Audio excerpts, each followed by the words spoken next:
Hello, chat. Good morning. She's struggling my off till I rush into the case.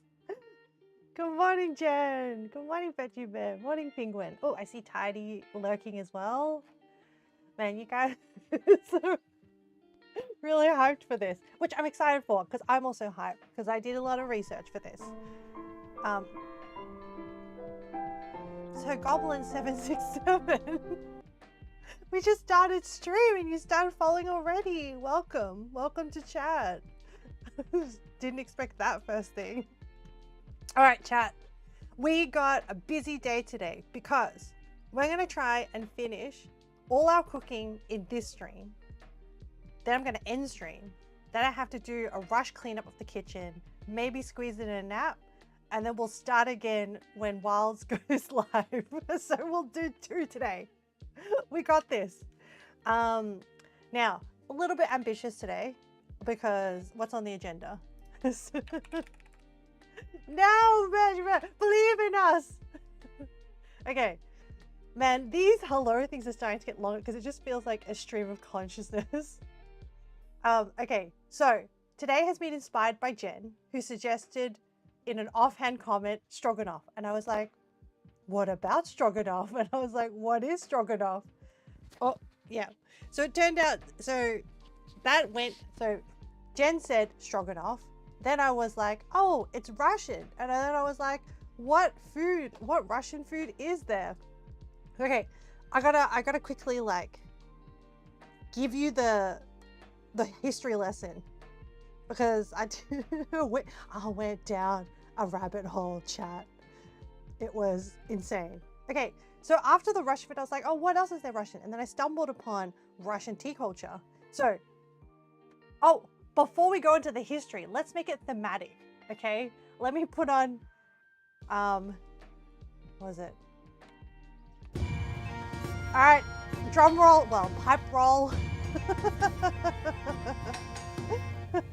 We have a new outfit. You just get to listen to the horns. We have a new outfit. Our outfit is a Russian-inspired outfit. Ta-da! How is it, chat? Okay, let me explain the outfit. It is a... Hang on. It's a Kokoshnik, which is the headdress, and the bottom bit is a sarafan. And actually, interesting, when I researched this outfit inspired one of Queen Amidala's outfit in Star Wars. Like, you know, the prequels, the non-originals. Yeah. And I drew it based on Princess Zinaida Yusupova's outfit from the 1903 Winter Palace Costume Ball. Because when I was doing the research about the outfit, I was like, what is this 1903 clothing that they wore?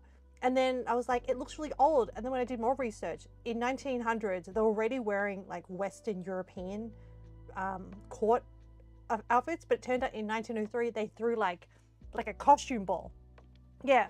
But interestingly, to place you in the timeline of Russia. So during this time period, it was still being run by the Romanovs, which is like, I don't know how to pronounce it properly, Tsar. Yeah. And then 1917 was when the Russian Revolution happened. That's when Stalin, Lenin, and another guy, Trotsky, sort of like rose up for the common man. Anyway, I also went down a different rabbit hole there. So this is the 1903 outfit. Also, Princess Zinaida Yusupova's story is wild. 1970 costume, really not that great. Also, okay, this is me sharing my ignorance, but now I'm educated. My ignorance was that I didn't realize Lenin and Stalin were different dudes. And then after more research, I was like, oh, they're different dudes. Turns out Stalin sucks. Not a great dude. Anyway, put a pin in that. Right, back to how we decide on the food today. So, okay, so Russia has this massive tea culture. And the reason why I ended up on that path was because I was looking up other Russian food and then I came across a thing called Russian tea cakes. And I was like, why is there a specific cake? And the cake is really like a cookie. It's like there's different names for it. Apparently it was super popular in the US in the 1920s, 1930s, which coincidentally coincided with when a lot of the Russian nobles fled Russia during the Russian Revolution. So the loose theory is that some of them ended up in the US and then brought their tea culture with them. Now, what is Russian tea culture? So there's a thing called a samovar, S-A-M-O-V-A-R, which is like a giant urn thing that has a teapot on the top. And the way that Russians drink their tea is that they brew the tea, black tea, till it's like really, really, really strong and thick in the teapot on top.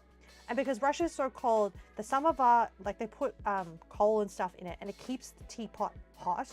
But then there's also chambers inside the samovar. It looks like a giant urn.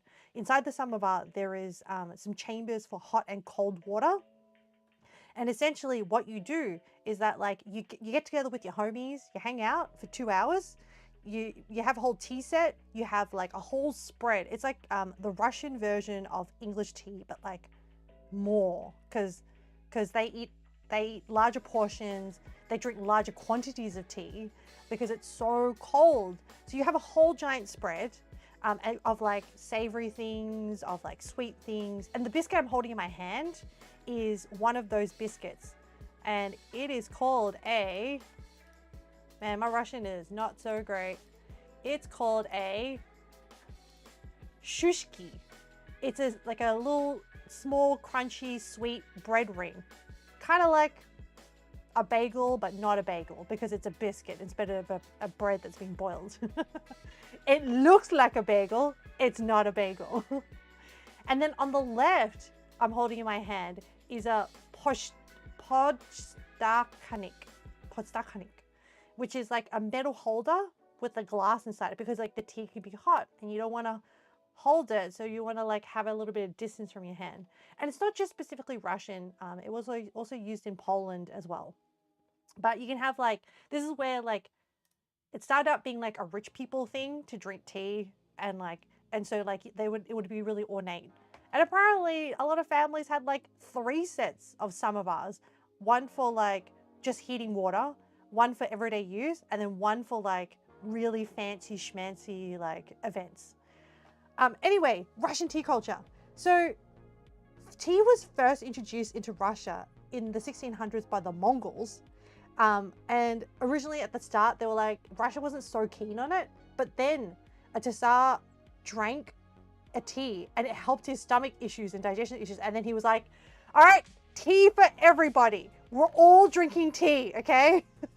So then, but interestingly, during that time period, tea came from China, and the only way tea was getting to Russia was by caravans, like camel caravans, because you essentially had to cross this whole entire thing to get to Moscow. So it would take 3 years for a shipment of tea to get from China to Russia. So tea was like really, really expensive.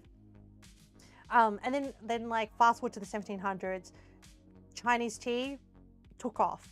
But at that point, they hadn't yet invented the samovar.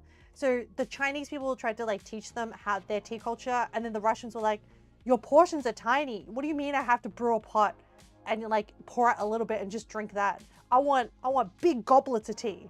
So then the Russians were like, you know what? We'll take this thing we have, which was used for like, originally it's called a sepetnik, which like you like dilute honey and herbs in there to drink it. So they had like herbal tea essentially before this black tea thing, and then they adapted it for the black tea. But then time passed, and then new trade routes in the 19th century, new trade routes opened up. So there's sea trade by India, which still like wasn't too bad. It was like a few weeks as opposed, oh no, not a few weeks, a few months instead of a few years. And then the Trans-Siberian Railway was built, which went from like, you know, China across. So then that really dropped the price of tea because it expedited shipping.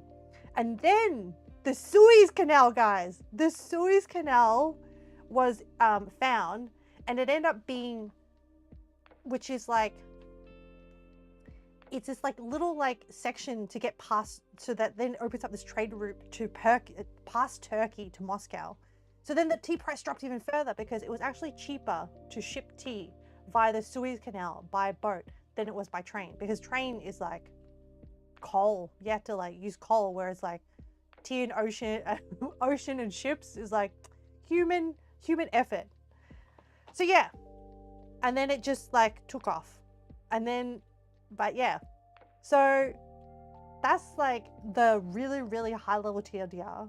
I also have like stories about Zinaida and her like messed up, because she was alive during the Russian, like while the revolution happened. So I don't want to take too long to like sit here before we start cooking. There was something else. Oh, I wanted to show you guys. So this outfit took me something like 5 hours. It was a labor of love, but I was like, at this point, very invested in the story, in the history, and I was like, I gotta draw this outfit. So I thought it'd be cool. I found this like I found this feature on Procreate where I can have time lapses of the art.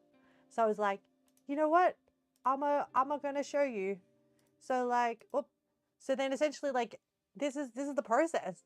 I was like, which is like, this is all the sketching and like all the detailing, and like little round things are meant to be pearls, because her headdress was literally, her whole outfit was literally encrusted in gems. So Zinaida was like one of the richest woman in Russia for that time period. So normally what I do is I take like the outfit, because the headlays and stuff are still like the same, and then I draw the outfit based on the kind of shape I have. But yeah, she was like the richest woman in Russia at the time. And she inherited, like, she was the only child of like these two rich bloodlines. So she inherited a whole bunch of money. And so her dad was like, I need you to marry a prince. And then she's like, then she ran into this guy called Felix, Count Felix, who was like a military dude at a ball. And she's like, nah, I'm into this guy. So she ended up marrying him. Her dad was very disappointed because he wanted more he wanted more rich connections. And she's like, nah. So apparently she was like one of the most beautiful women in Russia at the time. Very, very pretty, very, very cool. Very, very rich. And there's like a whole bunch of like, you know, historical artifacts that mention her because of how like awesome she was. She's also very nice and generous. But then the reason why she's also famous is because later on down the track, during the time period, so have you guys heard of Rasputin, who was this like religious priest that that sort of influenced the Romanov family during the time just preceding to the revolution, or during that time period? Anyway, the people were really concerned about how much influence he had over the royal family during this time period. Turns out Zinaida's son, Felix Jr., murdered Rasputin, and then the royal family were not happy because they were like, we were swayed by him and we kind of liked him. And he got exiled after that. But it's cool because the Russian Revolution happened and then everyone got exiled anyway. No, so it wasn't cool. A lot of people, unfortunately, suffered a really bad time. But yes, so then, yeah, and then also it turned out her husband, Felix, Count Felix, Felix Sr., was okay. But then there was a time period where, so they had two sons, Nicholas and Felix Jr. Nicholas was meant to be the heir, and he ended up dying by duel because he fell in love with a woman, and his parents wouldn't let him marry her because they were like, her reputation is not good enough. And then later on, she married someone else, and then he ended up having an affair with her, and then he got into a duel with her husband, and then her husband killed him. So like, they should have just let him marry her, and then he might have still been alive. Oh yes, and that's the time lapse over. So yeah, So then after that, his death, everyone, the whole family was like a little bit like, the mum and dad were a bit like sad and not happy together. And then what do you think Felix Sr. did, guys? He decided, oh, I'm going to have a second family and have an affair and have a second family. And like this guy. And pretty much his whole life was financed by his wife. So there's also a bit in the wiki article where it was like, he was ill-equipped to handle her investments and he lost a lot of money. I was like, whoa. So this guy was like a useless numpty, but also cheated on her and also had 2 other children with his second family. I mean, yeah. Anyway. Why do cookies have a diabetes amount of sugar? Listen, if I'm making... No, you're good. I'm just like word vomiting all the knowledge that I have learnt, and now you know the TLDR of like all the stuff that's happened. Okay, what are we making today? All right, so I have these are all the recipes that we're going to be doing. We're going to do a pressure cooker stroganoff, but I looked at their ingredient list and I wasn't... Oh God, you're listening the whole time. Very interesting. Oh, well, I'm glad you stayed for that. Thanks for chatting. So we're going to do stroganoff, but I looked at the ingredient list and I wasn't impressed. So I found a different recipe by a blogger that I respect her cooking, Recipe Tin Eats. And I'm going to use her ingredients, but using the pressure cooker method to try and like streamline this. And we're also going to be making homemade pasta, handmade pasta, because I got baited. Okay, I got baited by Jen, so we're going to attempt it. And also, like, Jen was like, handmade pasta, and I was like, what about handmade pasta? No, you're fine. But I've never done it before, so I really want to try it. And I have a link in there of the video that I studied. Oh yeah, I go to Recipe Tin Eats as well. Yep. I've made quite a few stuff from their recipes, and I do like a little bit of rifting, but I find that they're very reliable. Yeah, so I've got the handmade pasta thing, and then we're also at the end going to make Russian tea cakes, because I want to like celebrate Russian tea culture, because I really want to try the samovar thing now. Okay, I have my checklist, I have my phone, I have my coffee. Let's do this. All right, swapping scenes. All right, I've pre-cleaned the kitchen bench because we're going to be using this whole thing. All right, so step 1, make pasta. And then step 2, phase 1, sorry chat. Phase 1 is make pasta. Phase 2 is make stroganoff. And then phase 3 is Russian tea cakes. So the pasta calls for, and I read the comments of the video. Oh, I forgot to bring you, chat, who is on my iPad along. All right, let me get you set up. Where is, here we go. So I can see you. Stream manager. All right, you're locked and loaded, chat. And I just need to plug you into a battery pack. Yep. All right. We got flour. We got it says 3 eggs. Now, there's a bit of an egg problem where I am at the moment. I think there's an egg problem everywhere. So these are, I buy what is ever available in the supermarket at the moment because of the difficulties at the moment. So they're a bit small. So so the problem with when they say eggs is like, it depends what size. What size eggs are you talking about? I don't know. We also need, so there is adaptations. So to the thickness of those free range. I think that these are local eggs. Like, So I usually shop at a greengrocer, and they have these like trays that are not in proper cartons. They're just in like these trays, and I think they're like locally grown, if that makes sense. So I believe they're free range. But like they don't have like proper packaging. They kind of have like a farmer's market sign. So I think they're free range. Like, I don't know if locally grown is considered free range, like in someone's like local farm. Okay, and then we need salt. But at the moment, it's like, it's crazy. Like, sometimes I'll go to the supermarket and there's no eggs left. So sometimes I always try to buy free range where I can. But at the moment, like it's whatever you can get your hands on.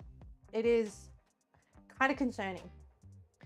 I believe the reason is because there is, there's a whole bunch of like complex issues at play. That's all I'm saying. All right. Now in the comments of this egg pasta hamburger, you're meant to dump everything on the table and then mix it. But then the comments of the video said, actually, if it's your first time making this, put it in a mixing bowl, get it a little bit incorporated, and then dump it on the table because you're not that experienced. So I'm going to take that piece of advice, and we'll need our rolling pin as well. So what you're meant to do is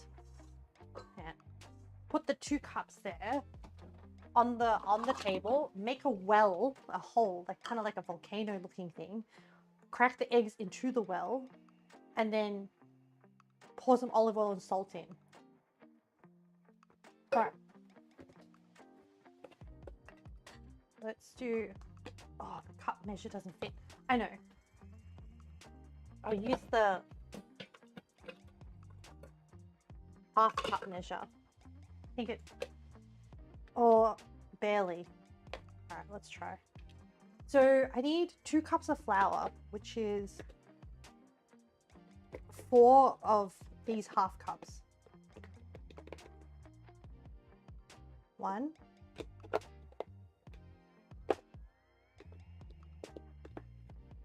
2,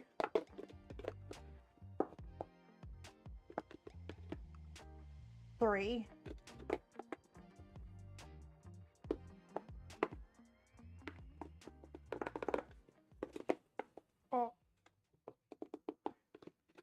4. Okay. It's kind of like, it's not a perfect science. I think also because we don't have to be perfect because we're more feeling it for the, we can adapt it depending on how wet or how dry it is because we're making pasta. Okay. And then the recipe said to make a hole, a well. Okay. And then crack the 3 eggs into the well.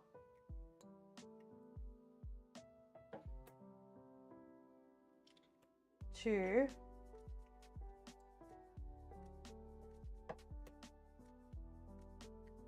3.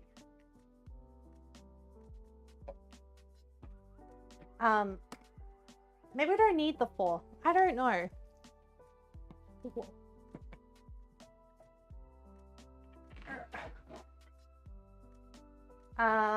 And then we need a little teaspoon of salt. I think we can just eyeball it. So like that. And then we need a tablespoon of olive oil. That we will measure out. I'm going fast today, chat.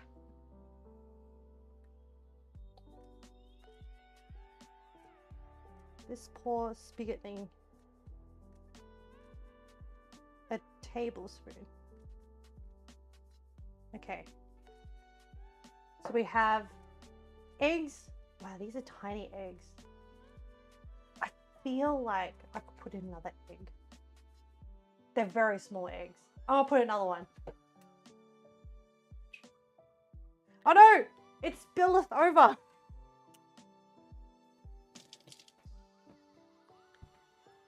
And then the lady said, get a fork and then incorporate.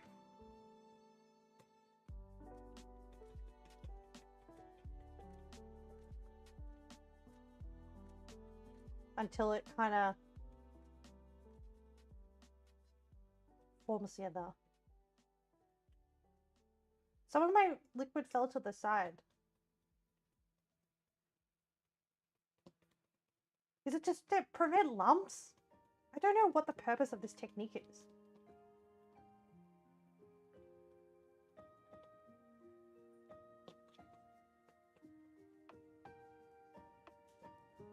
And then whisk fork, incorporate flour, form a shaggy ball. Add water if dry.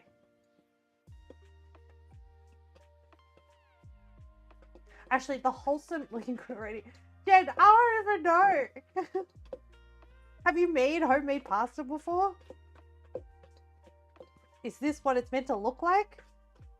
It still feels very wet. No, actually not that wet. Okay. I'm kind of at this point pressing in the flour into the dough. It's not really. Is it a shaggy ball? Okay, maybe I just need to trust the process.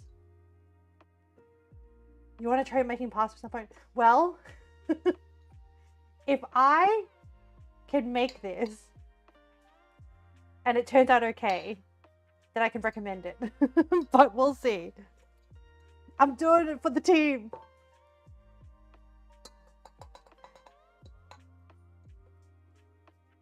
I'm trying to like incorporate all the flour into the ball thing. And it's not really. I think there's I can feel that there's still like quite a bit of moisture in the wet bits. So it should be able to do it. I just can't. Oh, this is gonna get real messy real fast. You think ditch the fork? Okay. Alright. Ditch the fork. Oh, I should have cleared this. I should have. No! Okay. One-handed. So we're gonna need the flour in a sec to dust this space. Actually, I should move my phone out of the way as well. All right. Oh, it's like kind of coming together.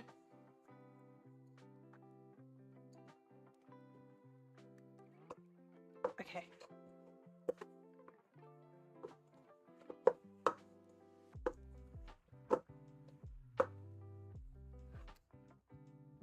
All right.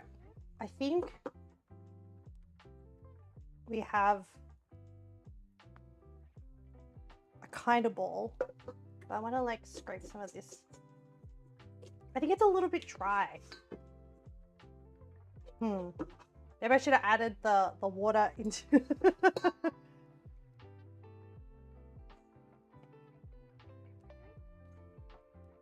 Oh, hang on, I should have gotten my.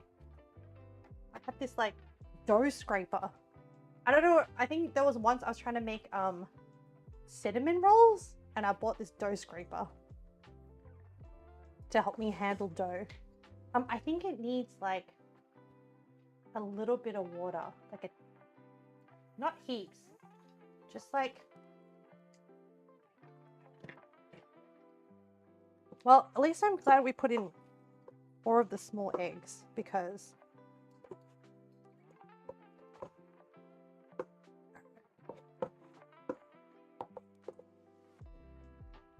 yeah, that feels a bit better.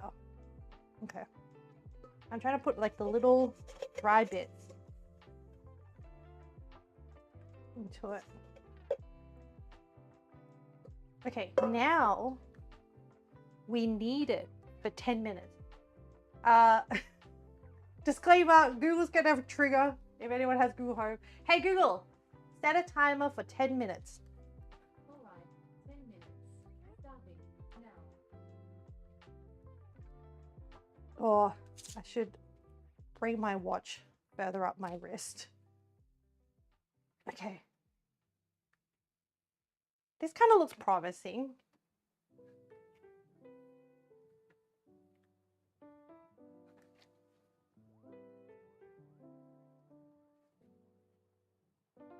Oh. It's very different from like a yeast dough. It kind of fights back. That's the right word. There's like a resistance to like the kneading. It's also like different to when you make scones. It feels more like it would be more chewy, which I guess is what you kind of want. Wow, chat, 10 minutes is a long time. Oh my god. So I'm actually putting a lot of pressure into each push. I'm hoping to get some of these like crumbs. It's okay. This is why this is why I go to the gym, for this. And I'm actually using my I'm trying to use my like entire back. Oh my god. I want it to get like a bit more formed before I bring in my right hand. Actually, no, it's time to swap over to my right hand. This is getting kind of hard. I'm right-handed, so fold over, push, fold over, push. I think this is the right consistency.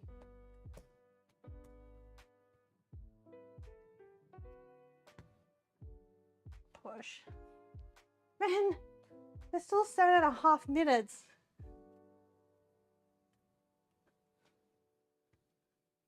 It should be smooth, taut, and springy. Okay, no, we will follow. We will do what they say.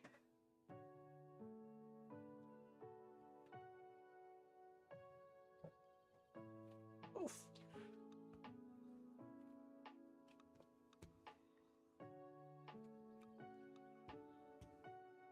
Seven minutes done. Actually, you know what?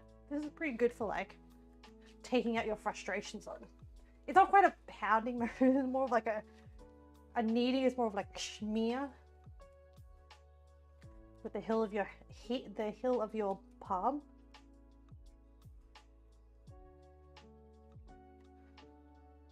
Oh, it is a firm ball of dough.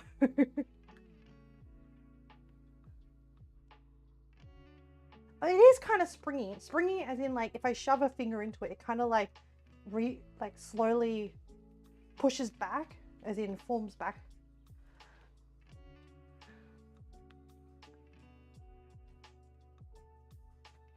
I need a little bit of coffee.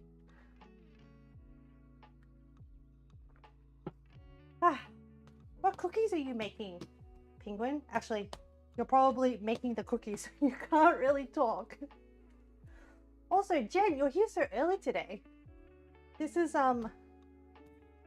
unusual for you. Not that it's not appreciated. I appreciate it. Just noting, just observing the change in pattern. That's all.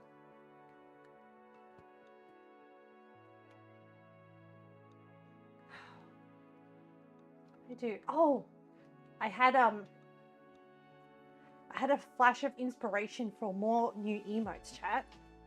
So I think I was actually inspired by Penguin's cat playing with the ball, and I was like, I want to make an emote. That's gonna be really cute. And then also, I think in other conversation, I think doing like a blush, sort of shy emote would be really cute. Now I just need like the time to sit down and sketch it out.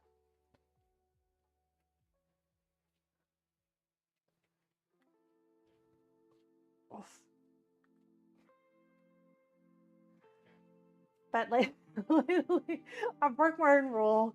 I gotta. You know how I only walk. I only watch. I'm only meant to watch Chinese drama. As in, I've set the rule to myself to get myself motivated to go to the gym, to only watch drama while I'm on the treadmill. Except that this new drama that I found is kind of addictive, and yeah, I started watching it outside of the gym, which defeats the whole purpose of only watching it while at the gym. So my time has been a bit distracted with not so productive things. But it's okay. No regret, because it's sometimes like sometimes when you find like a piece of media that's like, ooh, it's getting more rare to like find those pieces of media. Oh my goodness. 3.5 minutes still to go. It is very firm. It's actually getting, I think it's getting harder to knead.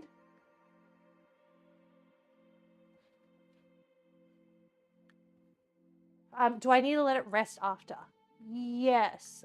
After I knead it for 10 minutes, I wrap the dough, rest it for 30 minutes, and then after 30 minutes, we cut it into half, fold it into thirds. We do a thing called laminating. And I think you do that with a lot of different doughs as well. I'm assuming that, great for a Friday workout, yeah. I'm assuming that this does something to the gluten. Like produces the gluten, aligns the gluten. And it gives it its like chewy texture. Yep. And then after we laminate it, then we start producing the shapes. And I think I'm just going to do a really, really basic thin noodle. Like a fettuccine, but like thicker. Wider, actually. Kind of like, yeah, I'll see. I mean, my thinking is that regardless, it'll still be pretty tasty. As long as it's not too thick. I think if it's too thick, then my watch is maybe Papadel. My watch just pinged and was like, "Are you working out? Like, would you like to track your workout?"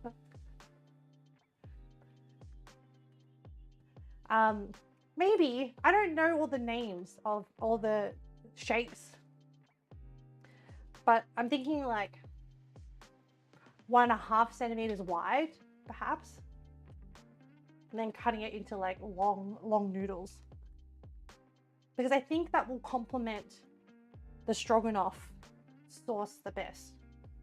So essentially, like, my understanding of the stroganoff is that it's like a stew, and then you can put it on any kind of like carbohydrate, like mashed potato. You know what? Mashed potato would have been a lot easier than this, but that's okay. This is a good opportunity to make pasta. 1 minute left, chat. Almost there.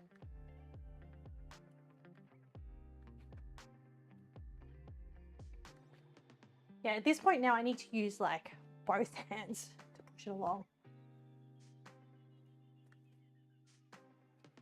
The OG mashed potato with the rice would similar effort too.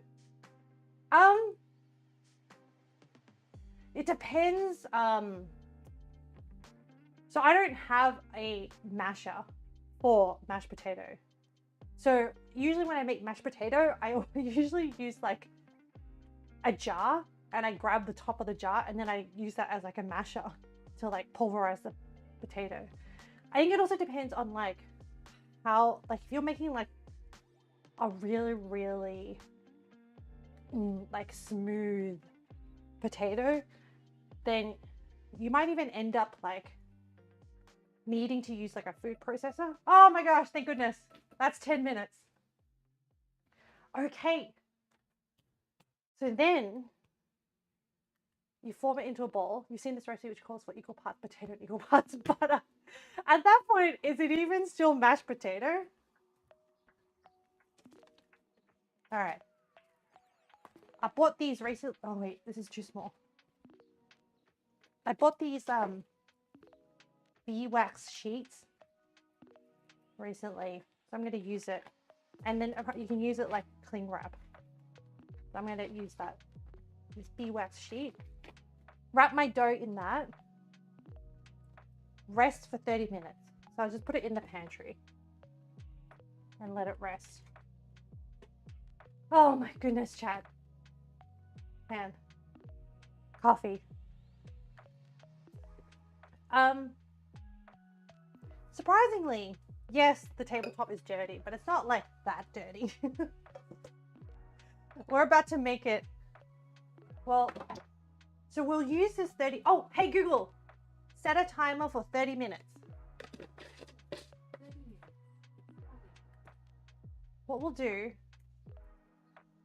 is we'll, Try saying, play the Lumineers on living room. what? Or how many?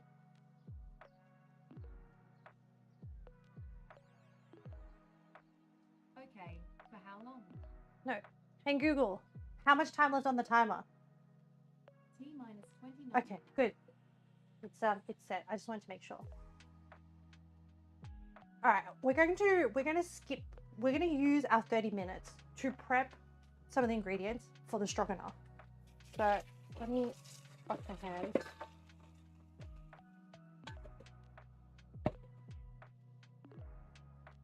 I have dough stuck under my fingernails. It feels kind of uncomfortable. I don't like the sensation. All right, we're gonna do an onion, a single onion. Yeah, one onion. A whole bunch of garlic. Wait, let me look up. So I'm gonna swap to Rasputin Eats for their ingredient suggestion.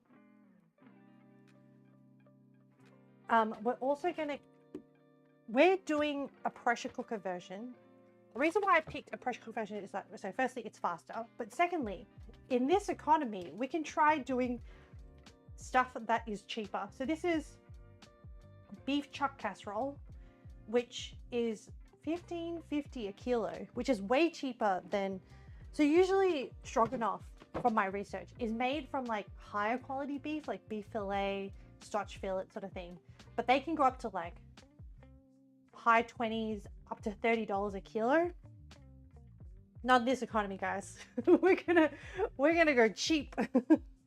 And so you can still make cheap cuts of beef taste good, that's what I'm doing here. So we're gonna need, we're gonna prep this. Could we get all this started in 30 minutes? Maybe. I'm really focused today, chat. I'm just gonna use this whole kind of like chunk of head of garlic. They say 4 cloves, but you always know that it's always better with more. Okay. I think that's pretty good. All right. And I'm gonna use the fast way to do garlic, which is the mushing, crushed way. Now, I think they can be put, I think they go into the pot in the same time period, as in we saute them into there's a step that is, so stroganoff recipe is like, so we're prepping the meat, onions and garlic. We then season the beef after we've cut it up. Then we brown the beef in the slow cooker, or pressure cooker. Then take the beef out after it's been browned and then saute the aromatics with butter. So when they say saute the aromatics with butter, I think it means the onions and the garlic can just go in at the same time. And then we add, so because we're not putting the butter in, you would, if I think if you were doing it on the cooktop with like a high quality beef, which means it doesn't need to be slow cooked, you would then add some flour into the butter to start making like the bases of a roux. But in this case, I think all the pressure cooker recipes that I've seen for stroganoff, or slow cooker methods, don't put flour in at this step. And I think it's because it would burn to the bottom of the pot because you're not there to stir it. And they always do like a post thickening of the sauce. So that's my theory.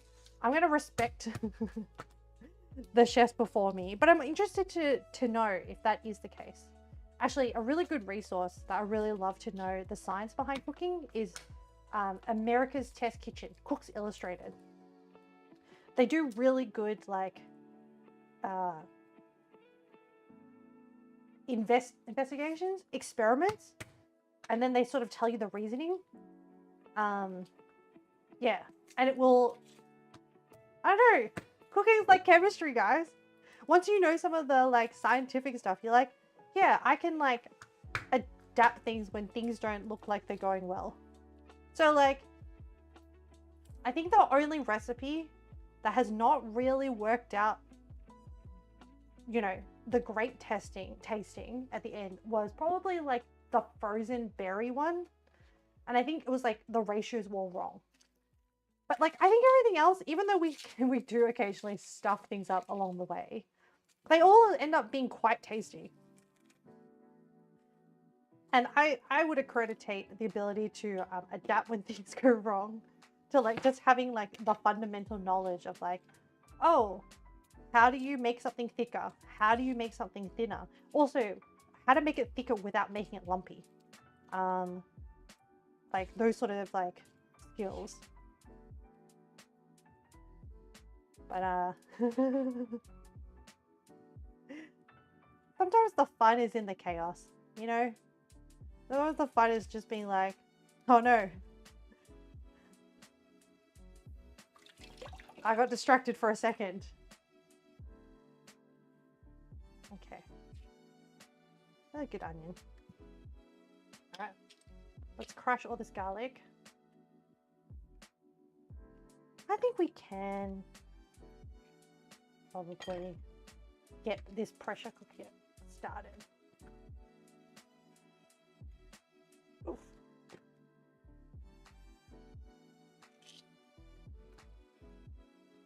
And in this case, because we're gonna like pressure cooker it, the garlic, like I don't need to like chop up the garlic because it's mainly being used for the flavor as opposed to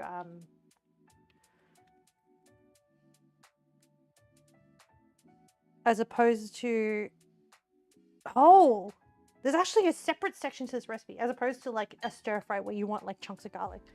I actually need garlic for, so in this recipe they actually cook the butter and the mushrooms separately and then combine everything at the end.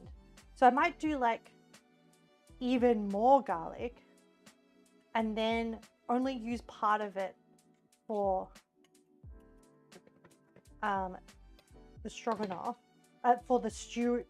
So there's essentially a beef stew step, and then there's a different, after you stew the beef, then there's a garlic butter step, and then there's a combination step where then you add the garlic butter with the beef. And I think the opportunity to thicken the sauce will be after the beef is stewing by itself, and we can use like, we can do a bit of a reduction if it's too. Sometimes with pressure cooker, the problem is that because it is a sealed vessel, any moisture does not escape, which means that any liquid you put in at the start is the amount of liquid you have at the end, which sometimes doesn't give that like thick texture that you want. And so there's two ways to make it thicker. Either add a thickening agent, like a starch. You wouldn't add a flour at a post thickening step because flour to use as a thickener kind of needs to absorb some fat oil some fats or oils, so either butter or oil, in order to sort of cook out some of the starch. And then you add water in parts to the this is how you make a roux, to the flour mixture, while stirring the whole time. You had to disappear for a moment. Cookie dough is a mess to deal with. No, it's fine. I was musing out loud. I was like, I wonder what cookie you're doing. What flavor cookie? Okay, I'm gonna mush some more garlic.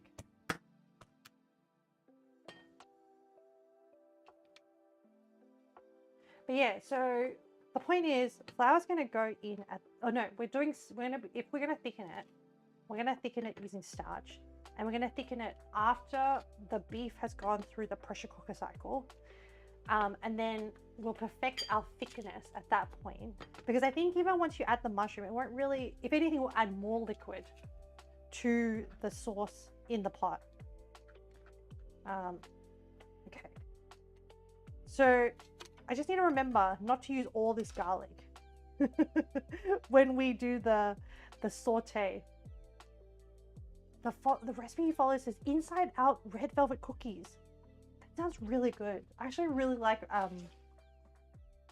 red velvet cupcakes. Have you made this before? Is it good? Be curious to try it. And is there like, they have a cream cheese filling. Is the cream cheese filling put in before you bake the cookie, or is it afterwards? And how, if it's a cookie, how do you get the cream cheese into it? Unless it's like a profiterole shape. So many questions.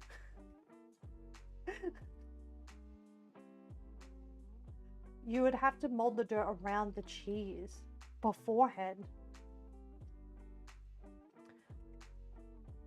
How does cream cheese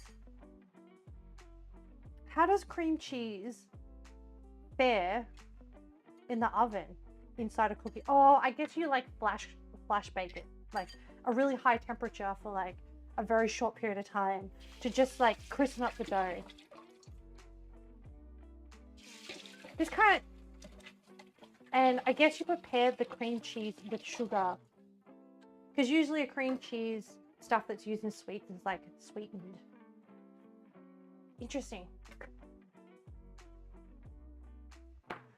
All right, let's use in which case, because the garlic and the onion, I'm not using all the garlic, so I'm gonna like do a bit of a division, kind of like this. And then this will be used for the mushroom, 1/2. Cream cheese with sugar. And then you mold the dough around the cheese. I'd be curious to see how they turn out, and a cross section. I hope that they turn out well. They sound like they have the potential to be really good. But it sounds like there's probably a few things built into the recipe to not to execute it well.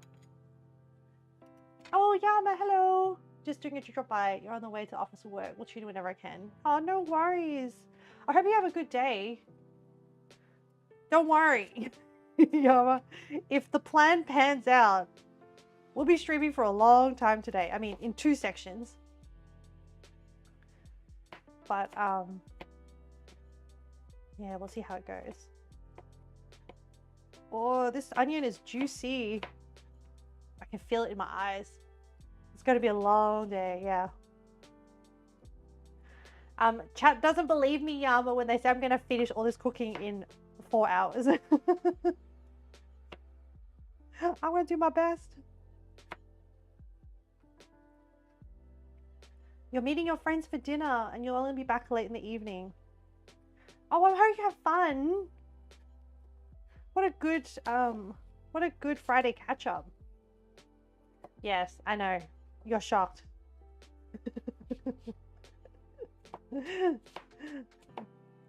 I can't help but feel that you're suspicious of me too.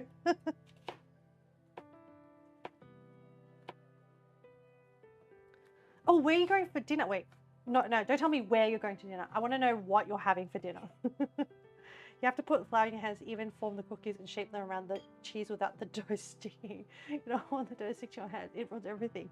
It sounds... I feel like, Penguin, I feel like a better way to do this would be to... Okay, I'm not criticizing the recipe. I just think that depending, I'm curious to see how it turns out and how much the heat affects the cheese cream in the middle. But it feels like an easier way to do this would have been to like pipe the cookie dough around a mold or to get like the shape. I guess you want to encapsulate it. I don't know. I think there's a way to combine those sweet flavors without the giant mess that the recipe tells you to do. Chat monitor. Jen is already like, Jen's just like, it ain't gonna happen. No, have faith. There's probably a better way of just lazy. No. I'm not saying like you're just following the recipe. I'm just saying that like the recipe designer probably could have made it less annoying. I mean, it feels like it's something that would be worthwhile for like if you want to sell it at a cafe and you're like, yeah, look at my fancy cookies and stuff. But like for a home chef, sometimes like the form doesn't have to be perfect. Sometimes you just want a way to combine the flavors because it all ends up in your mouth anyway. But kudos to you, honestly, for for giving it an attempt. I mean, I hear it and then I'm like, oh, it sounds so hard. But here I am, like I'm just a hypocrite because honestly, here I am making homemade pasta. So who am I to judge? Like, okay. You don't bake often. Yeah, because like no one has time. Okay, I think. Wait, let me just mentally make sure that we're not going to stuff anything up. Cut stew, onions, garlic. So we've done those bits. Then we'll season it. So I think when I cut this up. But so I know you don't bake often, Penguin, but do you enjoy it? That's the more important thing. As long as you enjoy it, that's what matters. And like, actually, do you have a day off today? Are you gearing up for Wilds? Because usually there's like a bit of a panic, like I'm still at work business going on. You took today and tomorrow off. That's right. Yes, you did say. Okay, chat. I picked this cut of chuck of like stew meat because there's like quite a bit of fats, and usually with pressure cooker there's like a bit of marbling here. This one has a few bits of fat here. And actually what I'm going to do is I'm not going to completely get rid of the fat because usually with stew meats they tend to be quite tough. So I'm going to cut it in a way so that it's like each chunk has a little bit of fat. And I'm going to cut it like, because we're pressure cooking it, I don't want it to be too small. So I'm going to cut this into thirds. And kind of have like cubes, because pressure cooker like can obliterate protein is what I find. Oh man, this bit looks pretty good.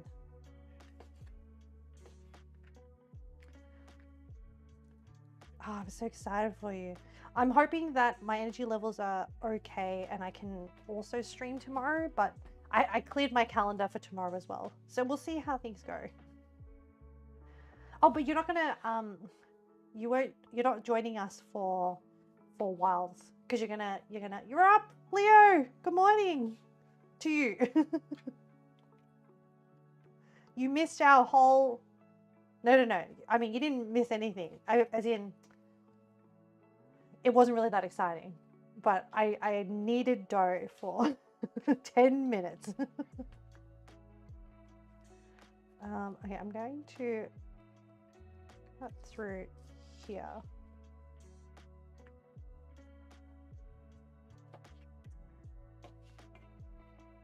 And then chunks like this. You might drop in and out of the wild stream, but I'm going to play it by myself first. Yeah, totally.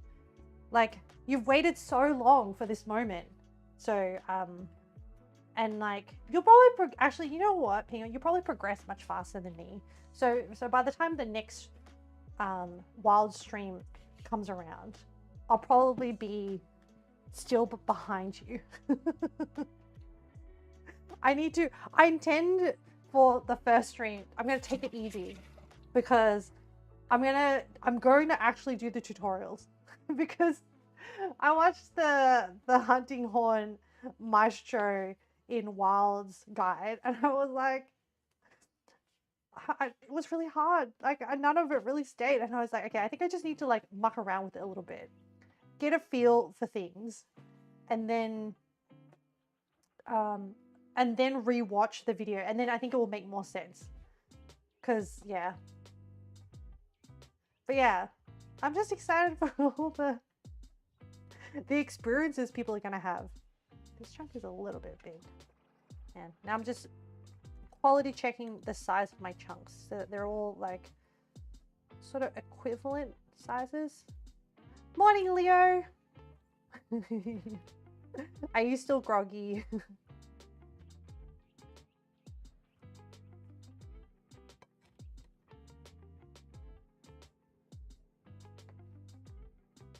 I'm just trimming off some of the fat. You're super groggy. Take your time, take your time. Oh, chat. There was this meme. Has anyone seen the Estonia Eurovision song? Sorry, you being groggy just reminded me. Their song is around this espresso. It's so catchy. I really wanted to share it with you.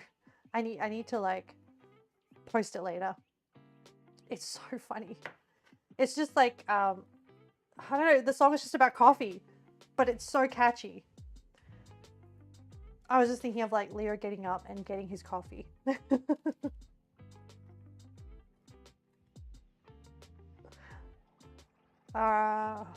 This lump of fat still feels like really thick. I want the fat to be able to render.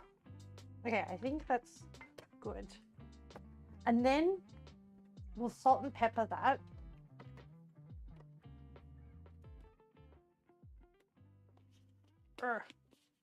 One-handed.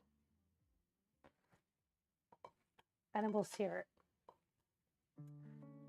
8 minutes. Good news! It looks like you passed your technical interview! That's awesome news, Leo! Hang on. We need...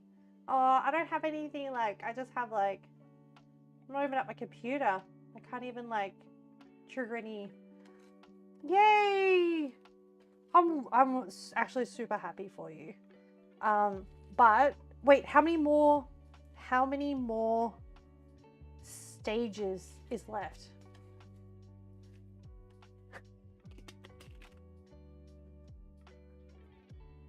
You worked so hard, and like all the drama that you had leading up to it as well, not having like internet, like having the trying to do the interview in the cafe.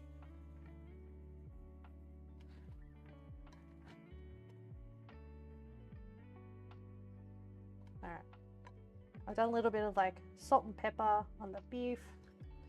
I'm genuinely very, very happy for you. Every progression is a good step.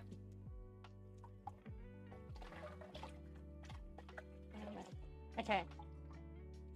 What steps are there left with the stroganoff? Alright, I think you're still waiting for further instructions. Okay, okay. We'll, yep. Keep giving us the tea. We're totally here for it.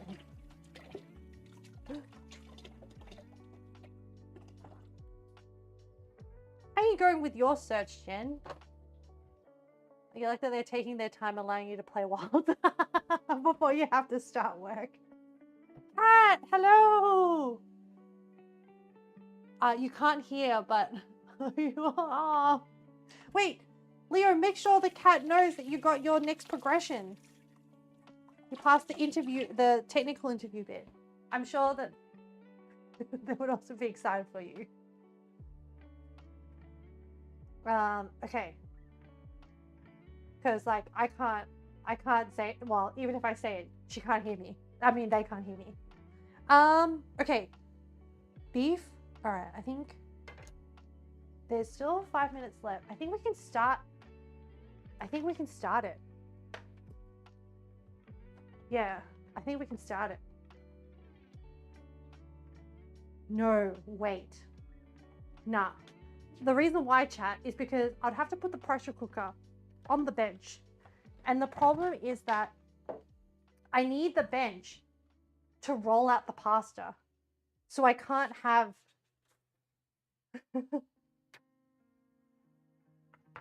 You're doing a morning routine. Okay, Leo. So I can't have like the pressure cooker taking up valuable bench space.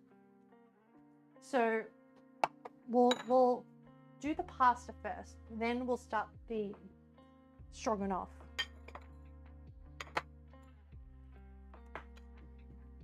Okay.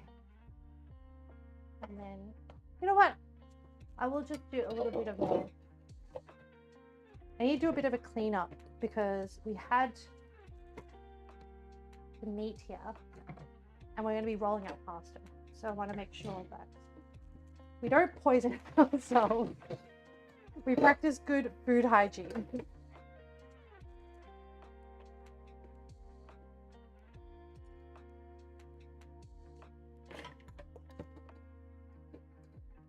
Well, I'm just off camera doing the dishes, chat.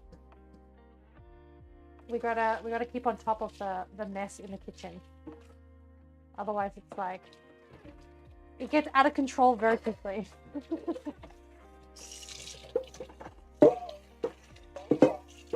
Okay.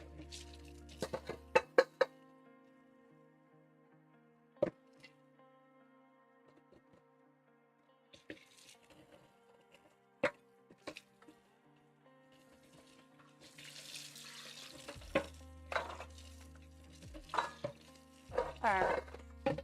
Luckily, we haven't created too much mess just yet. Alright.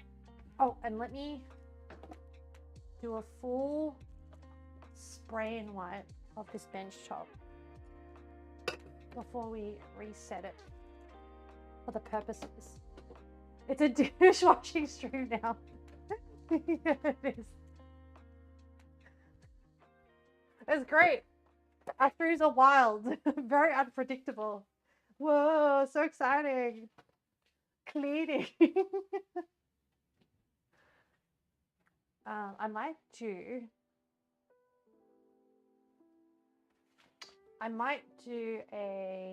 another wipe down. Yeah, I'll probably do another wipe down just to be sure. Well, okay, actually, scientifically, they did an experiment. There was that documentary I watched on Netflix where if you cook meat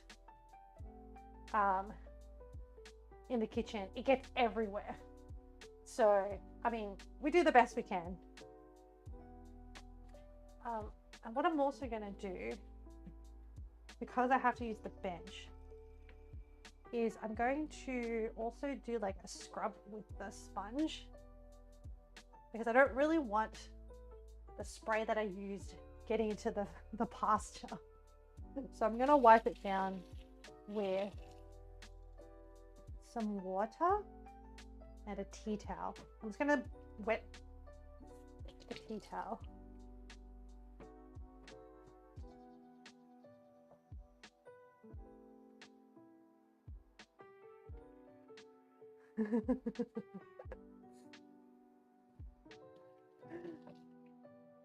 It's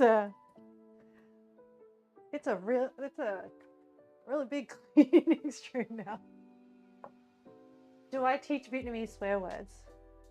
I don't. So I know them. I know Vietnamese swear words, but I don't really use them because, like, they just sound so mean. Like, so usually, like, everyone knows the classic one, which is Numa, but it's like, what it actually means is like fuck your mum kind of thing. And I'm like, I don't really like that. And it's not like, I don't have the same humor tied to it, but the ones that are funny, like, who's it done? You'll be right back. Yes, I want to see. Numa. So like, instead of May, Ma, like the accent goes up. So Ma is like mum. But I think if you're going to insult someone in Vietnamese, I think you're better off doing creative insults. So they have just like, I think kind of like the Italians. I think they have like creative insults where it's like, you're as dumb as an ox, or you're as slow as a horse. I know, you're as slow as an ox. Like, those ones are more funny. Or like, you're a piece of poop. But in Vietnamese, those are more funny. Oh, okay. Oh, it's really sticky. Oh no. My beeswax. Sorry, I just... Oh, I have a scraper. And just scrape some of this off. Alright, if you want like a Vietnamese stream, I can like... I'm happy to use those insults. I don't really like the ones where you insult someone's mum.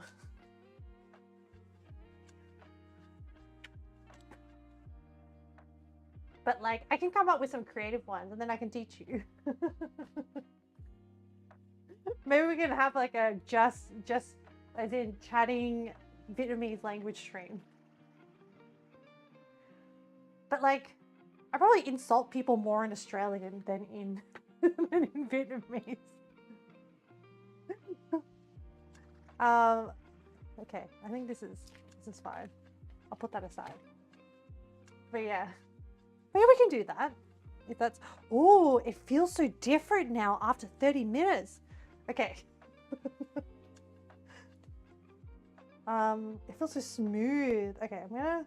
So it said split in half, roll out dough so that it's... And then split in half to make it easier to like work with. And now it's like more sticky. And then sprinkle flour. No, no flour. No, I don't know. I didn't specify. You know what? We'll do a little bit of flour.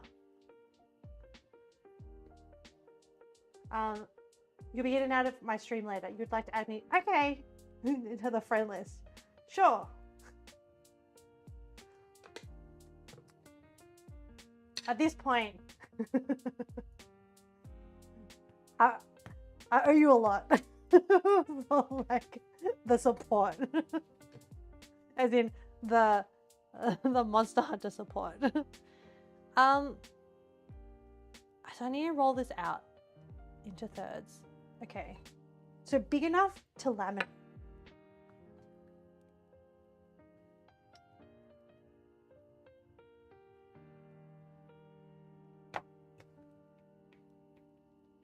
It needs, so I need to have enough surface area.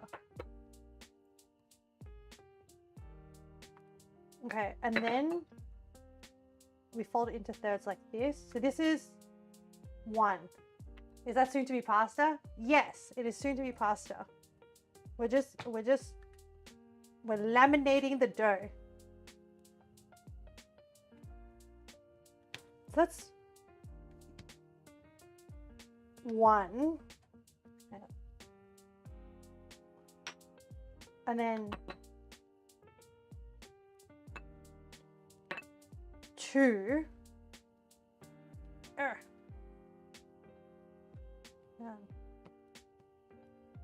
So we got to do the lamination 3 times, it says. And then we roll it out into a really thin, long sheet. Like a piece of pepper in my dough. Okay, this is 2. This is step 2. This is a cute rolling pin. I have a friend who lives in Seattle, and they occasionally come back to Australia. They're Australian, and they occasionally come back to Australia. And they know I like cooking and baking and stuff, so they got me this like rolling pin. But it has like, I think it's like ceramic. It's got like a Christmassy sort of pattern, I guess, like an ugly sweater pattern on it. Shit. Chat. What number are we up to? Oh my god. Wait. Was that 2? I think we can do one more. Oh, I already lost count. I think we do one more. Chat. I forgot.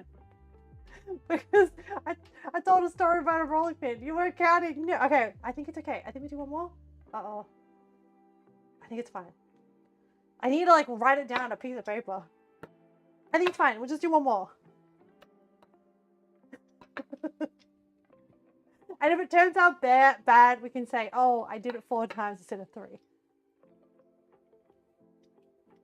I wasn't sure if I was on 2 or 3. Wow, who knew counting to 3 would be so hard? Okay, so I think that's assuming that was 3.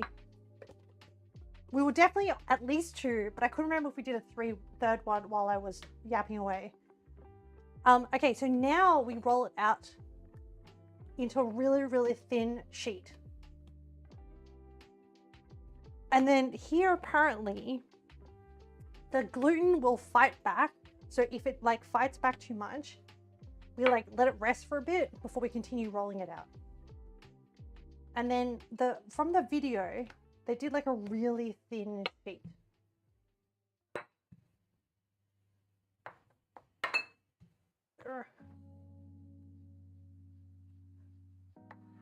Well, there's a bit of fighting. Wow, this is going to take ages, chat.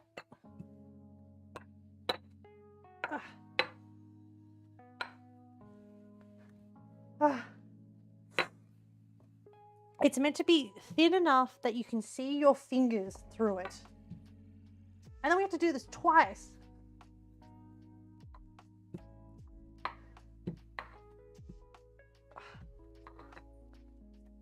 Oh, you know what? I'm gonna flip it over. Wow, it's like it's very. Oh no! I creased my dough.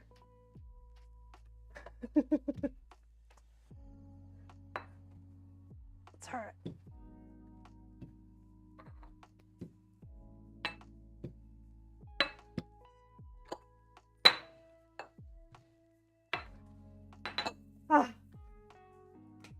I'm just gonna keep flipping it so that it doesn't stick to the table.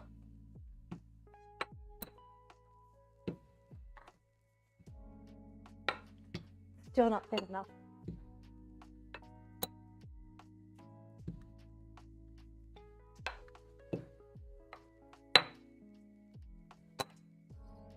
I don't think the dough was like this.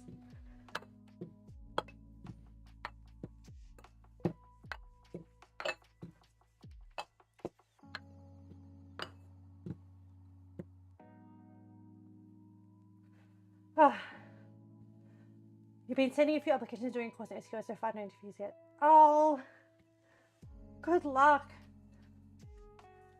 Oh, yeah. Are you using SQL for? Are you a? What are you using SQL for?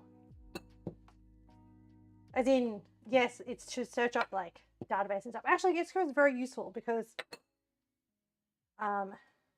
you can use it to like query lots of like data and stuff. Hoping to land a job as a data analyst. Okay. Oh, I hope it works out. There's usually well, the sense that I get in Australia is that data analysts are usually like, there's usually quite a few contract jobs kind of always going around in Australia anyway. I really hope it happens. Yeah, good luck, Jen. We're rooting for you. Rooting being supporting you. Your job needs SQL and Python. Oh, you don't know any Python at all. I think I mostly used like SQL, and then I had to learn a little bit of not how to write, but how to read object script. Object script is like really commonly used in a lot of health software, because the basis. So I think in the 60s or something, a lot of health databases and software that was developed used mumps, and then object script kind of like evolved out of mumps. And then just out of necessity, I had to learn how to read object script to try and like troubleshoot, debug some stuff. This shape looks terrible. It looks like a giant smear. I think it can be thinner. And also I'm feeling it. And there's like thicker bits here, thinner bits over here. I think we can do better.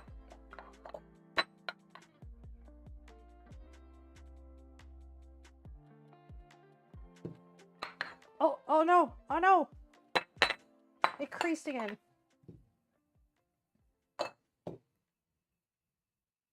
I think the middle bit's a little bit thick.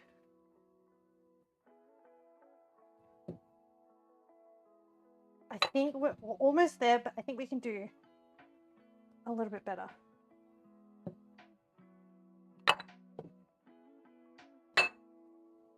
Oh, these, oh no, I creased it.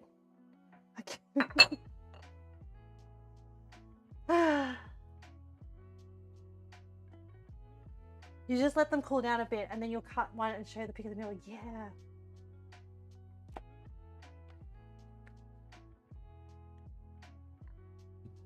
Yes, this is the reverse reverse red velvet cookies.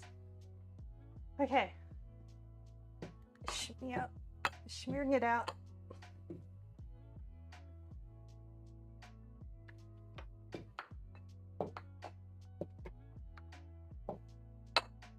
Guys, I'm working up a sweat. I need to turn on the aircon. 1 second.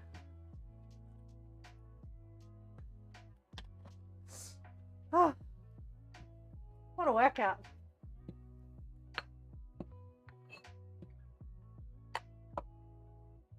Wait, I just realized Leo said he needs SQL and Python for his job. And he doesn't have any Python at all. I thought it was Jen saying Jen didn't know any Python. I was like, hang on. Well, I hope you get the job. You know, honestly, do you know other languages? Because I think generally, like, if you know some languages, what I've heard, not that I am able to program. Oh, I think we're getting there. Whoa. Okay. Yeah. Can I see my fingers? If I hold it up to the light, I can see my fingers. Does that count?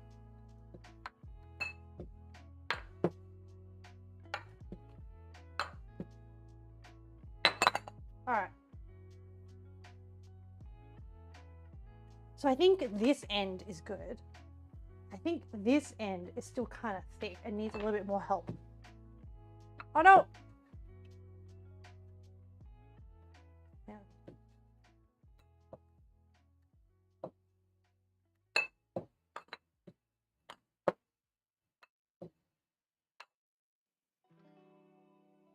All right. Oh wait, this end feels a little bit thick. Okay.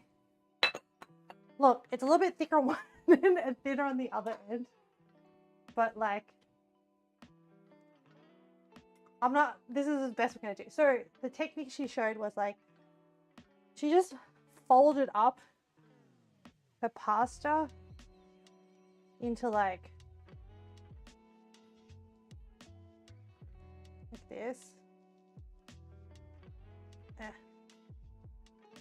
And then like this. And then like this. And then she just cut it.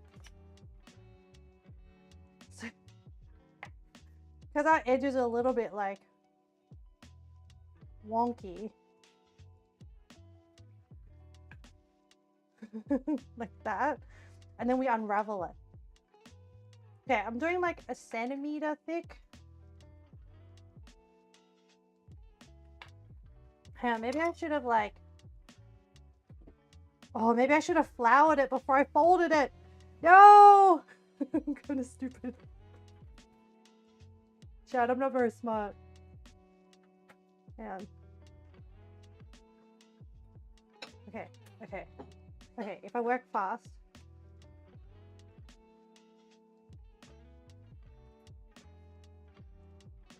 Alright. We have another ball of dough to like roll out. So like, oh, this is not even.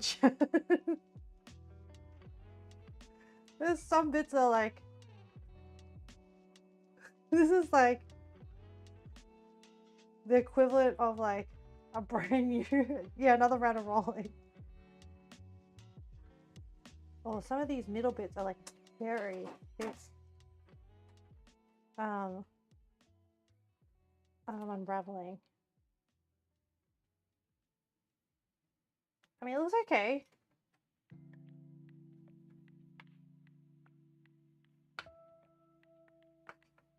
I need to like cut these end bits so they're like sorted. Oh, some of them ended up being a little bit thinner. Okay. Here's a weird, dinky, short bit.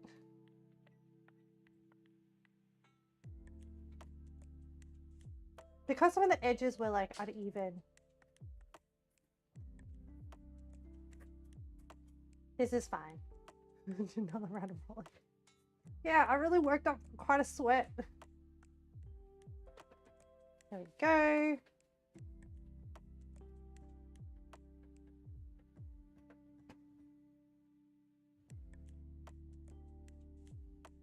How are we going for time?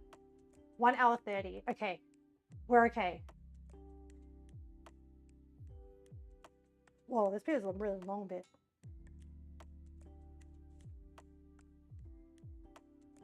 Okay. I need to flour it before I fold it up into. And then they said we toss it in some flour. So I'm gonna get out another bowl. Yeah, flour definitely would have helped. Pingo, you weren't here. You abandoned us. Nah, you're fine. You are also struggling with the cookies. Fellow baker struggles. This one is less than a centimeter thick.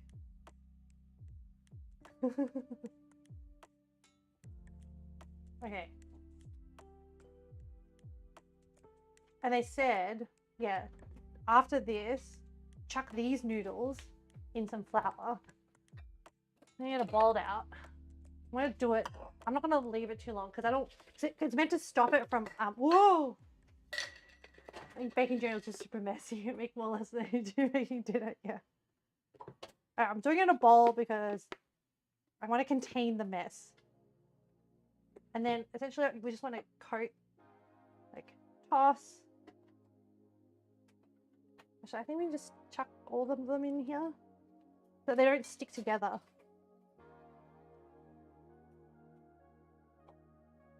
Whoa! I think it's not like, it's not terrible.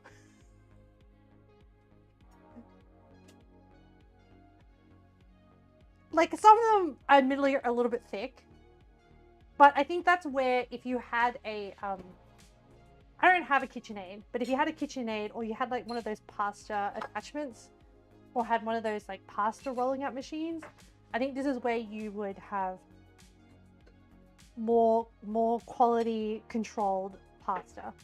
But I mean, that's pretty good. And honestly, I don't even know if I had the money for a KitchenAid. I don't even know if I'd buy it because I don't have a very big house. So like, I don't really have a lot of like, I have to like very selectively choose what appliances I have. And it's getting to the point where it's like, okay, I only have a coffee machine because our Nespresso machine broke down. And so we're like, okay, well, we'll just make the space for it.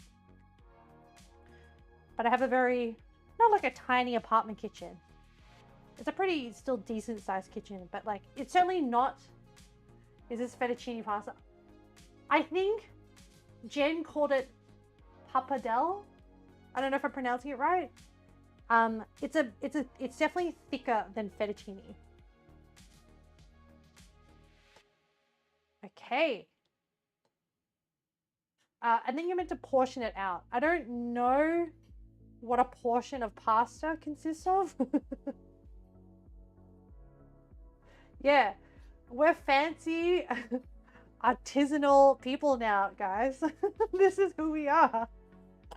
So, okay, I think you're meant to like,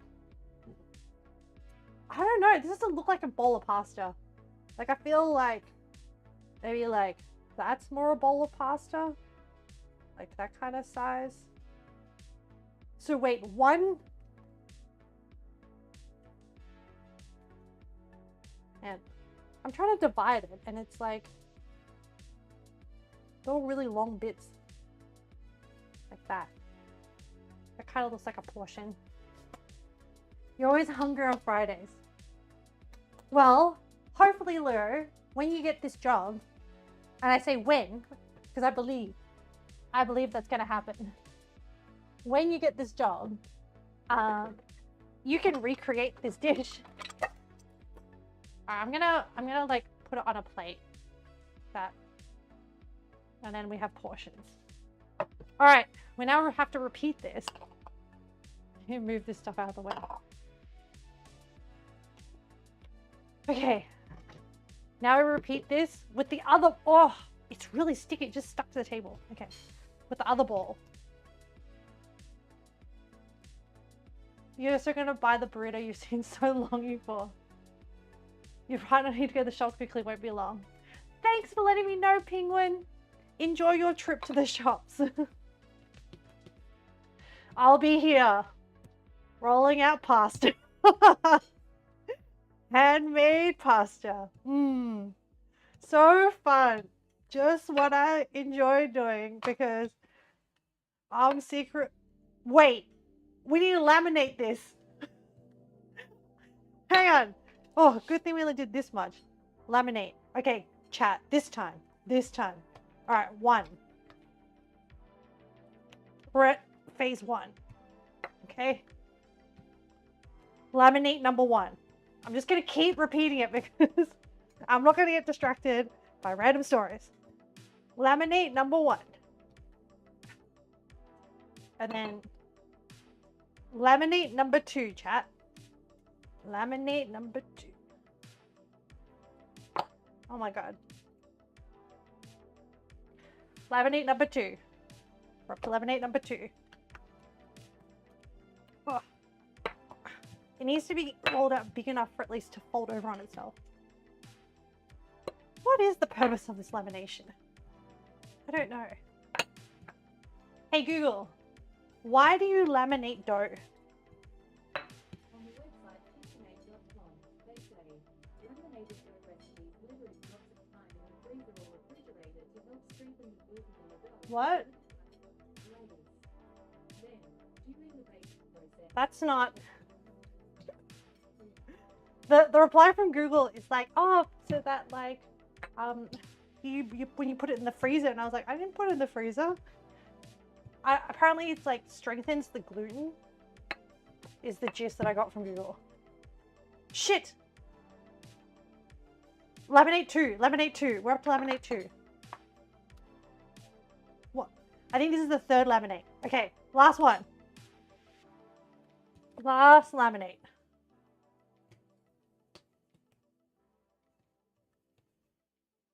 Oof. Oh my goodness. Yeah. Oh my goodness.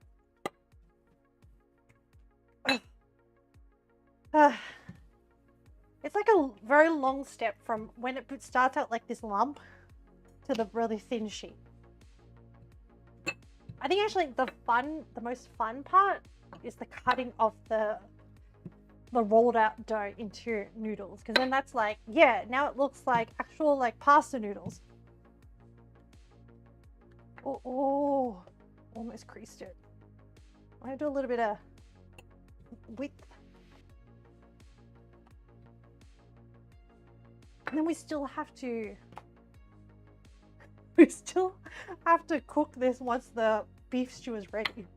But it only takes 2 to 3 minutes, apparently.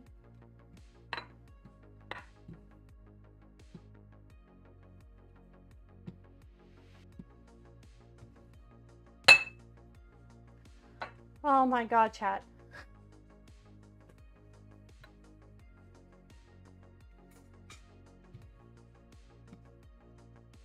Feel like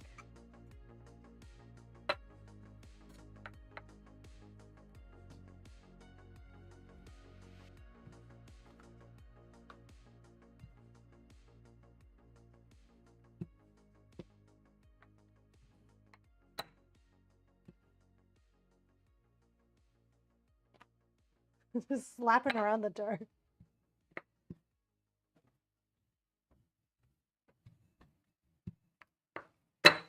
Okay.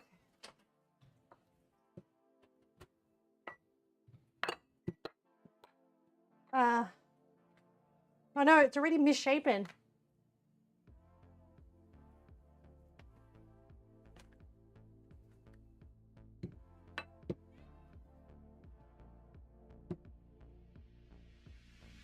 All right. I'm just gonna keep alternating it, rolling it out, trying to even it out into like kind of like a long rectangle. And then I just need to remember to add flour before I fold it up for cutting.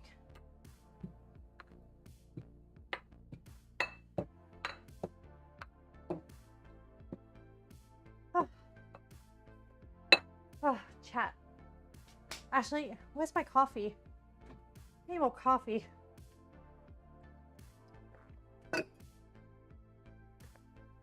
I'm a machine that turns coffee into dough.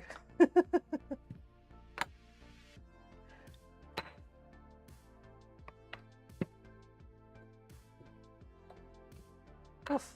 Oh, it folded. No, unfold. Oh, this is like, it kind of curls up on the corners. And I think that's like the gluten tensing up.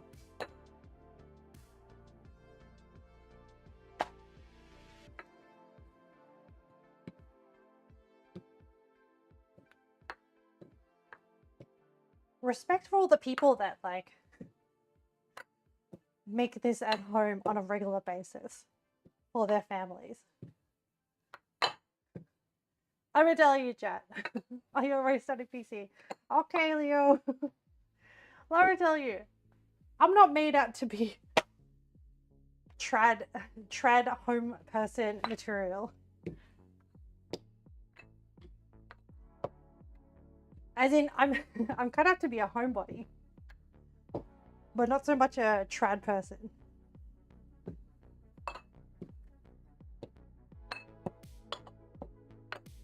Oof.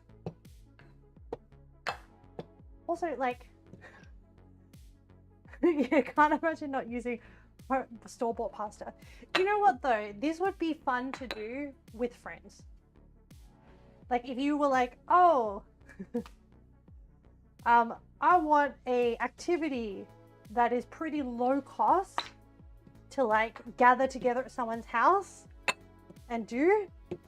This would be fun. Like you can have like, you can split into like groups and like different people could like work on different parts. Like someone could make the beef stroganoff. And honestly, like if you do the stroganoff first and you put it on, like if you have the slow cooker method or the stovetop method, you just have it going. And then everyone else just like, welcome back. You penalize people, making them eat the pasta they make. So if they do a crap job, well, that's just the pasta they have to eat. Oh my god. I'm actually kind of thinking that, so I saw these other shapes of pasta. I saw these like little like rolled ones where you roll with like a knife and stuff. I actually kind of think that might be easier than doing this, because trying to get this evenly out and then fighting the gluten as it like curls and stuff is kind of hard. Whereas like the other ones I saw, you roll into logs and then you cut little chunks and then you just sort of smear it and it becomes like little short bits. Maybe we'll make pasta again one day and I'll try those different shapes. Okay, this is still really thick. I can feel it. Oh man. You know what? I think everyone should experience this to fully appreciate all those like nonnas and stuff. Oh, you know what'd be cool also to make, chat? Like those hand-pulled Chinese noodles. Oh my gosh. Thank goodness. Thank goodness I do bench press. Because there's a lot of upper body pressing down action going on.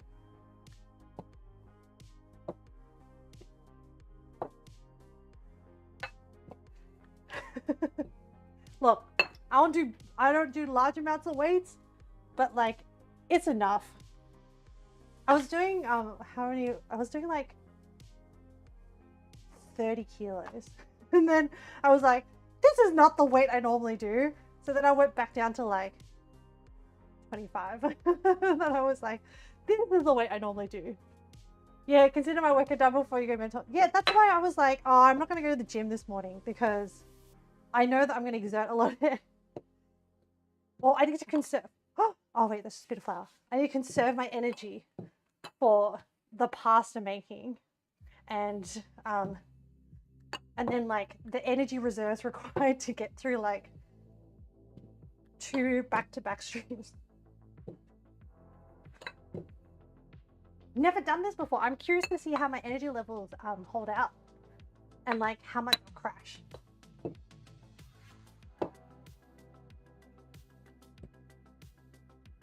Oh.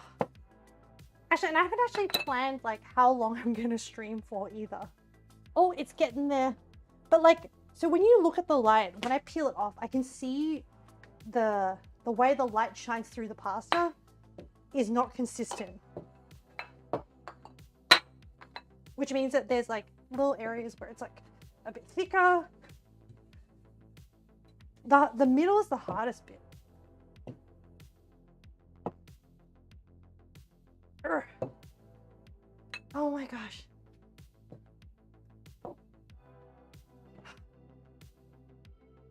How long did that take? Like 20 minutes? Okay, you know what? I'm kind of mentally done with this sheet of pasta. So, we said flour. Oh, wait.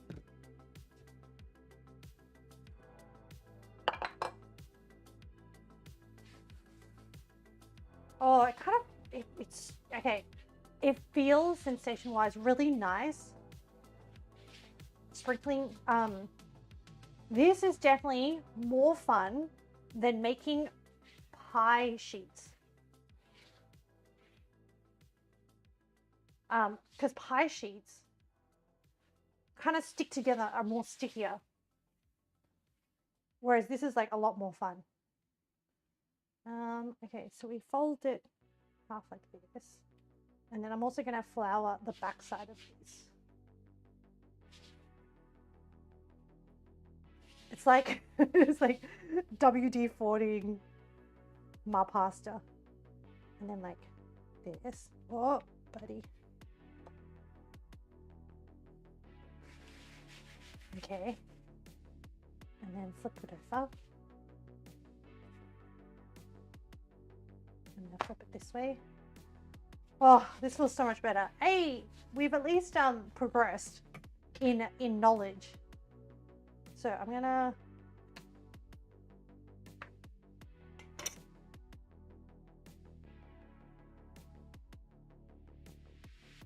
like this.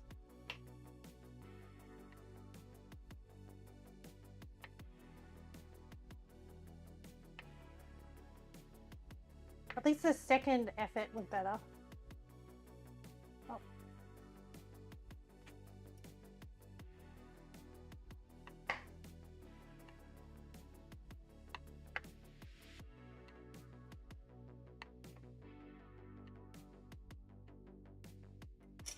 Okay. And then we do the unraveling.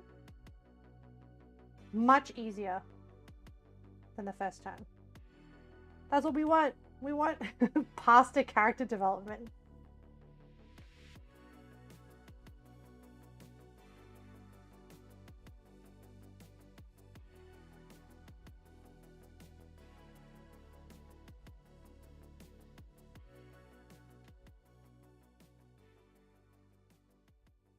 Whole bunch of unraveling.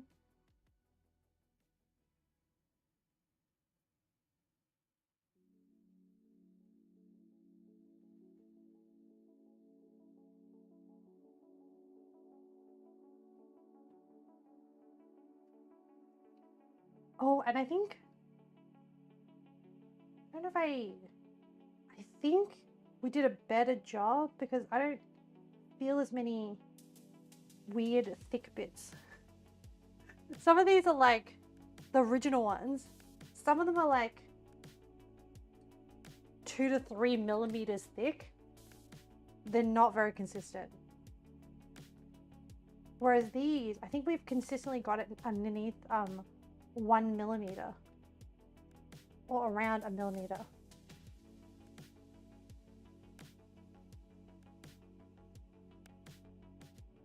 I'm evaluating the quality of my pasta. like I know how to judge, chat. Like, yes, look at this. Look at this quality. Does it once and is already like, I'm a professional.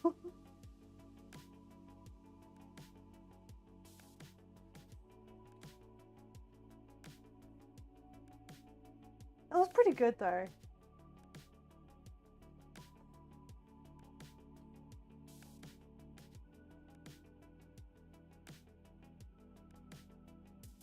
Okay. And then we toss it in whatever remaining of the flour in this bowl.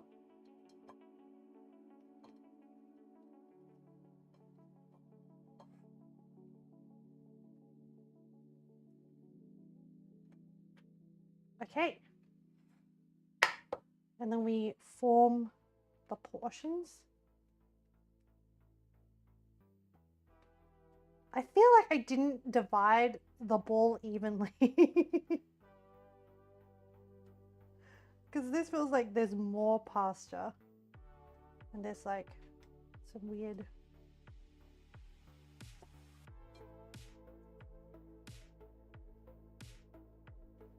Ta-da! We did it!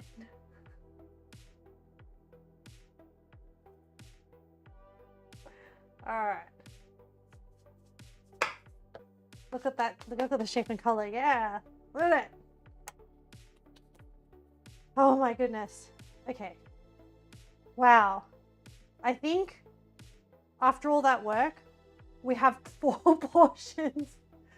Oh wow. It is really blown up. Hang on.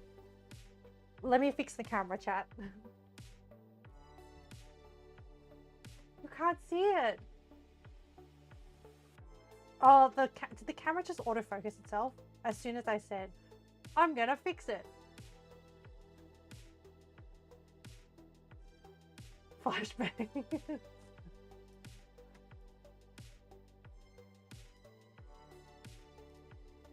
Oh, it somehow like reset itself. Hang on. Let me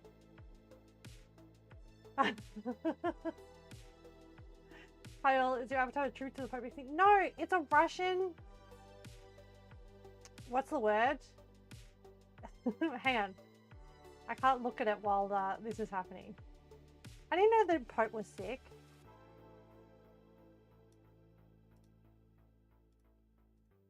It's a Kokoshnik? Hang on. What did I write down? Kokoshnik. Yeah. The headdress is a Kokoshnik. Yay! Okay. Chat. I'm already tired. This is not like bode well. So yeah. Ta-da! Can you see it now? Look at it. So this is the not so great start, which is like quite thick. These two are the second round.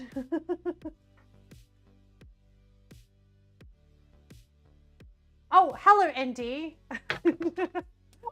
I was like, oh yes, that's right. ND did come in. How you going? Okay. Finally. All right, let's do a cleanup of this. And then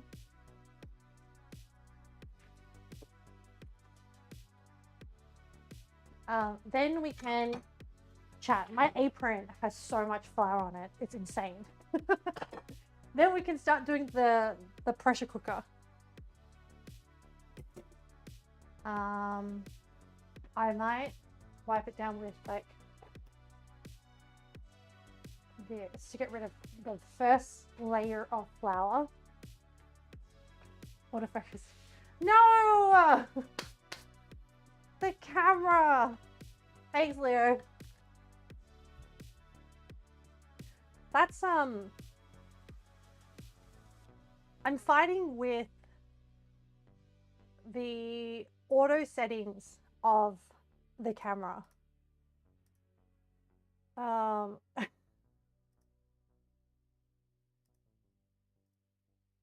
It like, I said it. It flicked its autofocus back on. So I have not the greatest webcam. The C something Logitech. What is it? What are you? Something C something. Anyway, all the reviews I said was like, don't use its automatic settings. So, because it does a pretty crap job. So what I have to do is I have to turn off all the automatic settings and then adjust the focus, the exposure, the gain, the brightness, the contrast, white balance. And then once I do it, as long as it stays on my settings, it's fine. But occasionally the Logic camera will fight me and will be like, you know what? I'm gonna turn my automatic settings back on. I'm like, no! And that's how it got blown out. And that's how it turned the autofocus on. I don't know why it does it, because I'm like, I've manually overridden it. How are you still fighting me? I don't understand. Okay, chat. We have pressure cooker time. All right, plug this bad boy in. And we're gonna need a lot of butter. And, oh, chat, I figured for the best chance of success, instead of getting just any old beef stock, I got bone broth. We're going fancy. So we're gonna need that. We're going to need a lot of butter. Hang on, what's my...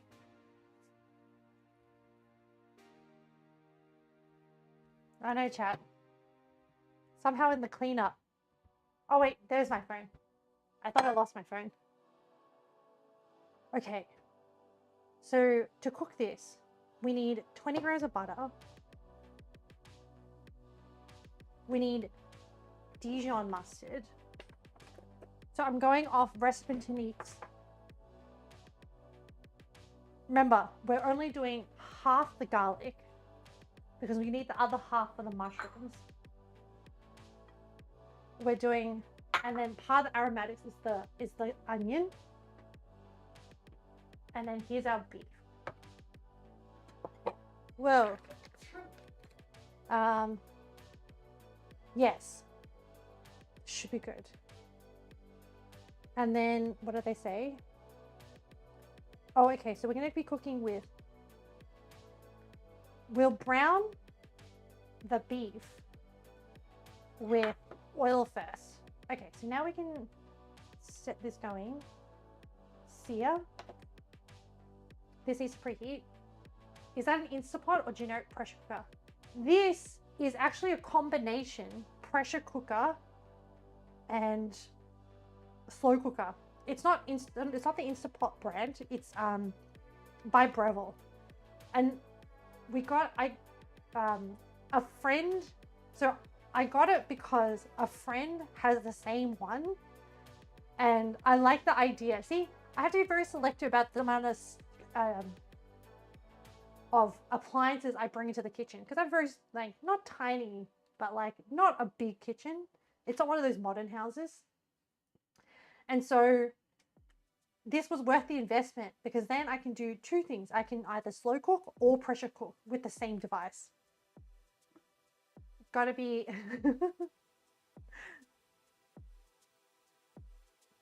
but yes, now I just need to wait for this to sear up. I wish, yeah, I wish I could be sponsored by Breville, because when I look around, I actually have quite a few appliances from Breville. Like, I have the Breville coffee machine and the Breville kettle. Actually, what I would like to be sponsored by is Ninja as well. You know, the Ninja appliances, because I kind of low-key really want their ice cream maker. They have this like ice cream maker shaver thing, but at the same time it takes up a lot of space. But then I can't justify me buying it. But if Ninja was to offer it to me, I would not say no. I would make it work somehow. I would just, I don't know, find a spot. Use Stream Goal. Yeah. The sponsorships that I want: Breville, Ninja, Capcom.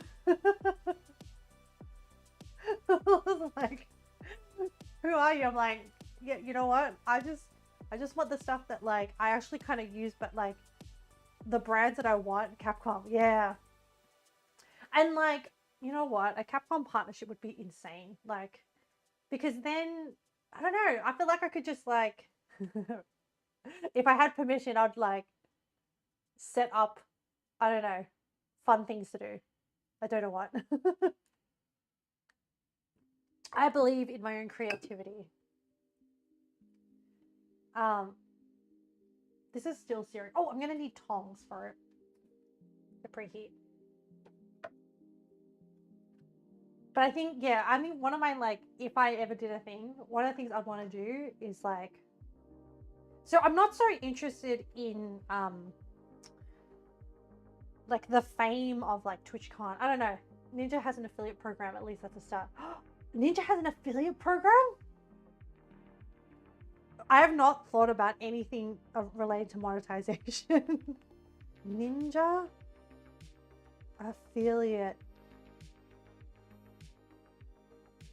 program. I mean, who the heck will come to my stream and then like purchase a Ninja appliance? Like, they're not cheap. Influencers. Oh, join for free. Oh, maybe I will. Up to 20% commission. I doubt that there'll be a lot, but you know what? I mean, if it's free to sign up, maybe I can just do it. But like, it's not a sponsorship. They're actually cheap comparatively though. Yes, they are. But they're still like hefty appliances.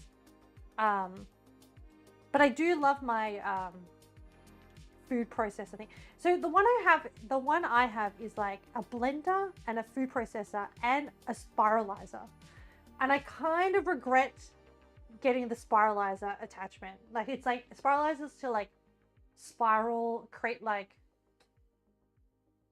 fake pasta out of like zucchini and stuff. It's kind of not that useful. Like at the time I was like, yeah, I'm gonna eat this a lot. No, did not.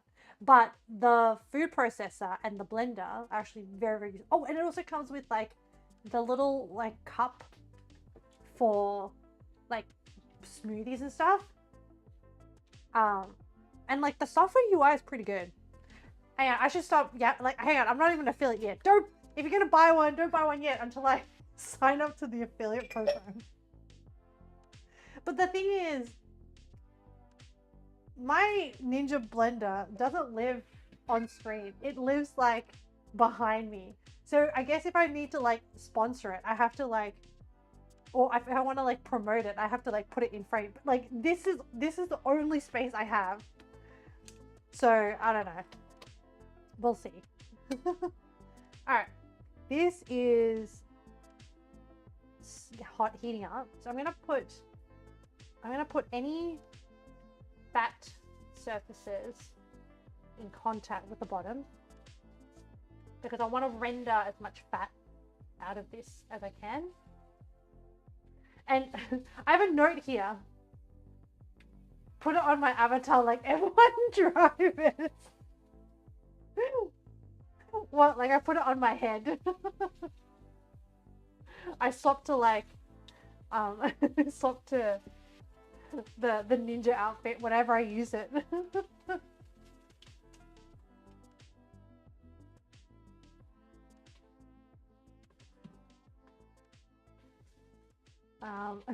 Make an outfit for each of my appliances. I'm like, oh, I'm gonna make coffee chat. Hang on, let me put it on my avatar.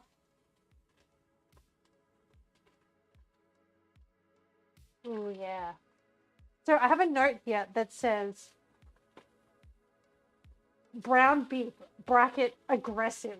So the Recipientin Eats directions is like, make sure you like really brown that beef. I'm like, whoa, okay. I will be aggressive, eat aggressive. I think that's, is it Bring It On or Fired Up? One of those cheerleading movies.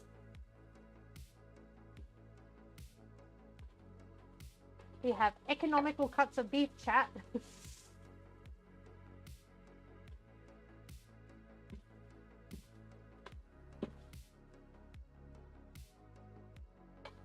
Okay. Shrunk.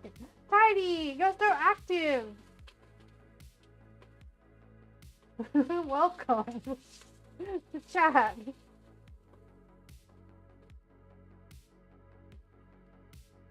Oh yeah. I'm aggressively browning this piece. Ow.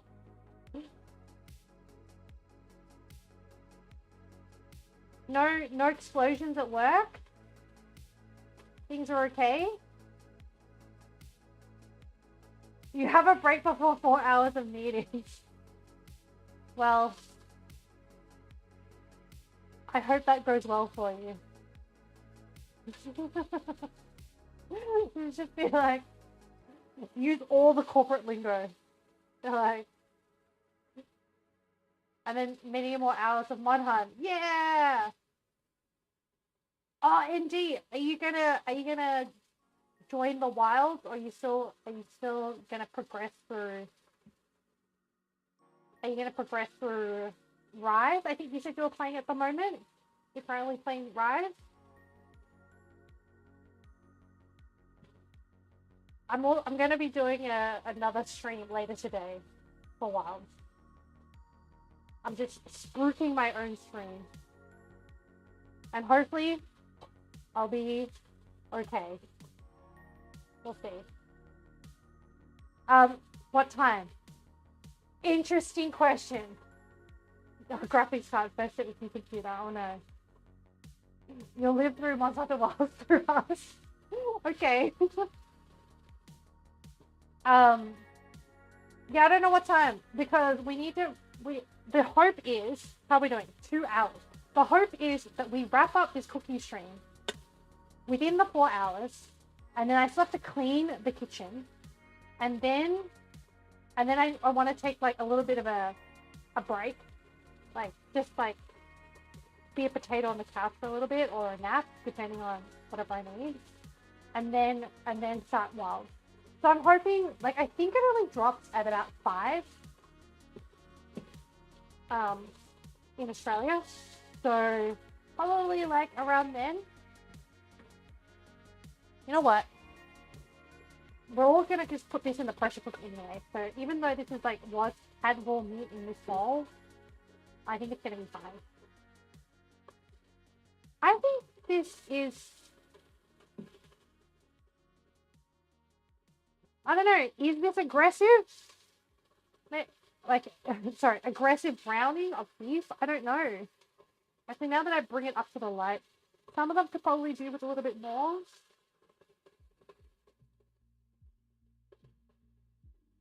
But yeah, we have a bit of a plan, a rough plan.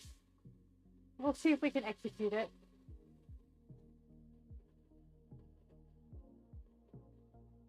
Maybe some of these should do some more aggressive.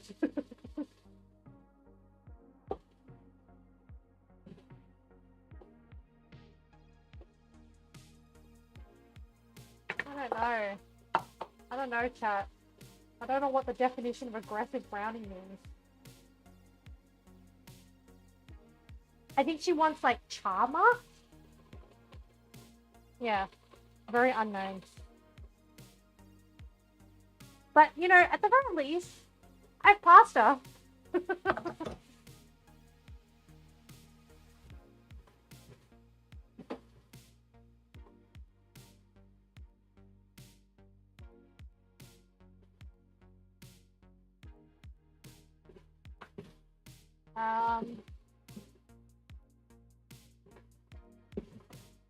Okay.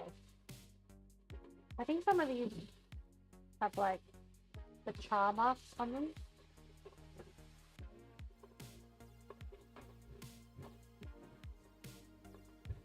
Well, and then we'll do a second batch of beef. The thing with beef, like with meat, is that you don't want to overcrowd the pan. You want it to make sure it has enough like heat to do its thing. Cool. So we'll let that go. And then maybe we'll prep some of the other ingredients as we wait. Well, actually, there's actually not much to it. Oh, I know. We'll just bring out all the ingredients. So we need Worcestershire sauce. As well. I said saute aromatics and butter. After this, we take out all the beef out. So then we need the butter. And for this, we need 20 grams of butter. So maybe we'll just cut that up.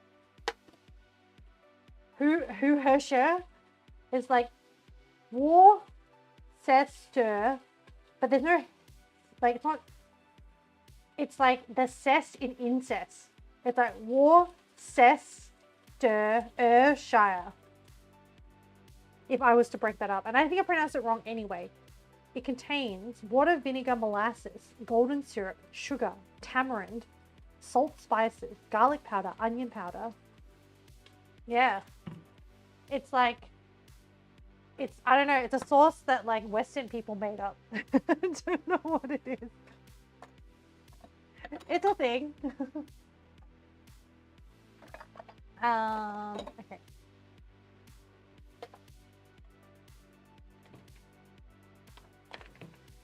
I've only ever used it for Western recipes.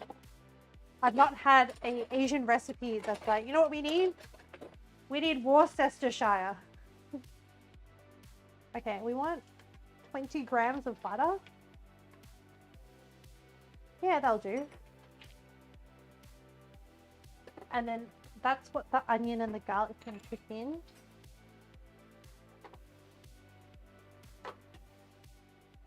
How you going, beef? Are you aggressive yet?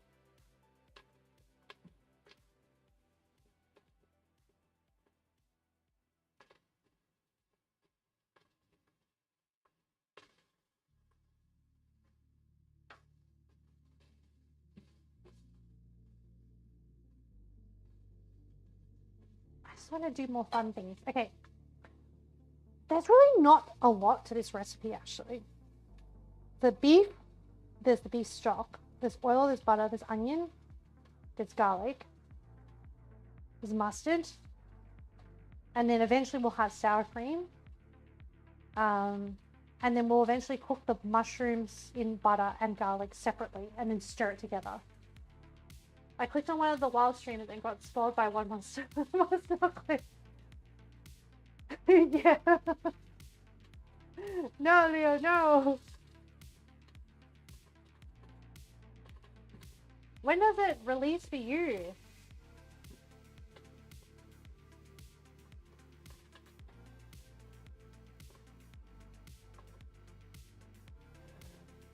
Same time globally. 1 p.m. your time. Okay.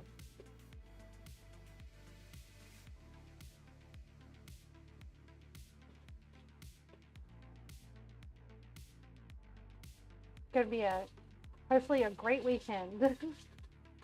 Some streamers have early access. Wow. Yeah, that makes sense.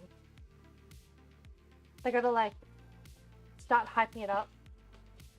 But I mean, at this point, I feel like anyone who was gonna play it would have bought it by now.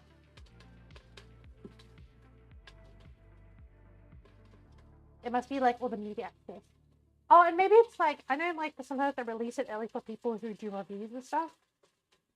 They can get like the reviews out like within like 24 hours of release.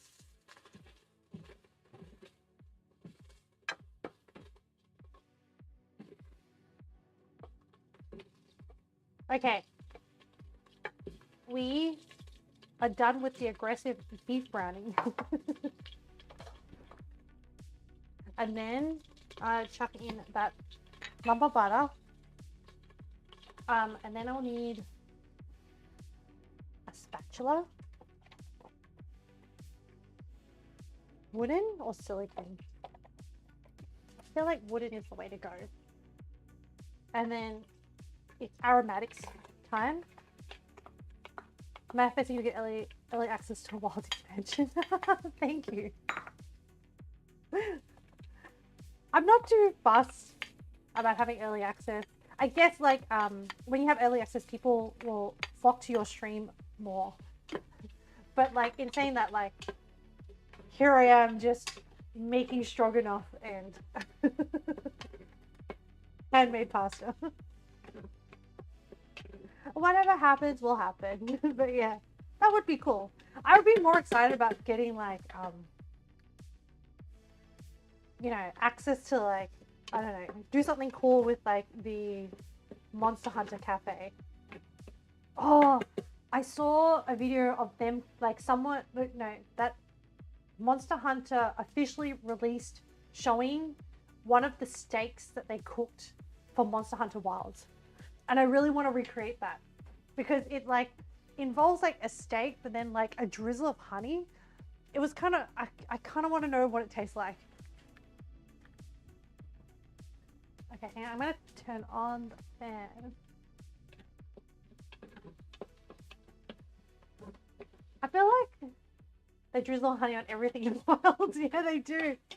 I still remember the cooking scenes where the guy's like making that delicious cabbage, and then the monster just like comes out and like eats him. Okay. I don't think it's a thing that I've really seen. Like, I don't know. Where's the honey thing come from? Oh, is it because, like, within Monster Hunter lore, there's, like, honey plants all over the place? So then they tried to, like, create recipes using, like, ingredients within Monster Hunter? That might be why. Okay. Saute aromatics. Melt half the butter. Cook garlic and onion. Sprinkle flour, so we can skip that, but we will add the Dijon mustard. 4 tablespoons. Wow. That's a lot.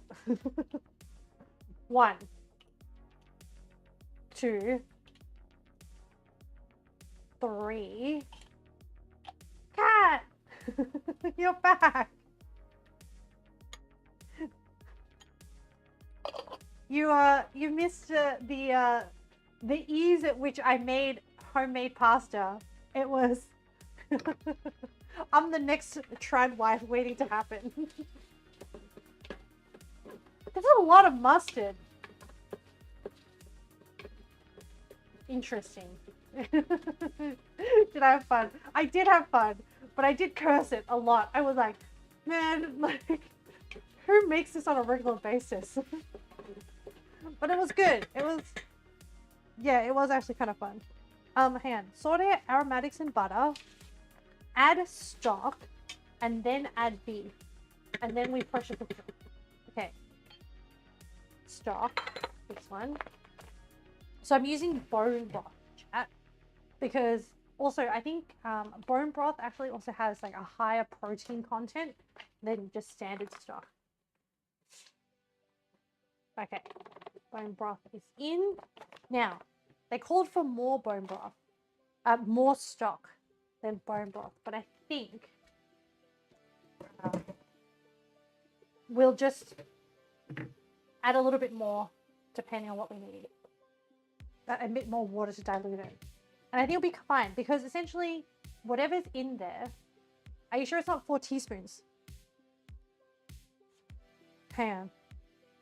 No. It definitely said 4 tablespoons. Oh my god. You made my heart just be like, maybe I did make a mistake. Now, I needed 1 liter. Do I need 1 liter? You know what we'll do? We're gonna let this like...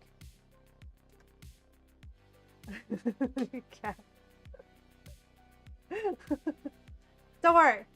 Remember, chat, we can... I don't know if I could... If I had put too much mustard, I don't know if I could fix that amount of mustard.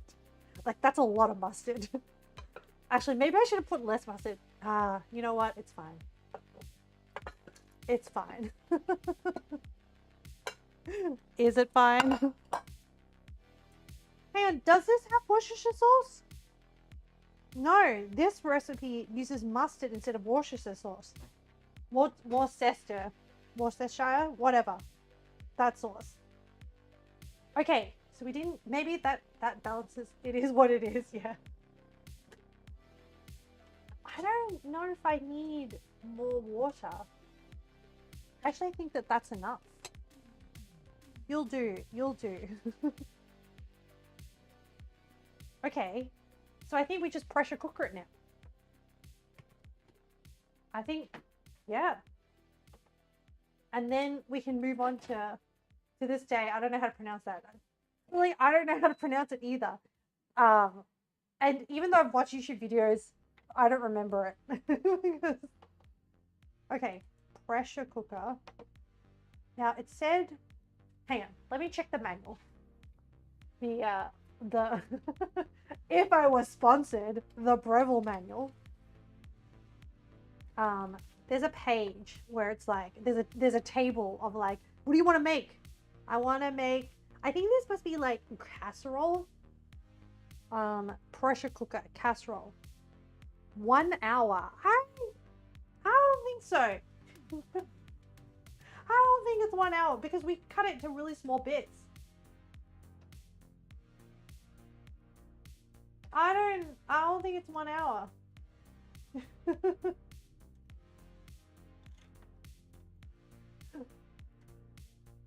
How are you all feeling?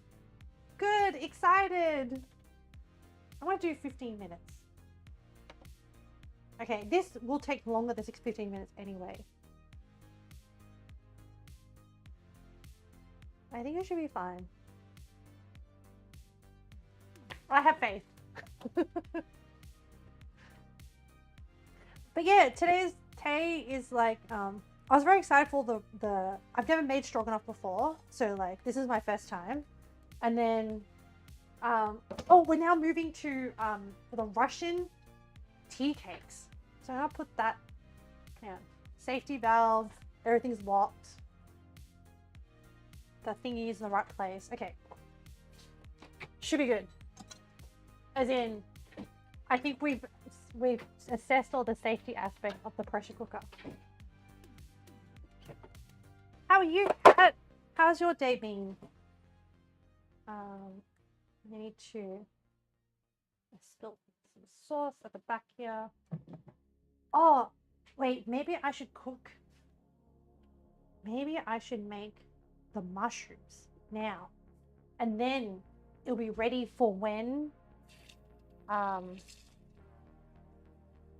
for stirring into the beef sauce. Yes, that is a much better use of my time. But I will.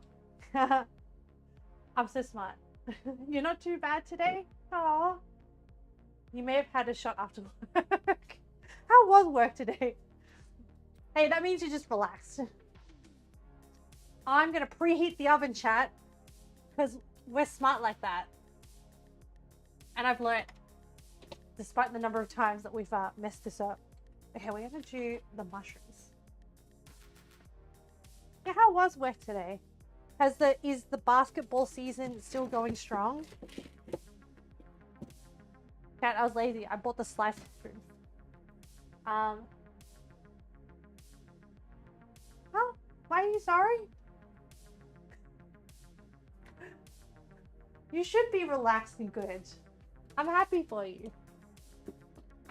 Alright, I'm getting out the cooker to do this mushroom business. Chat. I just need to show you the cooker.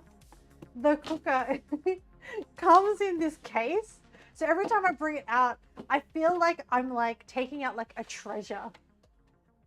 So it's like I have a briefcase for the cooker. I just had to show you because every time I do it, I find it so funny. Oh, hey Penguin, welcome back. How's cooking going?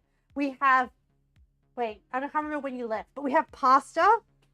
It's not like the prettiest pasta, but it's a little bit thick, let's be honest. And actually, you know what, chat? Well, treasure. Do you know what I reckon? Is that I think because like when we rolled it out, it was thin, and then it became like it shrunk. Like it like I don't know what the right word is. Like shook, like contracted. That's the word. It contracted on itself, so then it became thicker. So you know what? It's fine. Thick fettuccine. Well, according to Jen, I think the word is pappardelle. Papa, like papa. It became shook here. So I would have to research why that happens. Maybe you're meant to rest it before you cut it up. I don't know. All right, I need to prepare this mushroom. Yeah.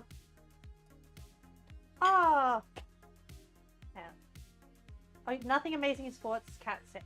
Okay, that's good. So just normal crowd then, not crazy, not too crazy sports crowd. Oh yeah, what did you have a shot of?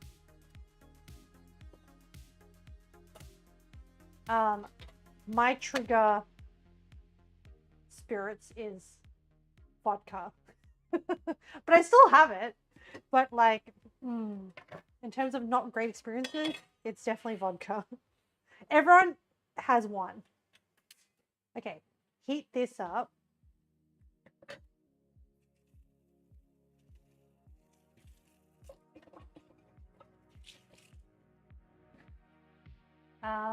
And then add some oil or some extra oil. Wait, no, we need butter. Darn it. How much butter? 3 tablespoons of butter. Okay. Bring the butter back out.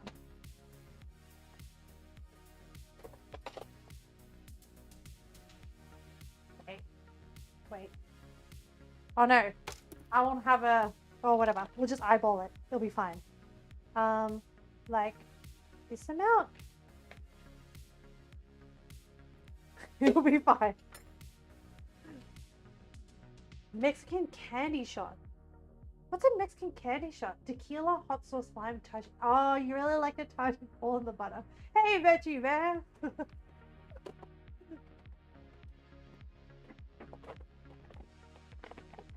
You're back from your drinking before you go out drinking. Whoa. Wow, veggie bear. Coming. You came for the drinking. What was it? Oh, the latest updates is that now that everyone can hear, is Leo past the technical part of the interview and is waiting for further instructions. So not yet like full on like whoa, like, you know, final celebrations, but a step towards the right direction. Strange to not usually. Yeah. Gotta celebrate Leo's achievements. Also, Veggie Man, did you see the pasta? No, the pasta. That's my achievement. Not to diminish Leo's achievements, by the way. Those are way more important than my little silly plate of pasta. Yeah. So we are invested in the tea. Oh, shoosh. I didn't realize that the gas can was on, and then I just created like a bit of a fireball. I don't know if it could be seen. I'm gonna try and clip that and review that and see if you could see the fireball explode. It's all good. Explosion. Did you see it? Was that my first time? Call the ambulance. It's okay. No burn, and there was no fabric nearby, so nothing caught on fire. There was a piece of paper. Am I a hazard? Because I was wondering why. Oh shit. Hang on. It still didn't light up properly. It's not igniting the gas. Yeah. I don't know what happened. Oh, there it goes. Okay. Oh, all good. All good. Flame is on.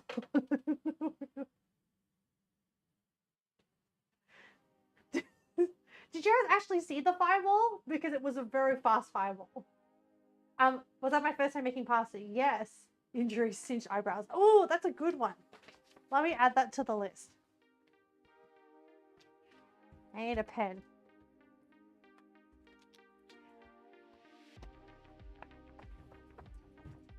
Singed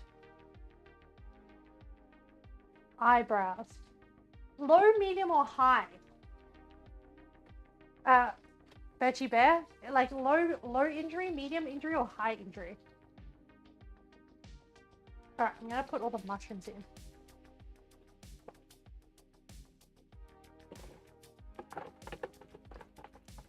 It's definitely not high because you don't die from singed eyebrows.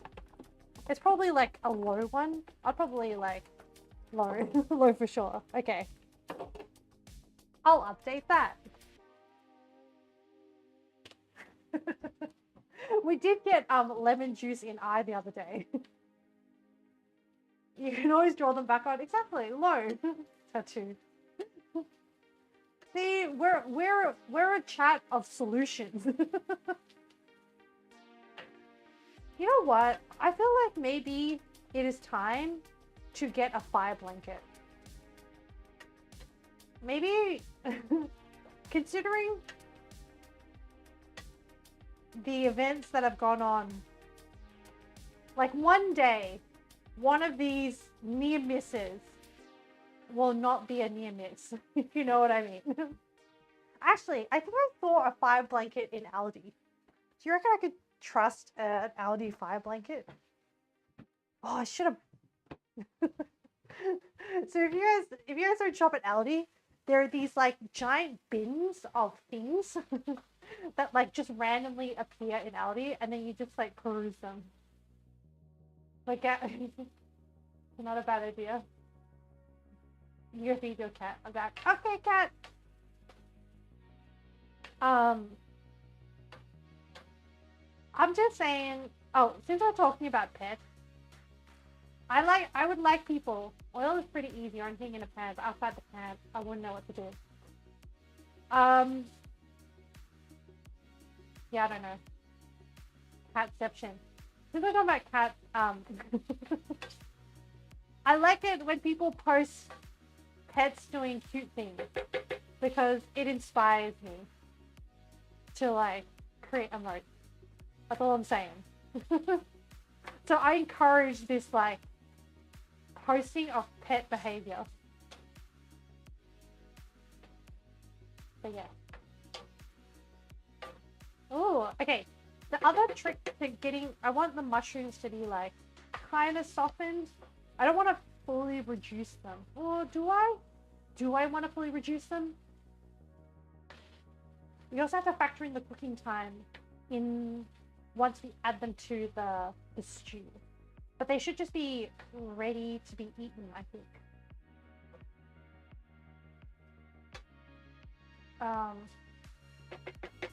Okay, so the trick that I learned to cooking mushrooms is, so there was a lot of liquid before, but mushrooms have a high water content. So what you want to do to cook mushrooms properly is let the moisture come out of the mushrooms and then let it absorb back into the mushrooms, and then the mushrooms are done. So actually at this point, because moisture's coming out, I'm going to add the garlic because I want the garlic to mix with the mushroom water, and then when it absorbs back into the mushroom, have maximum mushroom garlic flavor. Juicy boys. Yeah, absolutely. And like white mushrooms tend to have like a really high water content. And this is how you get like those like mushrooms that you get from brunch.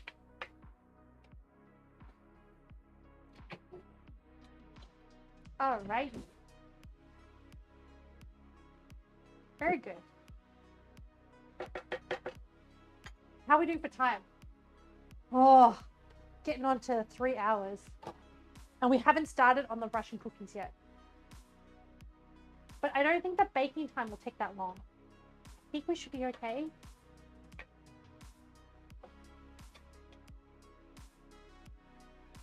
Okay. Yep, it's starting to like reduce down. Looking good, it's looking good.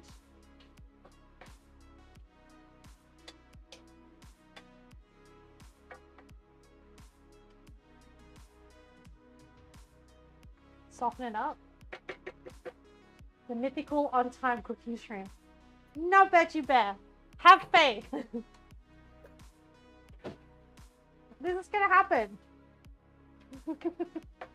It's been done before. We can do it again. And like, I mean, like we've already made handmade pasta. Like I expect that to be the longest time crunch. I'm so focused. You have faith. I'm lasered in. I'm locked in. We're going to transition straight into months after cooking with no rest in between. No, no, no. No, no, no. We've got this. Okay, I think I'm going to call this mushroom done. It was pretty good, chat. So there's no salt in this mushroom because I suspect there's going to be enough in there. Guys, why are you so suspicious? Also, Yama told you guys to keep an eye on me. What is this like lack of faith? Okay, I think we're done with the cooking bit of it. And I dismantled the gas canister so it's safely away.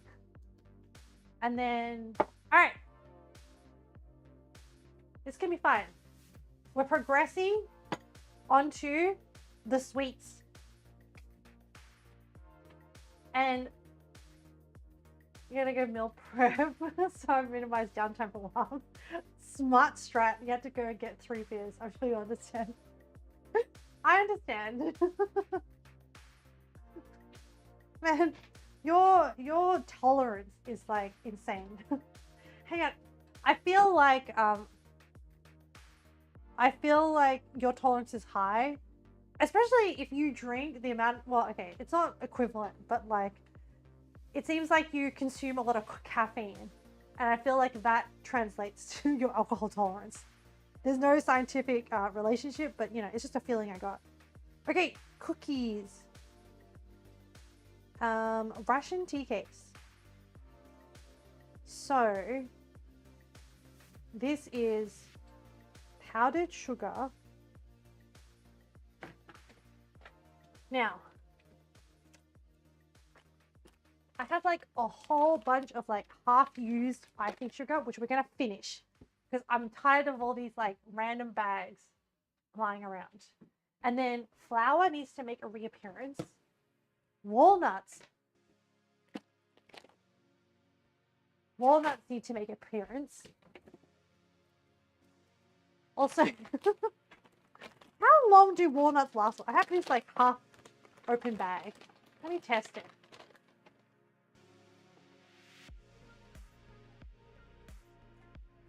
It's not rancid. Is there an expiry date? I'm not going to tell you what the expiry date is, chat. You don't need to know. Best if used by. Oh, it's a suggestion, chat. It's best if used by.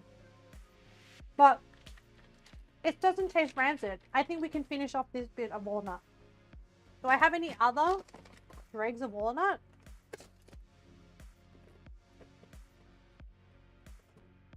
Huh.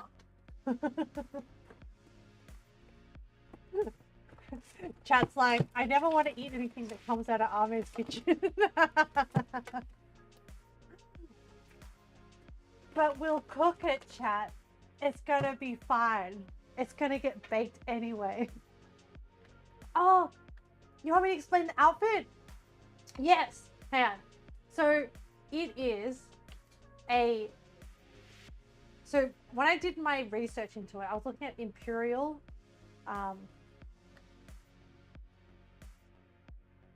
Do I need fridge or freezer? Oh, 3 months to a year. This is longer than a year. I'll just tell you the date. Best used by 10th of November 2023. I'll eat it. Yeah, I'll eat it too. I'm gonna eat it. Yeah, so the outfit, Kat, is it's the headdress is called a Kokoshnik. Pronounce everything, by the way. And the dress is called a sarafan. Sarafan? Sarafan. So, yeah. Now I'm like saying it like Japanese. But yeah, and the inspiration comes from Zinaida Yusupova. Hang on. This is why I chucked it, because I knew this was gonna happen. Apparently, walnuts absorb smells. And I'll just place somewhere for nice fun. Yeah, it was in the pantry, in its own little bag. So the end bit outfit features Kokoshnik and based on Princess Zinaida Yusupova's outfit from the 1903 Winter Palace Costume Ball. Yeah, so if you look up, I actually recommend you look up Princess Zinaida's, like if you type in Zinaida Yusupova's 1903 Winter Ball, her outfit is insane. It is, so she is what was the richest woman in Russia at the time. Yusupova, yeah. She was the richest woman in Russia at the time. And you think at the start her story was going to be like a really cute one, because she ended up marrying, her dad wanted to marry a prince, but she ended up marrying for love to this like military commander, Count Felix. And they were happy until her son died in a duel as a result of having an affair with a married woman. But before the woman was married, he wanted to marry her, but his parents were like, no, Nicholas, you can't. And then he ended up, after she married someone else, they still had an affair. and then the guy, the husband of her, challenged Nicholas to a duel, and then Nicholas died. So then after that, their marriage, the mum and dad's marriage, kind of fell apart. And then Felix, like Felix Jr., Senior, sorry, because I had two sons. So I had two sons, Nicholas and Felix Jr. So then Felix Senior ended up just like drifting from his wife, Zinaida, and decided to have a second family with another woman. And they ended up having two kids. So like at the start, I thought it was going to be a good story, but then it ended up being like kind of shit. And then, yeah. This is Gorgina, my Happy Marriage from season 3. All my friends hate Felix Senior. Yeah, we don't like Felix Senior. And then interestingly, hang on, a piece of walnut went down my throat. Oh, okay. And then interestingly, Felix Jr. actually ended up killing Rasputin just before the revolution happened, because Rasputin had a really bad like hold over like influence, like kind of like a terrible influence over the royal family, and was kind of leading the Russian, like making terrible decisions and kind of leading like the country into ruin. And the reason why Rasputin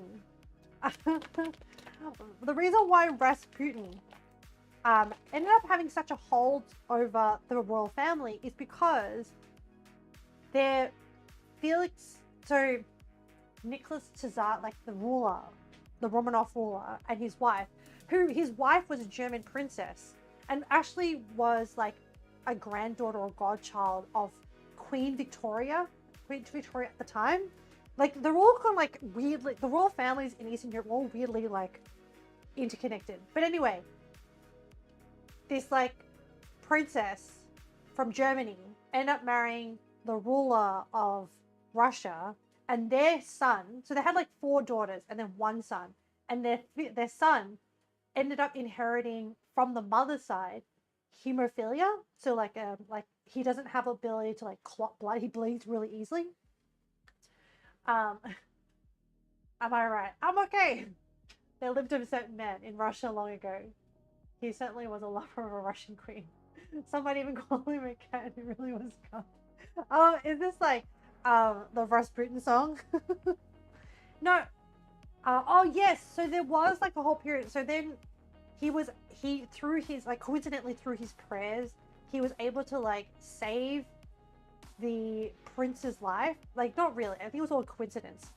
And so then the queen and king were like, oh my god, this guy is like a holy priest. Like we trust him with it. And then he became really close to the family. Hang on. Let me, what am I doing with the walnuts? I need a cup of walnuts. Okay. How does hemophilia affect the blood-brain barrier and checks the exploding prostates? Your intern might be having a stroke. It's just sweet, that's all.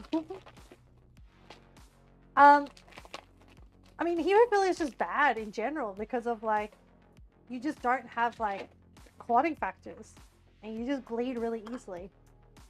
Okay. Oh, do you know what? No, I will hand chop these. I was going to put it in the food processor, but like this is such a small amount. It's not worth the effort of washing the food processor.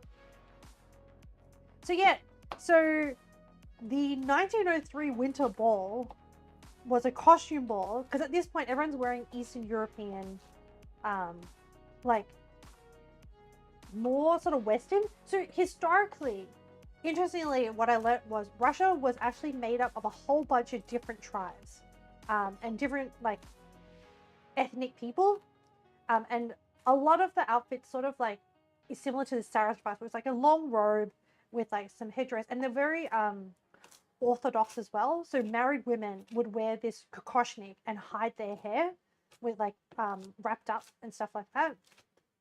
And so, but then I think it was Peter the Great, one of the rulers. So at some point, there was a whole bunch of like fighting within these tribes and all these different countries. And then eventually, at some point in history, all the Russian tribes sort of kind of like, they weren't even Russia at this point. They merged together and formed like Russia. And then they elevated the Romanov family. So then the Romanov family ruled Russia for like, I don't know, something like 300 years or something like that. And then at one point, Peter, who is part of this Romanov progeny, decided like, you know what? We need to modernize Russia to make it into like the future. And so he's like, okay, we're going to adopt like Western dress. We're going to like move away from this sarafan and this like Kokoshnik clothing. And Russia's problematic because at some point, I mean, it is also problematic right now, but like historically, there was essentially, it was a serfdom political structure in which the landowners would have serfs, peasants, essentially, and they're just indentured workers, essentially, like slaves. It's just legal slavery. And so for the longest time, and there was I went deep on this Russian research. Oh, Birchie Bear, I did. Like, yes, I did. And so the whole serfdom thing, there was like, throughout time, there's like different people that were like, we're going to reform this. Like, we can't be like a slave nation. And it's like, yeah, you shouldn't be a slave nation. You should reconsider that. And there was a period of time where they did reform and like let slaves be free, but then there was really nothing to sort of like honor that or protect that or like protect. Oh, the pressure cooker started going off. Okay. It's venting. Yeah, so there was really nothing to underpin that revolution or reform. This is before the actual Russian Revolution, by the way. And then I think the current, so we're saying current king. So we're talking about like the guy in power in 1903 and also in power during the time of the Russian Revolution, which was 1917. He was like, his granddad was the guy that was like, hey, we're going to let the serfs free. And then he ended up dying due to some sort of political thing. Anyway, current guy is like, you know what? Reforms are bad. I don't buy into this like freeing the slaves business. And he was similar to the French French rich people. He was very out of touch with what was actually going on with his country. And so he relied too heavily on Rasputin. Because now remember, guys, he trusts Rasputin. And Rasputin was actually I think Georgian, like from the country of Georgia, like peasant who ended up becoming like a priest. And actually Rasputin, like, he was not a real priest. He was a bit of a charlatan. He was like, yeah, I'm a priest. But he was apparently had a very high sex drive. Okay. He messed around with the ladies, which is where later on when, during World War II, when the emperor went off to like lead his troops against Germany, massive Donna, went off to, yeah, that his wife, who was the German princess, who the people didn't really like because she was a bit up herself as well. She was like, I don't need to endear myself to the Russian people because I'm just royal. They should just love me. Like, I think that was already an attitude that invited a revolution, firstly. And like, so yeah, a lot of stuff happened. And like, so then Rasputin comes into power, and while like the emperor was away, the Russian emperor was away, the queen was having to make all these decisions, but all her decisions were influenced by Rasputin, which is why like all the other nobles were getting really concerned. And then during this entire period, there was like a whole like so I watched a whole like, I don't know, 2.5 hour documentary on like, because then I was like, how did the Russian Revolution happen?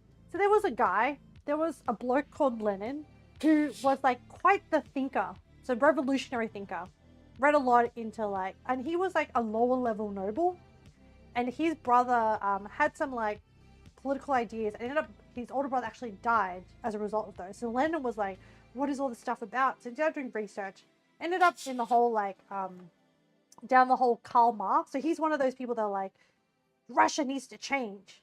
So he went down the whole like Karl Marx sort of like cultural stuff and was like, yeah, this is what we need to do. And then Lenin was also actually, the reason why he did really well was because he actually had like a plan. He had a practical plan of how the revolution was going to happen. And then also at the same time, like, so they're like the smart guys. Whereas Stalin was a thug, apparently. He was definitely a Georgian peasant, grew up really poor. And he was like the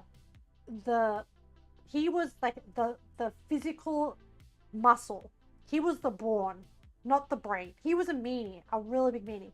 And so he would like, he would set up like, you know, illegal, like how, like, you know, money in the black market would funnel into all the revolution stuff. He would like do so all these people in the revolution were like, you know what? It's going to be a revolution.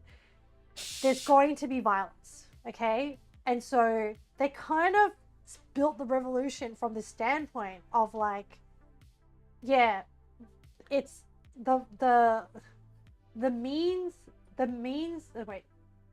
justify the end. Yeah, like the journey of all the violence. So then that's why like Stalin had a really big part. But Stalin, so Lenin and Trotsky published a whole bunch of articles, wrote a lot of papers about like their ideals and things like that.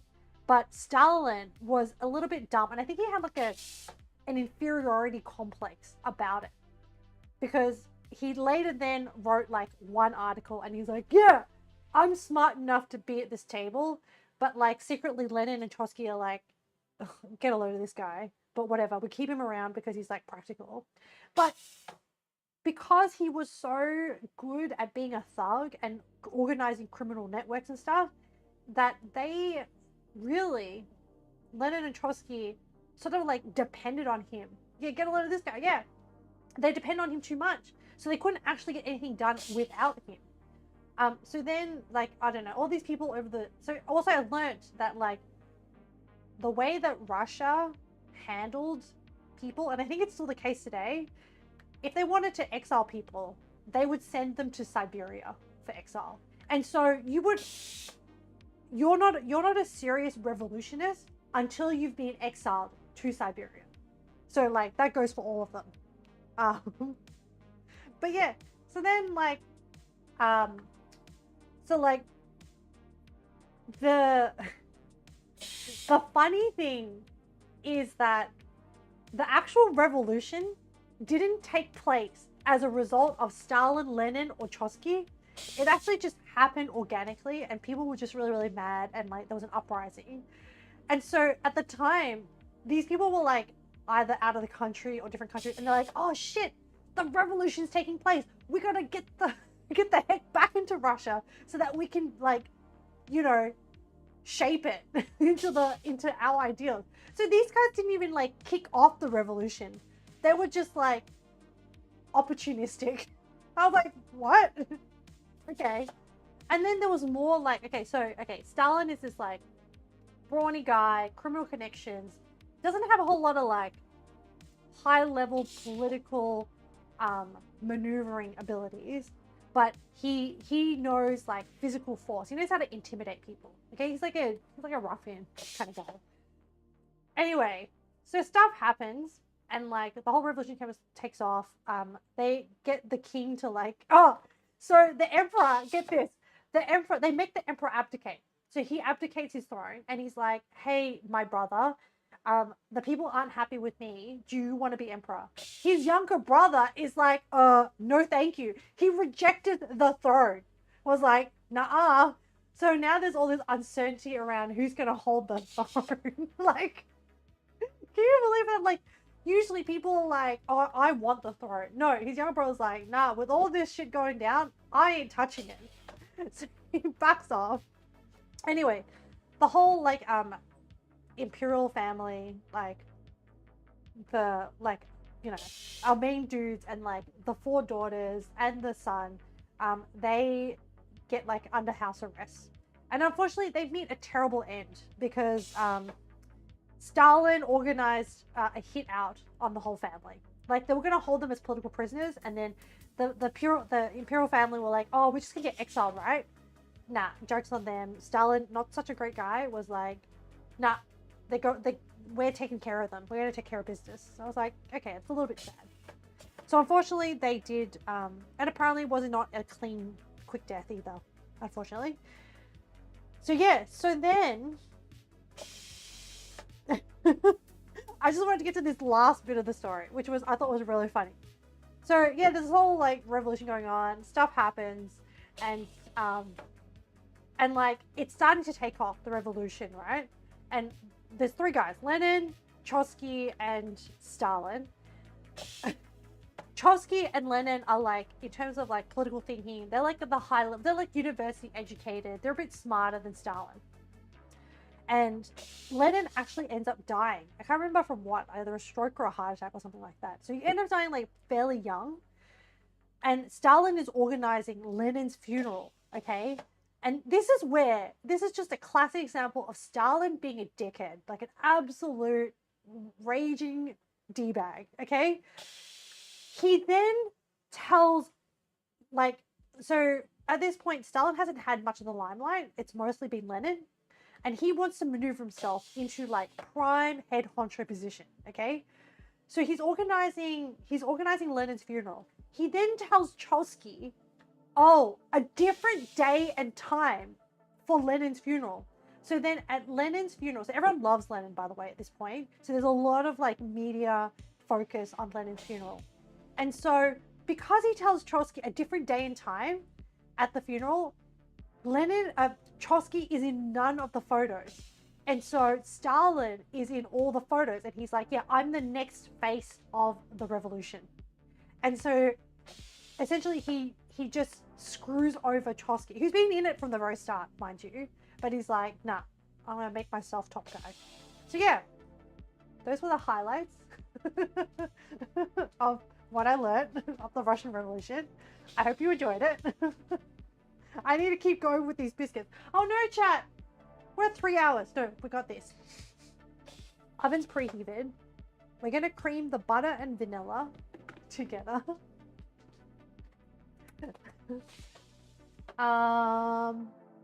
Cream, butter, and vanilla. A cup of butter? Really? How much is a cup of butter?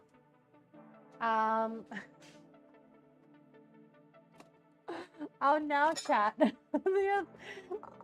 The other problem is I only have 1 extension cord, and creaming normally involves a hand mixer. So like, pressure cooker, I need you to like hurry the heck up. Do I have another extension cord?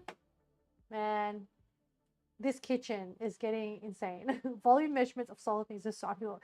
Yeah, it makes no freaking sense. Well, look, we can do. Oh, I know. Hey Google, what is 1 cup of butter in grams?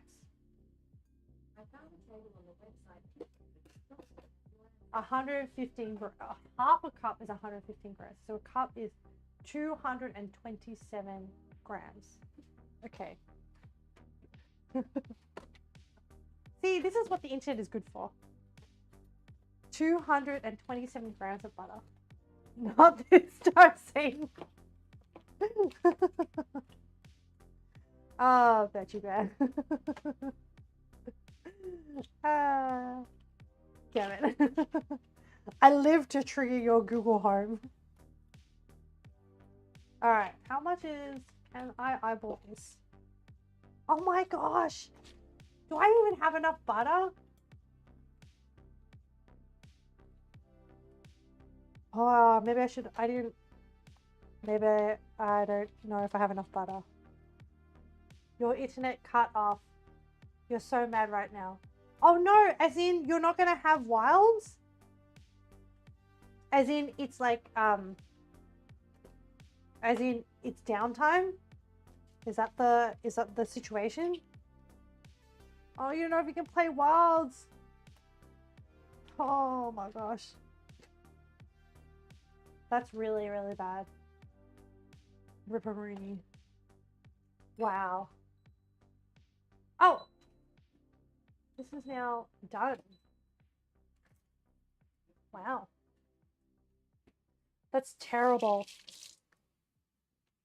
I think we have just enough butter. I'm all out of butter. No, Leo! And after all the prep as well. The timing. Is there... Oh, wait, you can't even... Oh, like you kind of want like your own setup, huh? I was thinking like, can you go to like a LAN cafe, internet cafe? Yeah. Oh, I think I need the spatula. Did it soften the beef enough?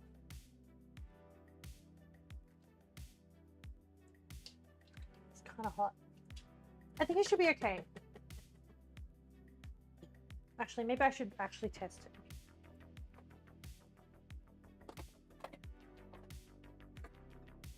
I just want to see if like the beef softened up enough. You're still here. Just had to keep dropping it out. That's okay, Penguin. I just went on my Russian historical rant and probably put a whole bunch of people to sleep. Probably scared off a whole bunch of people. I don't know. I think this is soft enough. Yeah. I think it's okay. I don't want it like completely mushy. I still want like chunks. This is a lot of fat in here, but I guess like that's what makes it tasty. So in which case, I'm gonna reduce this. Actually, what I'll do is I'll unplug it from here, re-plug it over on a different bench to make, and then reduce it. I'm dealing with one singular extension cable. I should probably invest in another one. Okay, I'm gonna put it over on this side, off camera, and then reduce it. And just have it like, because it's still very, very liquid.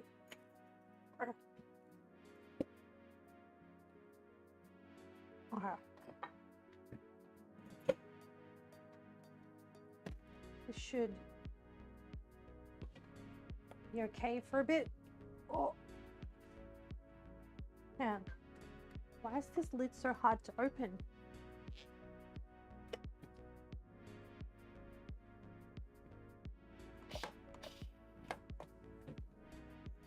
What happened?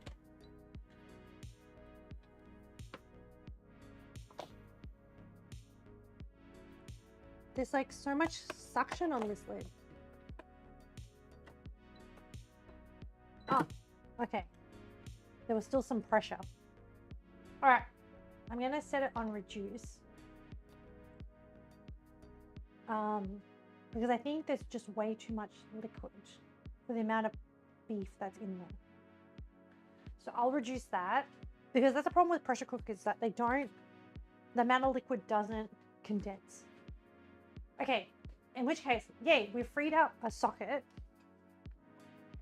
that we can bring over this hand mixer. One hour left to while stream is. Steve said, how do you unpressure a pressure cooker? So mine is a machine. There's a button. There's a button for venting. So, and so ideally it's all like controlled into like safe parameters. In saying that though, there can still be problems.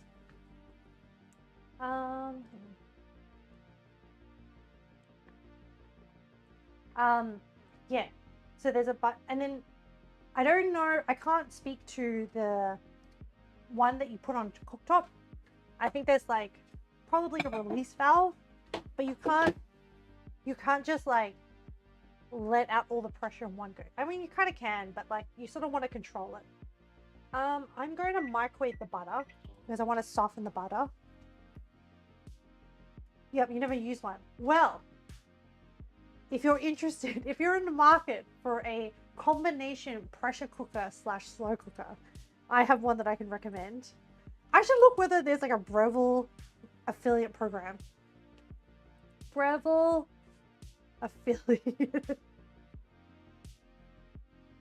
program.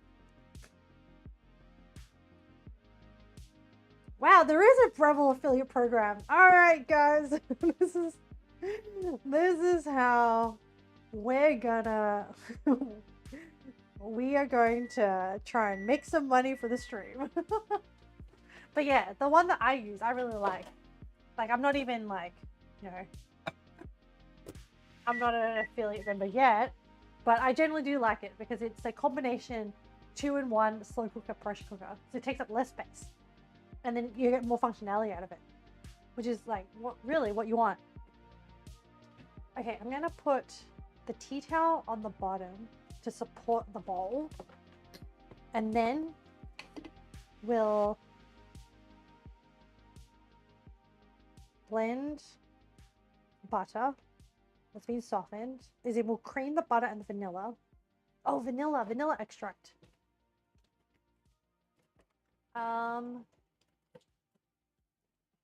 Yes. That'll be vanilla extract.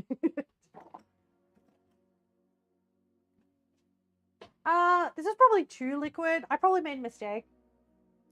It said soften, not liquefy.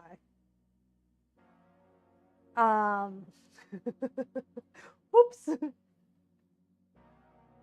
How much vanilla do we need? 1 teaspoon. Ah, you know what? We don't need to wash a measuring spoon for this. We'll just do that. Whoop. Okay. Maybe we added too much. Ooh, okay. So this is going to be...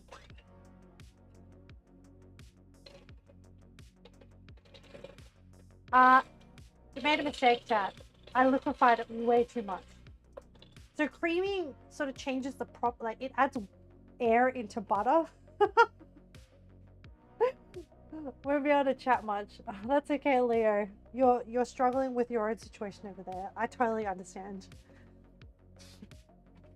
I hope your internet comes back online just so that you can play Wilds. Not even necessarily to play Wilds with stream, but more just so that you can enjoy. You've waited so long for this. How do you think that back up? I'm going to shove it in the freezer. That's what I'm going to do, but I think it's going to take some time. So I'm going to see if there's some other jobs that I can do while I wait for this. You can also put like an ice bath underneath, but yeah, I'm struggling to get this into the freezer without. I need to reshuffle some things.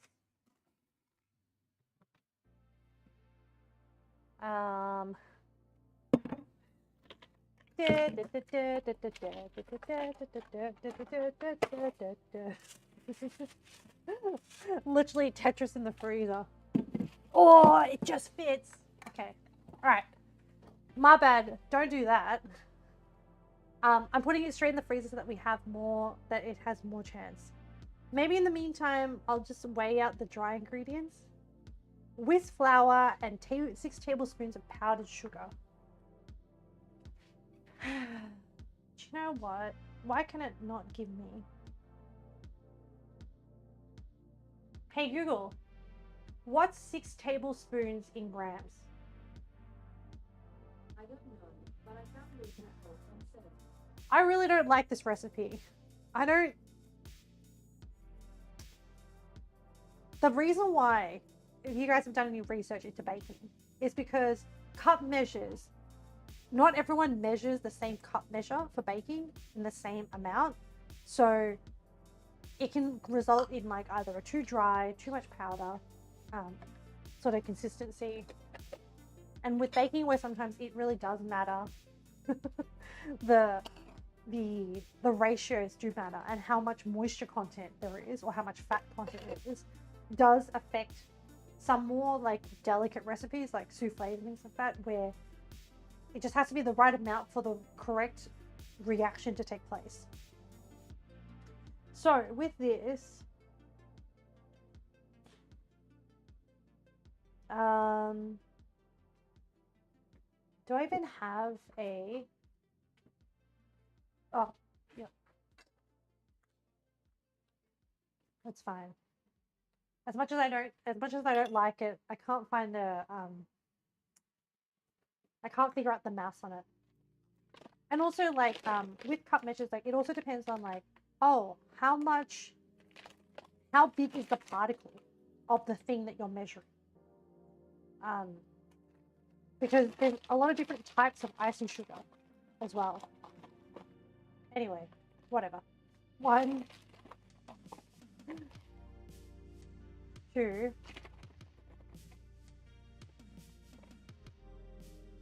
3, 4, 5, 6. Okay. Oh, you cooked your spicy noodle lunch dish with fresh chilies. Now you can watch this. Oh, that sounds so good. I have not yet eaten. Stroganoff will be my lunch / dinner / whatever.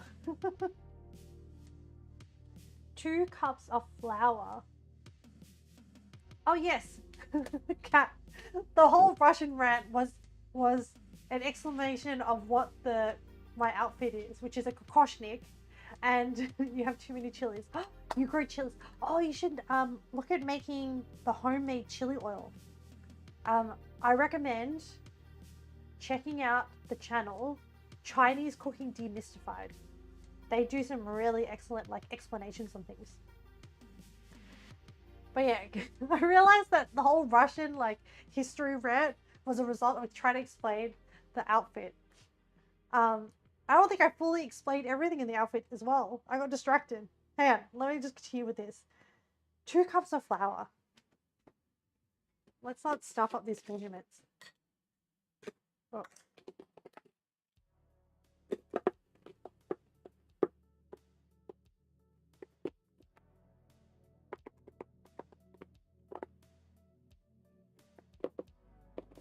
See, this is so hard to measure up 2 cups. But yes, this triggers me, chat. Recipes that like, also as a former pharmacist, like, you just know how bad cup measures are. Like, there is no way I'm making up a cream or a combination of powder and stuff with like using cup measures. It's either mils or grams, okay? Because like, look, this is not even like, what you're meant to do is you're meant to like even it out and then level it out. But whatever. I'll keep my moldies to myself. Okay, we have the powdered sugar with the flour, and then we're meant to add it to the butter mixture. So we'll just like, where's my little tiny whisk? I'll just like whisk it, mix it together. Val, hello, welcome to stream. Where we accidentally create fireballs and melt butter too much when it's just meant to be softened. But yeah, welcome. And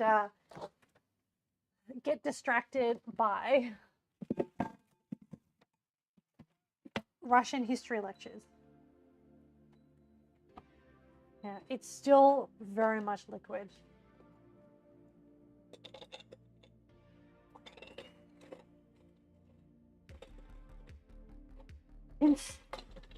Of concern is I'm a little bit worried that the butter is separating.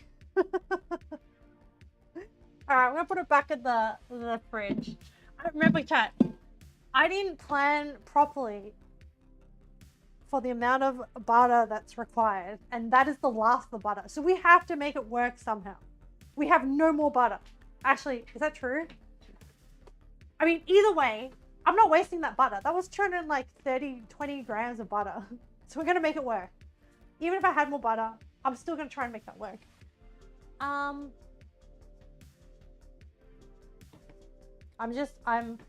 inspecting the stroganoff on the side.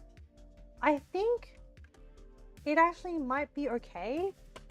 I think we might be ready for adding the mushroom.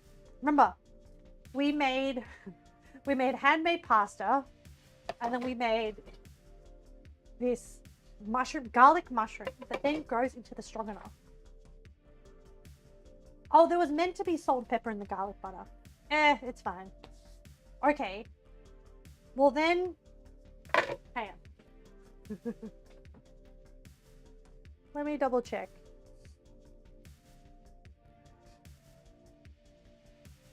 So cook the mushrooms. Mix sour cream into the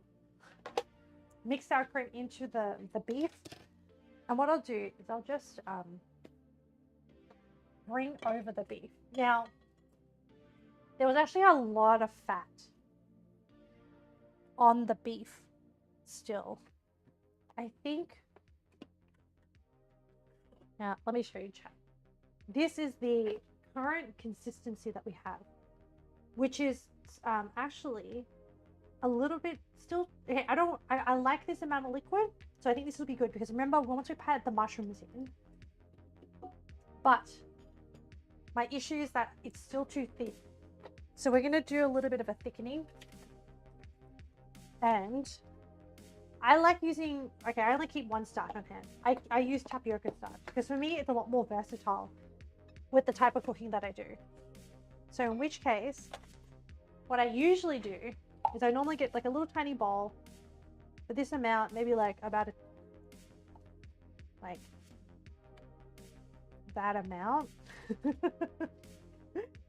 like you know, I can't explain it because you just get a sense.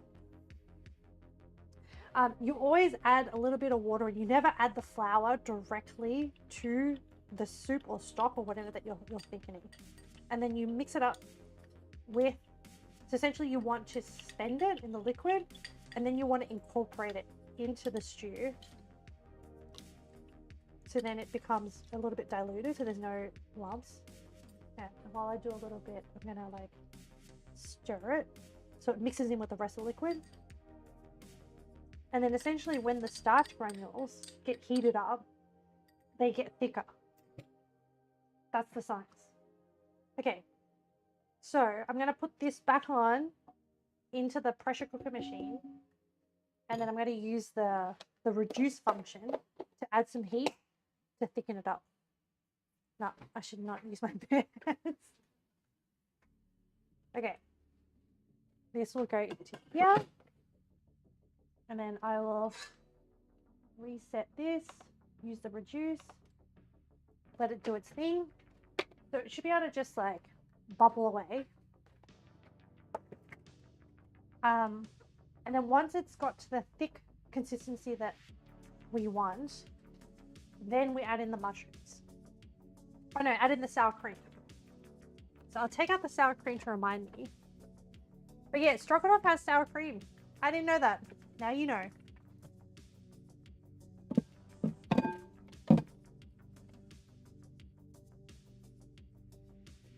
So it's starting to thicken up, but it's not quite there yet. The other thing we can do is we can make a water bar. So you get like a bigger bowl. You then get a bunch of ice blocks.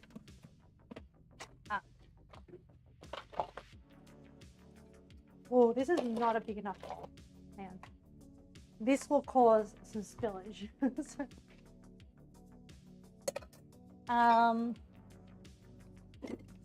A bigger bowl. Okay. This work? Yes, this will work. And then you chuck some ice into it.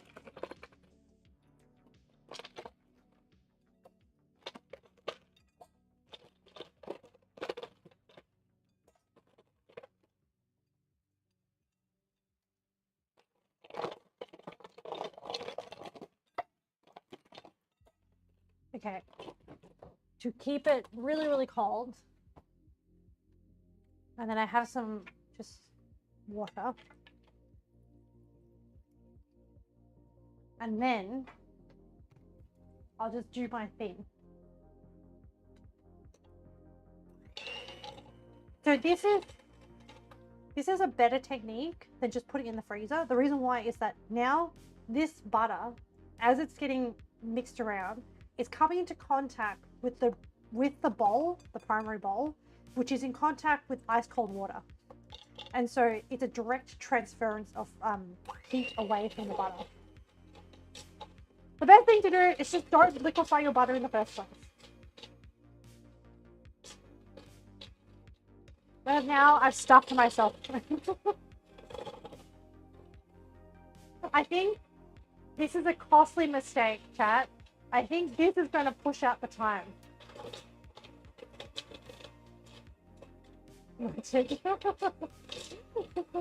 Put some starch in it. Doesn't quite work that way. Oh man. How goes cooking? Really good, Leo. Really, really good. We may not make the 4-hour time limit.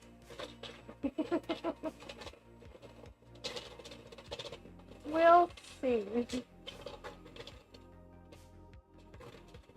We accidentally liquefied butter instead of just softening it.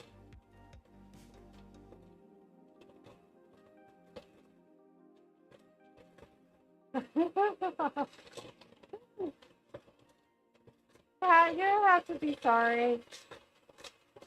We will learn from this.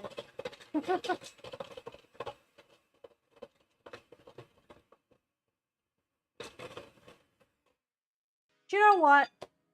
I've decided, do we really need creamed butter and vanilla? Like, can we just not mix it with the flour? Like, it's all just going to get incorporated anyway. Am I right? I'll do a little bit more. See if I can get the butter to change color by incorporating air into it.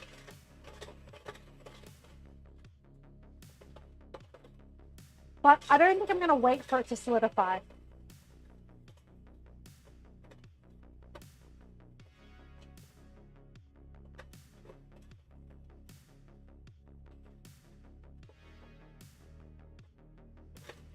It is changing color.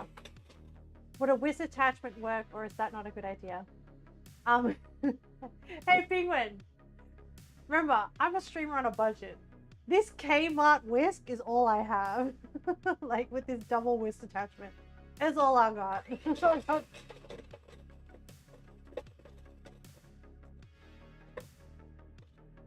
There is no other attachment. Oh, it is thickening, chat. It is actually thickening.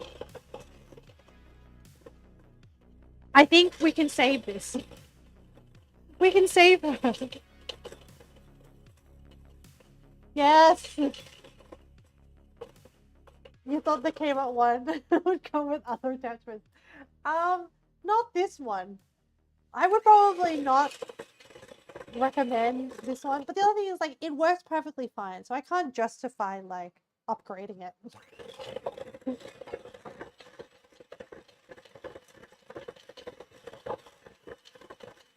It's so funny. Okay, somehow it is thickening and it is turning a lighter color. So the lighter color means that air is getting incorporated into the butter.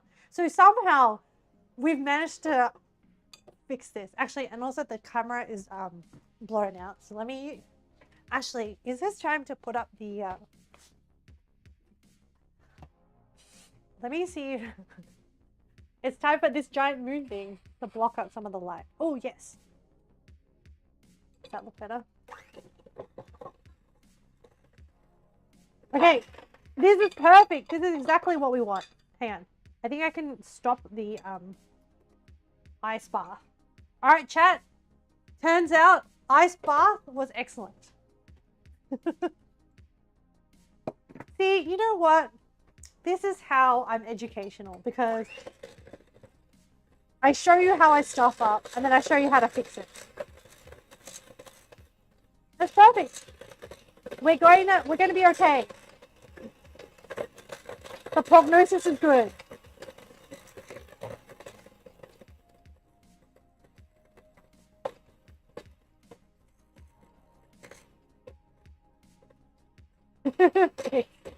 Yeah, we fixed it.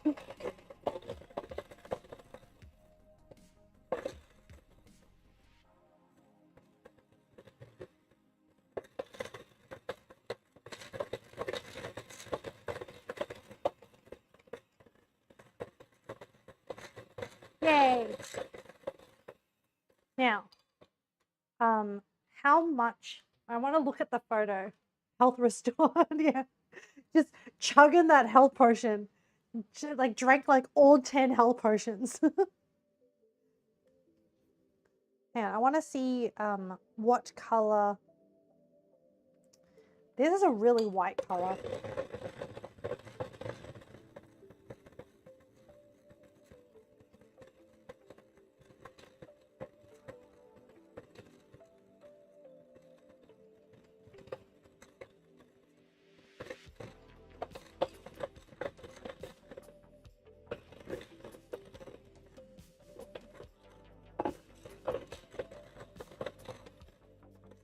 I think this was good. All right, I think this is probably fine. Now, I think we add the powders, these ones, to this. So we're gonna need another spatula. Yes. Okay. So we'll add this by parts. And at each step, we'll just incorporate it in. I can probably get rid of these now. The whisk is done.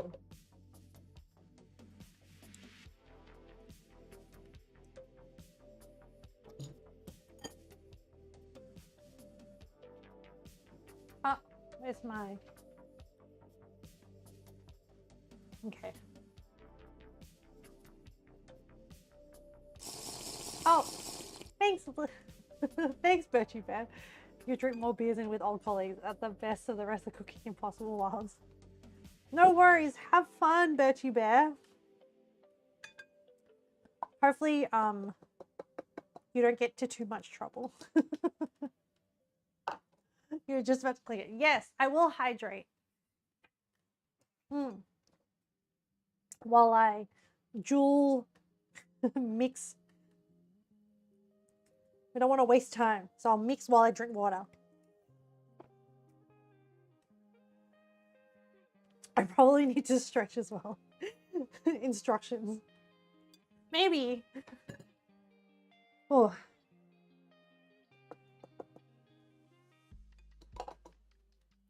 All right. Oh, it's so interesting. There's so much air in this butter now. Can you imagine if someone wrote these instructions? Yeah, liquefy your butter, then put it in an ice bath, and then cream it. Okay, I think we dump the rest of that in, and I actually think we can dump all this walnut in as well. Do you reckon this is fine enough? I feel like this walnut could probably be smaller.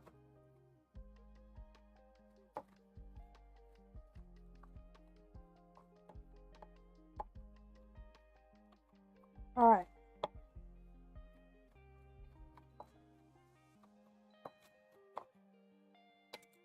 Okay. Let's just dump it all in. It'll be fine.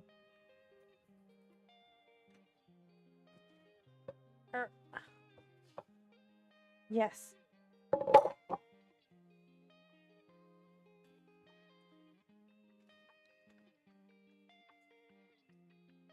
Luckily, this doesn't take too long to bake. It only takes 12 minutes.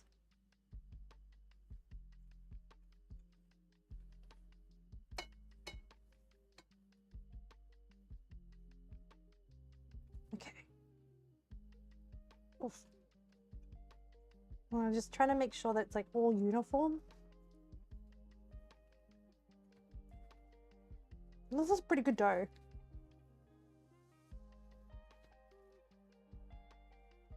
This is a good, you like walnuts? Yeah, I love walnuts too. This is a good, like, easy, okay, apart from the butter, which if you ever attempt this, you know not to liquefy butter. Just like do it for 10 seconds at a time and check the consistency. But, radish is literally butter, walnuts, powdered sugar, and flour. And then we're meant to make balls. This kitchen is now like a nightmare. An explosion occurred. Oh, I need to stir the stroganoff. 1 second.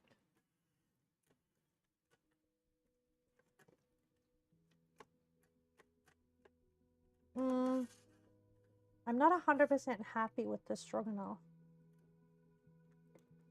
I think it needs to be a little bit more reduced.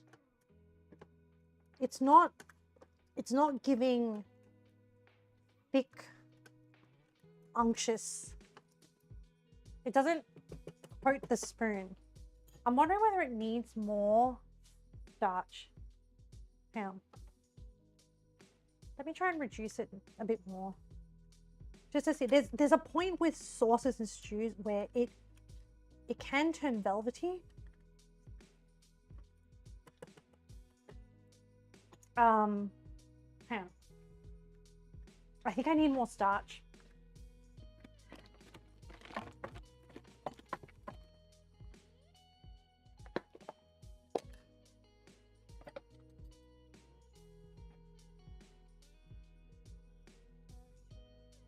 I think it needs to go another round. Okay, I'm just gonna do the stew bit off camera. I'm just mixing up another batch of starch. Make sure it's liquefied. I've made the mistake of not liquefying it properly before adding it to things. And what you get is like lumps of flour or starch.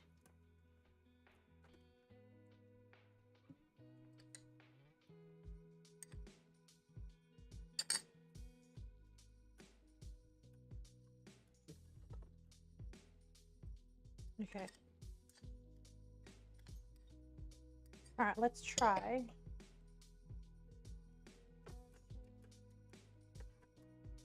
This step. Let's do one more round of this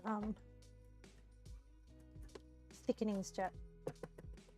And then hopefully, the other thing with the thickening is that it will like help suspend some of the fat that separates the top. Because that beef would actually had a really high fat content. Okay, we're done with that. Now we need to do the rolling out baking tray. This is a... All right, we can do this. Let me... You got chili on your lip. Don't accidentally inhale. Chili on your lip, we can fix that. Inhale the chili in the lungs, we can't, well, we can fix it. But you're not going to have a good time. Okay, the oven is too strong, so I'm going to turn it down. Okay, this, so let me understand what we're doing here. Small scoops of dough and roll between your hands into 1-inch balls. Place the balls 2 inches apart on ungreased cookie sheets. Okay. This is going to be messy, chat. All right, I guess we have no choice. So what size? Hang on. 1 inch, so 2.5 centimeters. So, okay. You did that by accident once. I've done it before. Oh, if you enjoy chili, 1.5 inches. Hands, this is still too big. Like that. Yeah, that's about an inch. Have you tried like Sichuan cooking? Oh, this is so buttery, chat.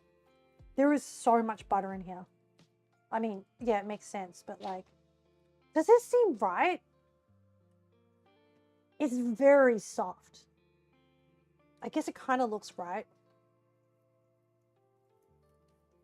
You grow your own chili, so you try to put it in most things you eat.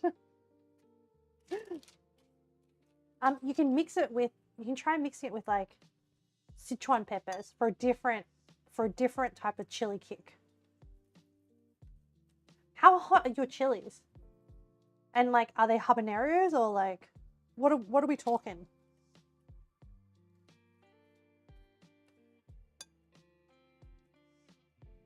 Also, it's so cool that you grow bird's eye chilies.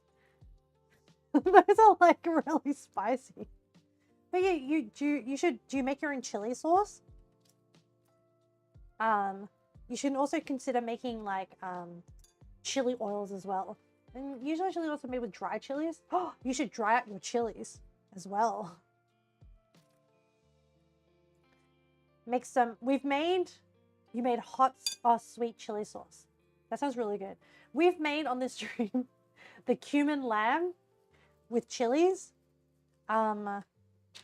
where the chilies kind of killed us a little bit. Yeah. Chilies, when they hit oil, hot oil, and vaporized, I guess is the word, getting into the airways is terrible. Would not recommend. I think these are a little bit too close together. Something like this.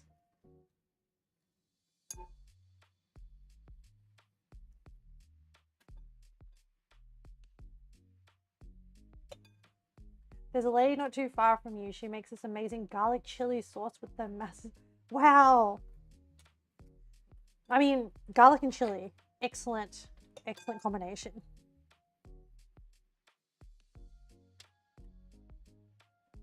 It does sound really good.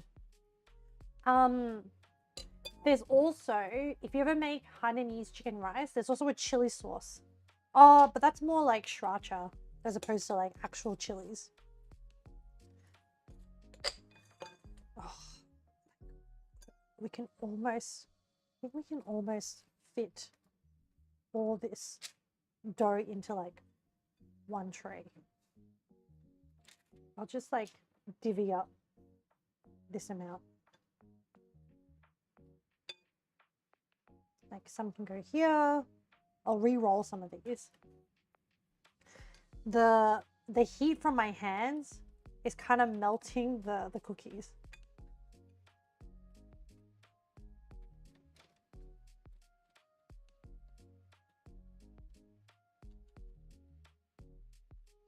I'm worried that once this hits the heat in the oven, this amount of butter is just going to melt. I don't have confidence that it's going to stay in this ball shape.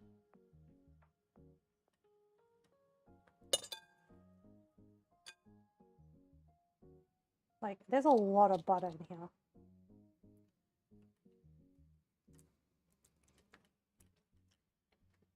I think it's really important that we only have it at 175. Okay. I think that's the best I can do. Yeah. You know what? I'm not going to re-roll it. I'm just going to pat out down the little bits that didn't quite fit. All right, that's pretty good. Wow, the camera has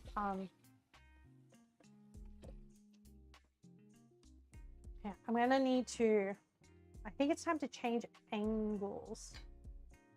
because I think it's a bit blown out now. All right.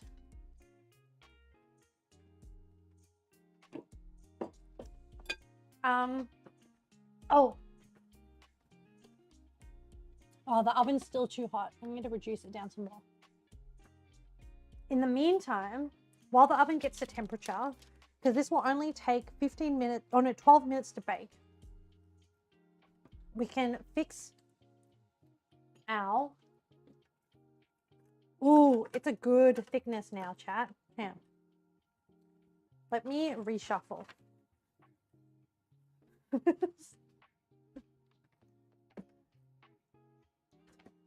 This kitchen is, as you can imagine, has a lot of stuff everywhere right now. Okay, pasta. I'm gonna put the cookies away here. We don't need a chopping board anymore. And the knife can go away. Give this a quick wipe down.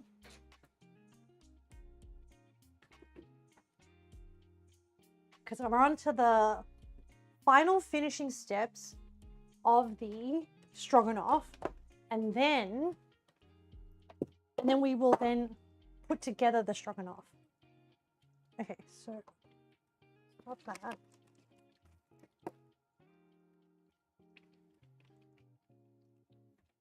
Whoa. The stroganoff is back. Okay. I might use this opportunity to change camera angles.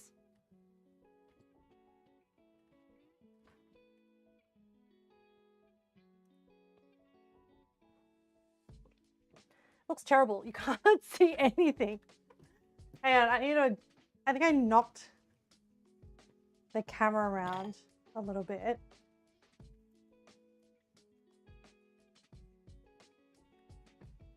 Oh, I didn't increase the height. And that might improve things.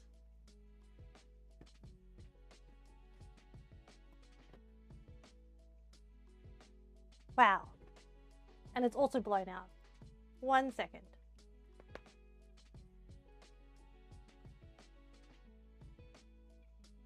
I guess this is where...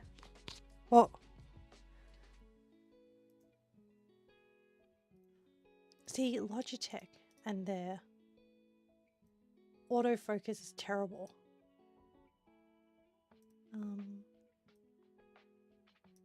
Brightness down.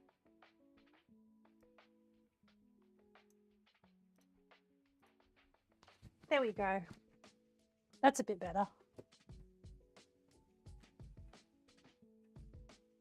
Okay, so this is what we have now for our stroganoff, which is exactly the consistency I wanted, which is like a little bit thick, because we're also going to be adding sour cream. That will add more liquid, and we'll be adding the mushrooms, and that will have some liquid. So it's going to liquefy. It's going to liquefy already the thickness that we currently have. Also, yes, the oven is slowly coming down. Perfect.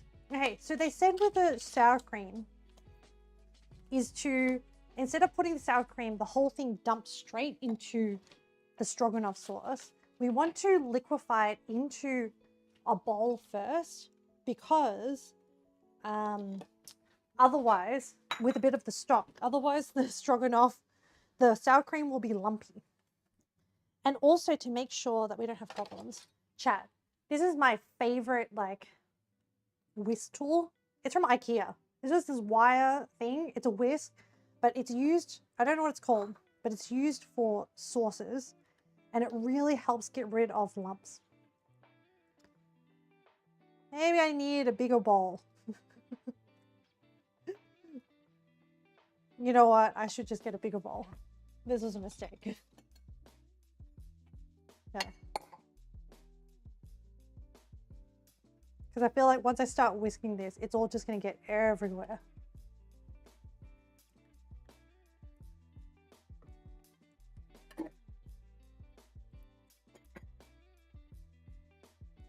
Alright, I'm gonna use, okay, they called for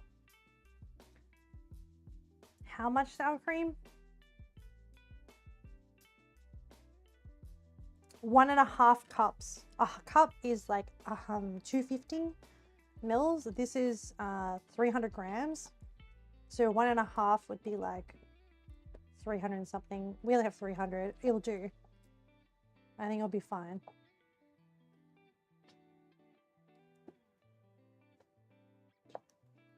And I get to use my tiny little, I have my tiny little spatula.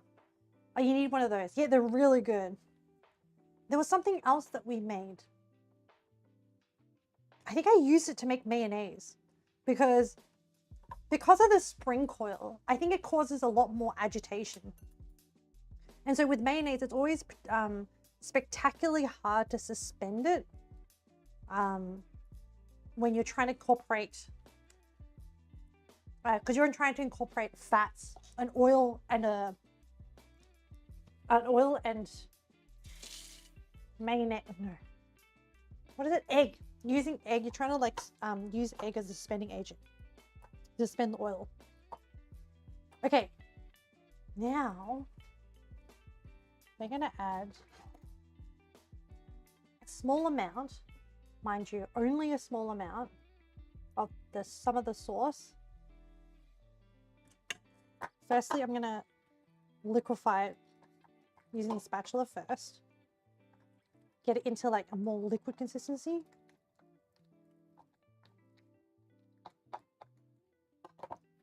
And just keep adding more and more bits in. Might not actually need the whisk.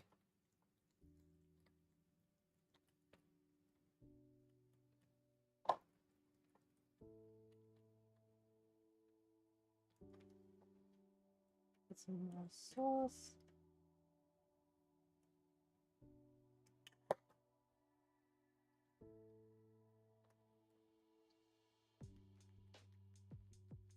Oh yeah.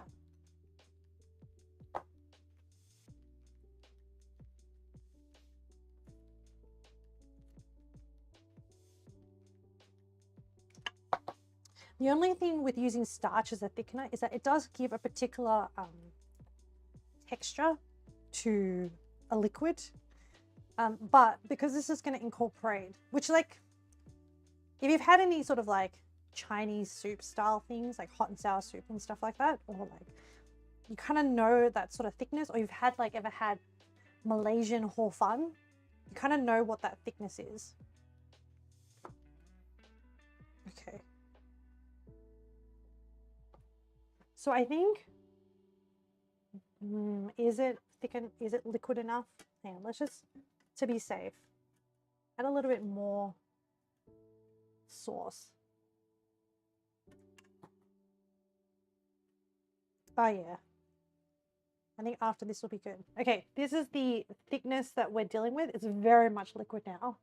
Hey, Jeannie. Welcome. All right, I'm gonna remove some of these utensils that are blocking the pot. And then, all right, add a little bit and I'm just gonna stir. Actually, this spatula is not, can't handle this volume of liquid. So I'm gonna swap to that pink spatula. How goes it? Surprisingly, despite all the things that we did to doom our own stream, we managed to fix it. We liquefied the butter, but we managed to fix the butter for the cookies. We accidentally set off. You just have to wake it back now. I think we're on, or I don't know if we're on track for time. How? Oh, the oven is ready. Okay, cookies are going in. Hey Google, set a timer for 12 minutes. Yes, cookies gone in. And then we're now, I think I might have, to distract yourself, should I play some games or physics? What do you mean physics? As in like,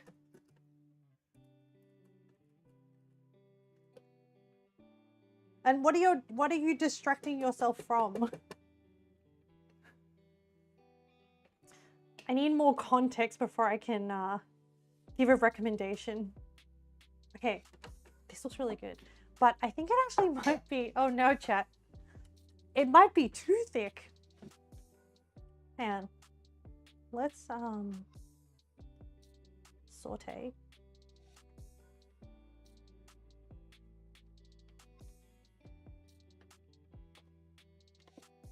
I heat this up. Life and literally physics, as in mathematical physics equations. Are you a physicist? Or like, what are we talking?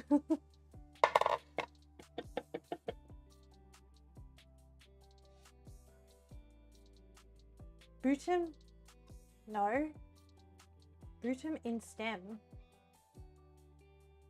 Hang on, do I have dust on my thing? I don't know what that means. I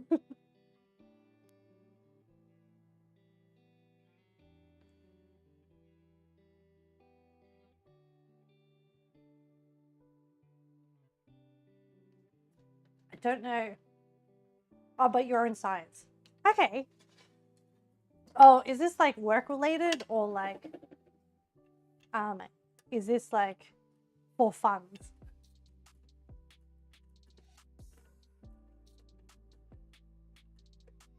And I don't know if my stroganoff is looking correct, chat.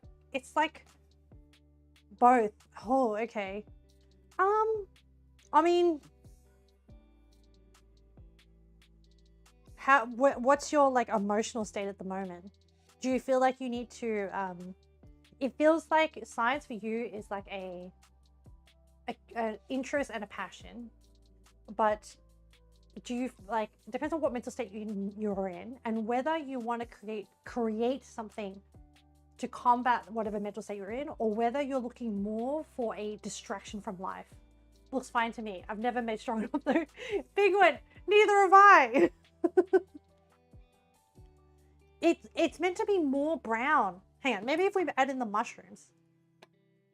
Yeah, so answer me that. What mental state are you in? And what are you hoping to achieve out of being distracted? Because then that will help inform better what is the right activity for you to do. All right, I'm adding the mushroom and I'm hoping that'll make it more brown somehow. But I think the sour cream really made it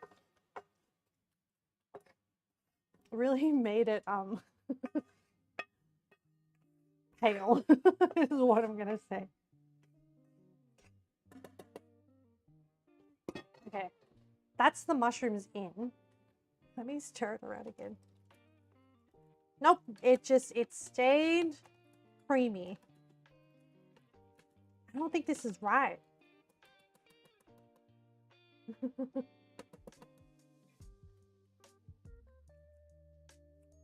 It tastes really good. Like, how can you not like sour cream and stuff? Just hoping to do something, it's a vague feeling. Also, it depends what game you want to play. What's on the game selection criteria? Chat, what if I add some like, I'm kind of annoyed that it's not brown. But like it still tastes good. Maybe I shouldn't mess with it. You really only have Marvel Rivals and Baldur's Gate 3. Oh, I actually think Baldur's Gate might be actually probably a good, because you'll be living a story. Add Worcestershire sauce. But I'm worried that will increase. I'm worried that will increase the vinegar content. I can do a little bit, and we can see how it tastes.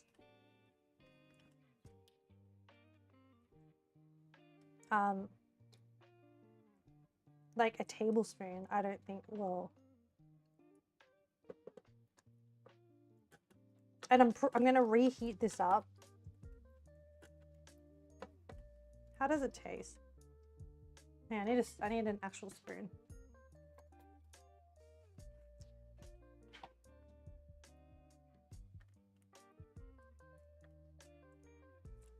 I wouldn't, okay.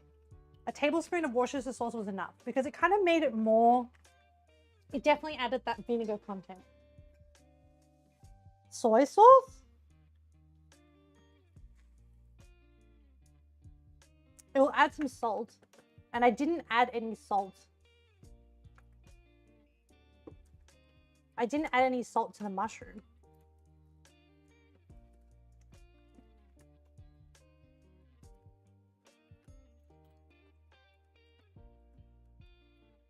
So maybe I'll add it.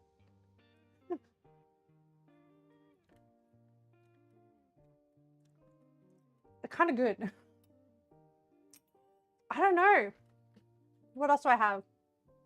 Oh, I do have cooking caramel, which is like a very brown color and doesn't taste too sweet. Yeah. Let me just, before I dump it all into the pot, let me just taste it. Yeah, it's okay. It's not a strong flavor. So it will blend, but let me just mix a little bit because it's a little bit thicker than like the soy sauce and stuff. And then maybe it will bring some of that brown color back and not look so like pale.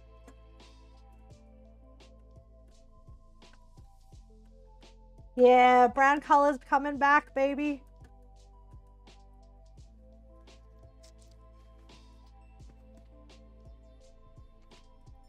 I think I can add a little bit more. Guys, appearance is also important for cooking. Because we also eat with our eyes.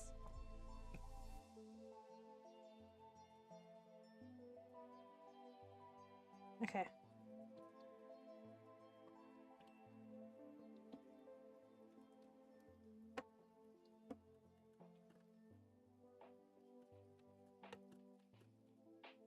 Oh yeah, that looks kind of better. See, we can fix our own problems. We're solution orientated, team. All right, let me taste this. Savory. So notes of like savory. So you just enter your postal codes here, and when do I expect some of this to arrive in the post? I don't think you want it. I don't think you want this to arrive by a post. I should set up like a Uber kitchen, like a pop-up Uber store. Okay, I'm happy with this color, and we also added a little bit of salt via the soy sauce. So it's not super salty. So I'm getting like sour cream, like the savory beef flavor. I don't know if I taste the garlic mushrooms, but I'm just tasting the sauce. Okay, so I'm going to put that on. I'm just reheating it back up. Now, oh my God. Oh, thank God. The timer, the 12-minute timer is still going. That's for the cookies. I was like, I hadn't heard anything in a while. I hope it's okay. And I was like, oh crap, maybe the timer didn't actually trigger. No, we're good. So we didn't need the cool IKEA spatula, but we need to boil our pasta. So I'm gonna move this into the background. We actually need our cooktop back. And this is where we're gonna boil pasta. Like this. Okay. She's locked. She's locked in. I'm gonna use, for the sake of so that stream can see into the pot, I'll use like a small pot. I think it should be okay. Yeah. Let me just see. Does it fit? Yeah. We're doing one portion. So I'm firstly going to boil water with a generous amount of salt. Oh. All right, we're gonna boil water. Okay, and a generous amount of salt, and yeah. Yay, we're finally cooking our pasta. And I'm gonna put like a little bit of olive. It just helps the pasta not stick to itself. Okay. Wow, guys, we made pasta. Now we're gonna eat it soon. Finally. Hang on, I should do some like photos of the pasta. Hang on, I should do the better looking pile.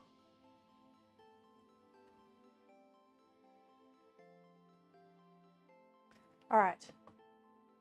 Now, just gonna keep stirring this. Oh my God, it's so thick. It looks so good. All right, this guy's gonna boil. We're gonna put the pasta in. And then I don't think we need to, I think to eat it. Oh, there's 10 seconds left on the cookies. Guys, it didn't stay in a ball. It flattened. That's fine. Oven mitts. The alarm went off. See, I felt like it was too soft. Look at it. There's too much butter. Maybe I didn't put enough flour. Maybe because we stuffed up the butter. I mean, it doesn't quite look like the snowball that people talk about, but it's not bad. But we'll just leave it to cool. We won't touch it for a second. Okay, let me double check my notes. So the pasta, 2 to 3 minutes in salty water. So we have the salty water, and then and then we should get a different set of tongs. It's coming together, team. Hang on, how much time we got? Oh, okay, we went over. That's fine. We're okay. So I want to be ready for it. Oh, I know. Have this like very organic looking bowl. All right, pasta is going in. Whoa, whoa, whoa, whoa. Hey Google, set a timer for 2 minutes.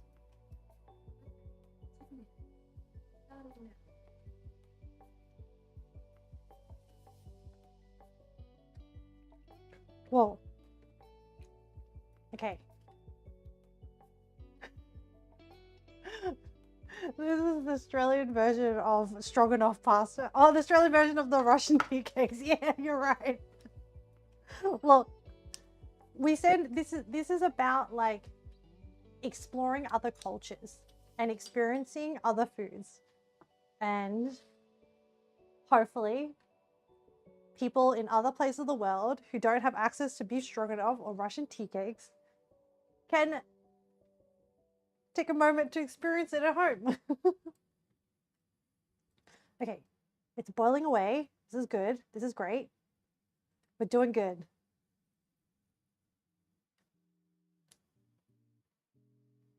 I need to stop touching it. I can't leave it alone.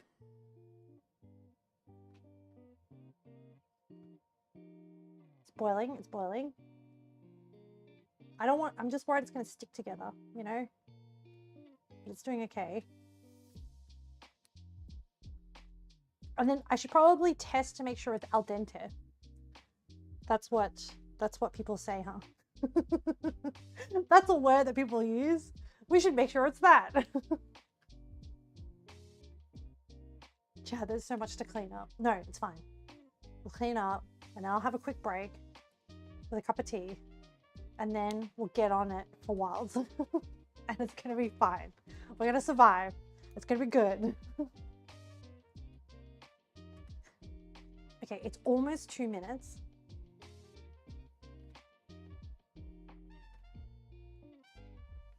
Yeah, I want to try smaller one.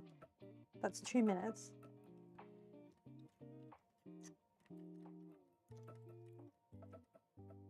I think it's cooked.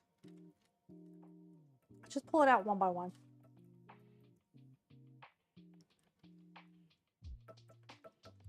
It's definitely cooked. Wow. Chat, we made this. I'm ready for an apocalypse. Like, chat, I'm gonna survive. Provided I have flour and egg. There's our pasta. Okay, turning off the heat. And then, oh, hang on, I want to take a photo of the pasta. This is like, okay, I'm not saying it's Oppenheimer, but like, this is my moment, you know? Would I do this again? I kind of would, actually. Okay, this is the pasta, and I'm going to add the Stroganoff sauce to it. Oh my God. That looks really good. Oh my God. Chat. Holy crap. We're culinary geniuses. Holy shit. Chat. It looks so good. I'm very proud of us. Hang on. Gotta take a photo. This is like peak content, chat. I mean, for me anyway. I don't know about you guys. Oh my God. All right. Let me get a fork. Oh my gosh. All right. POV chat. You need it. Okay. I just tried a mushroom bit. Yep. You know, adding that garlic when there was liquid in the mushroom, that was the right call to make, because that mushroom is now infused with garlic. The beef. Holy no. 15 minutes in the pressure cooker was perfect. It's still like stuck together. Let's do like a bite. Oh my God, hang on, I gotta bring the bowl to me. But this is your bite. Mushroom, bit of noodle, bring everything together.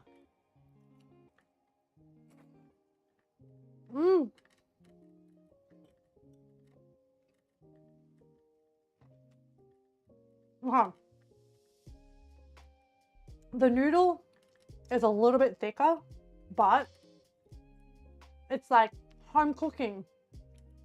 It looks great. It's really good. I really recommend this. And you don't need a pressure cooker. I'm using the pressure cooker to like speed up cooking on stream, but you just do it on a pot, slow cook it on a pot. And I reckon you can do it with the cut of like stew cut. I want another bite. 2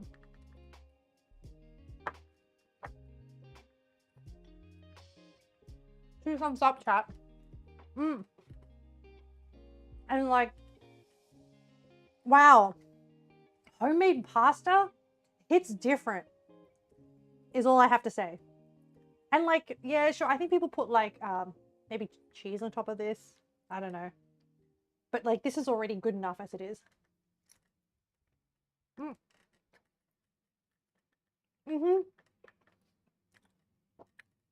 Oh my God.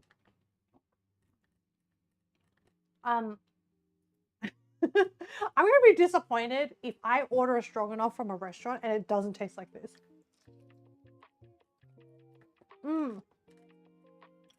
Holy crap. I've been missing out this whole time by not ordering stroganoff. How are the cookies going, buddies? Oh, they're still very hot. Well,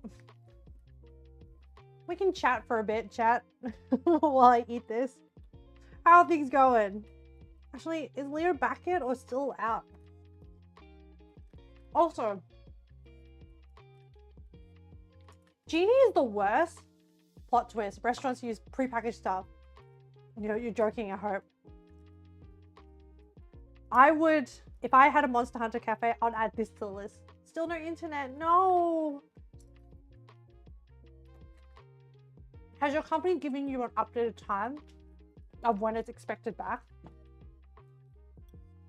Also, Genie is the worst at coming in, giving tidbits, and not following up. Like, he's like, Genie's like, oh, I don't know what to do. And then it's like, okay, now I want to know what they chose to do. The worst. I'm kidding. They're fine. They don't have to hang around and chat. Oh my gosh. Sorry, chat. This is my breakfast for the day. So I'm just really excited to eat this. Oh my god. And we nailed the thickness of the sauce, chat.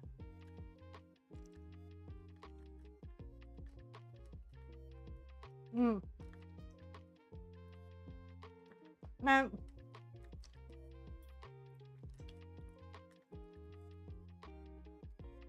I don't think, if I could be a big enough streamer, that I could go to like, I don't know, TwitchCon or something.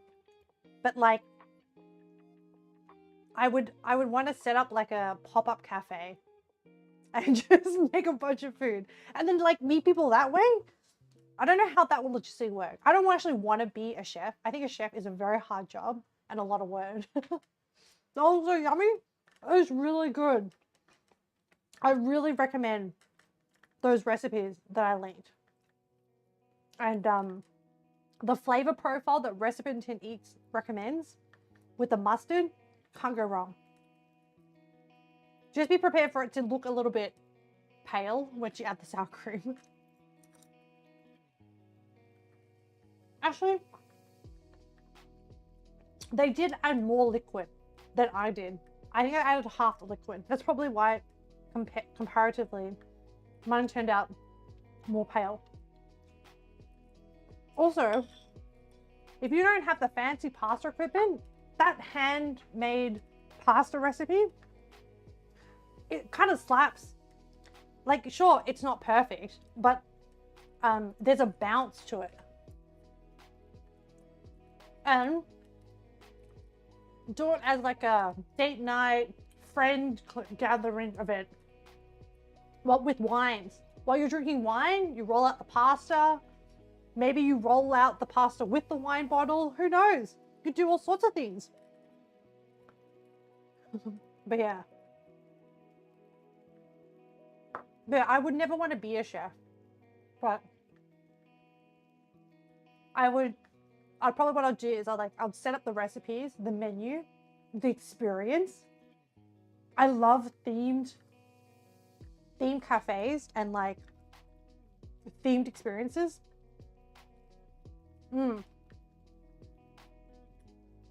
I love when you go to Japan and you go to like certain places and they just have like themed food.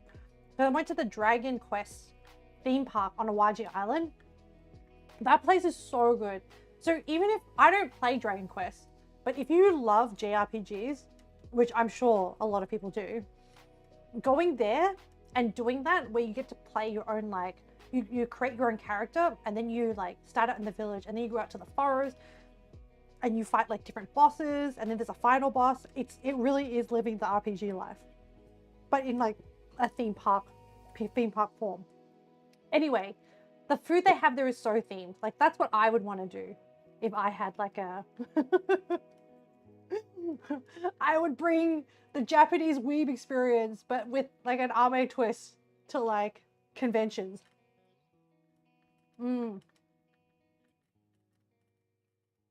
But I think logistically it would take a lot of money to do. Because you'd have to comply with like, you'd have to comply with each country's like health food standards. Maybe I'd partner with catering companies. Maybe that logistic, that's what you do. Oh my goodness. Really great.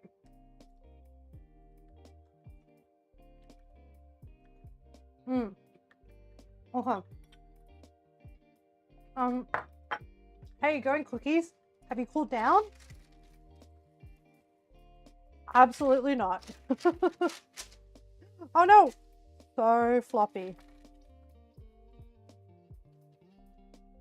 This reminds me of the time we made Anzac cookies. And I don't think they turned out so good either. Really soft.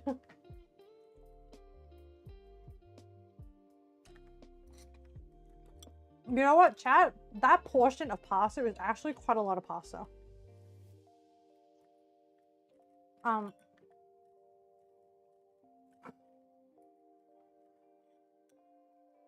Poor chat was like, now it's just turned into like a mukbang stream. Sorry. Like, we have to wait for the cookies to cool down. And I'm hungry. I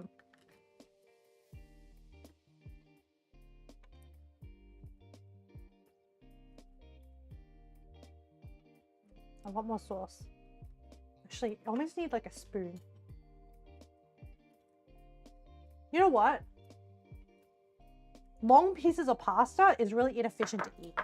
I'm going to use some scissors and cut up the long pasta. I probably should have just made like a little short pasta to start with. Now I can eat it with a spoon.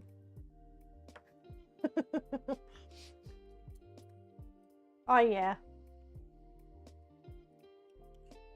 Oh my god.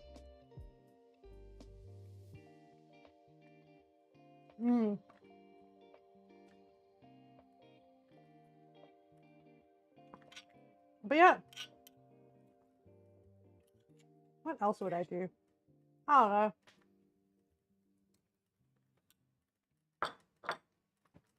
don't know. I want to just eat the cookies. Maybe I can take some apart and put them on a plate and put them in the freezer. They're still so soft right at the moment, chat. Oh, you know what I think I can do? I think I can cheat. Because they're still soft, I think I can cheat and form them into balls. You're not meant to. This ain't right, chat. I think I did something wrong. But anyway. I'm cheating and putting them into balls. I think they're meant to be crispy. But mine are not that. You know what? I'm gonna just do it to like... Maybe I put them back in the oven. Man. What if I form them into balls and then put them back in the oven? But then like the other two... And then I can report back later as to like if my fixing of it actually fixed it. I think... Actually, I think the liquefying of the butter actually stuffed this up. Because it's no longer a solid.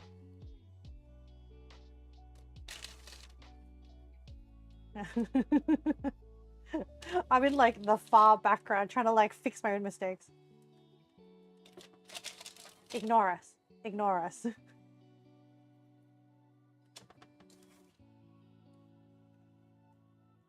Baking is hard, chat. Okay. Alright, I reformed them into balls. And I'm going to put them in the oven again.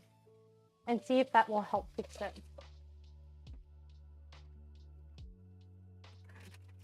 This is the cheat method.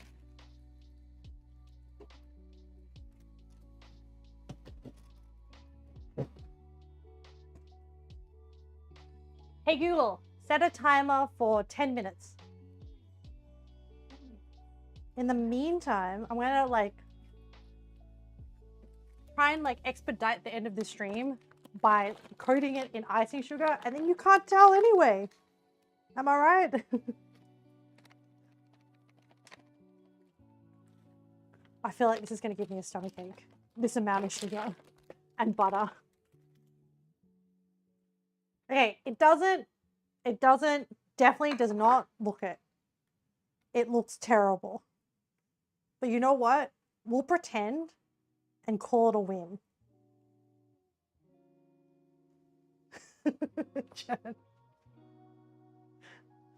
Oh my god, it's leaking butter. It's terrible.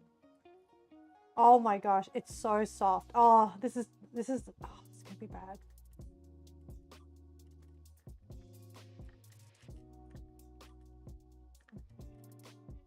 It's so wet. It's so wet. It's really bad. As in, it is not right. It's just like eating raw cookie dough. Maybe. Hang on. Maybe instead of baking it again,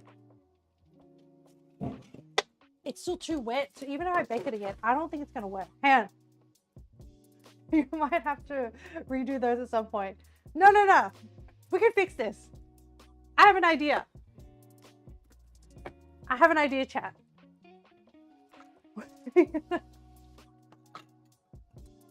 I'm gonna go back to basics. All right, I'm just gonna dump the whole thing back into a bowl. Now I need a clean spatula. I'm running out of spatulas at this point. This is not my favorite spatula, but we have no choice. Okay, I think if we dump all of this into a bowl. Okay, so we're reforming the dough. Okay, and then we add more flour to absorb all the butter. How much flour? We're gonna eyeball it.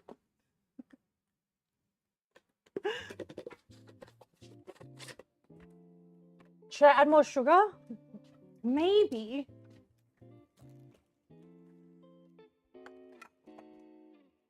We can fix this. Like that amount.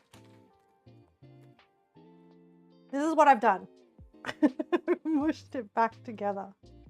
I'm gonna make it like, try and make it like cookie consistency.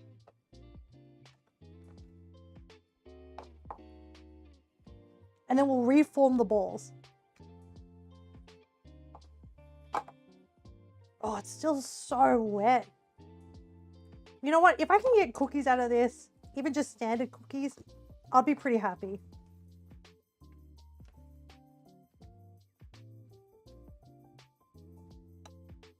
More.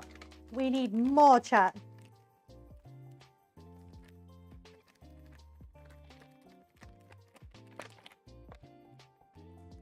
Hey, we finished one bag of icing sugar.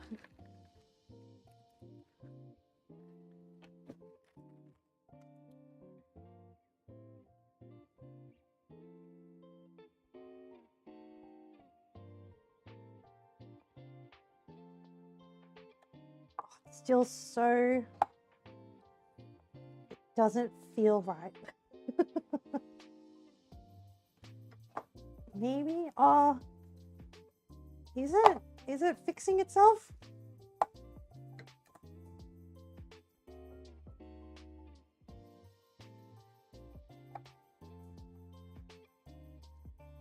Hang on. A little bit more flour. A little bit more flour. But like not heaps. Like a table. And while I do that, I'm going to stuff my face with more stroganoff.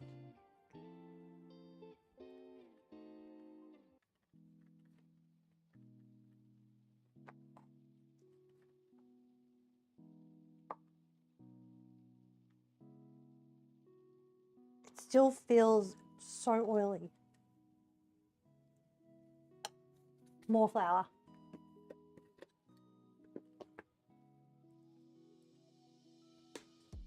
And I'm just trying to like match the rate of flour and icing sugar I add. This is more icing sugar.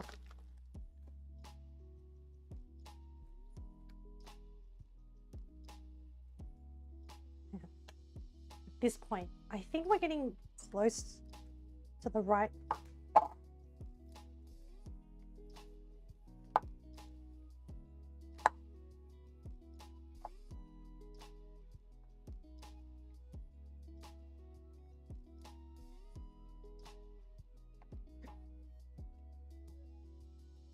It definitely feels better.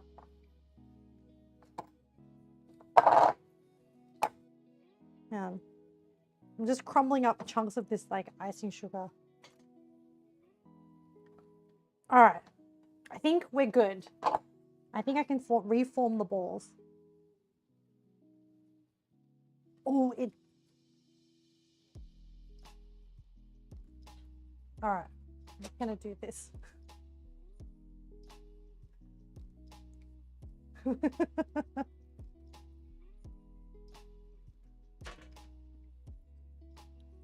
Remember, I'm not pretending to be pro. I'm just pretending to, I'm just trying to like eat delicious food here. That's the goal.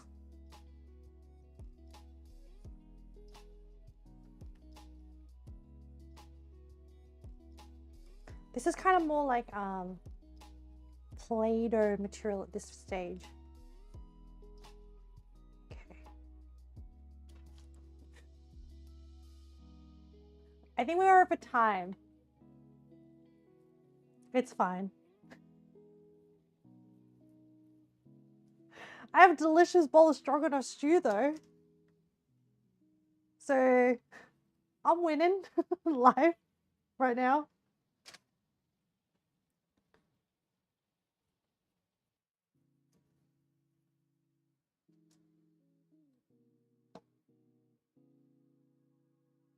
Okay, this feels better.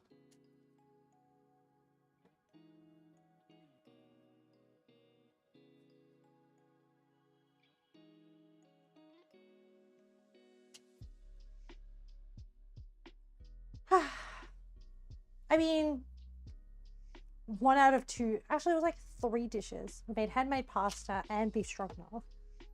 2 out of 3 is still passing. It's still a passing grade. So really, we're doing not bad. And I mean, the other thing is like these streams are more as a means to learn and explore new cultures or new types of food, learn about a bit of history, do some fun things, whatever it is. And it was already worth it learning about the Russian tea culture. Not to mention like all the political stuff leading up to like Russia leading into like the Russian Revolution.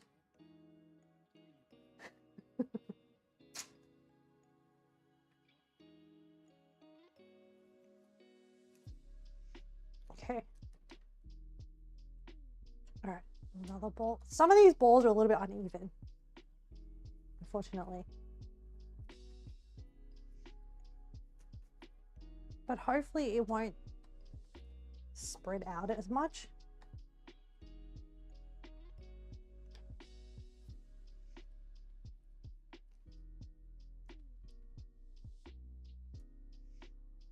Okay, nearing the end. I think it's the last ball that we have. Oof.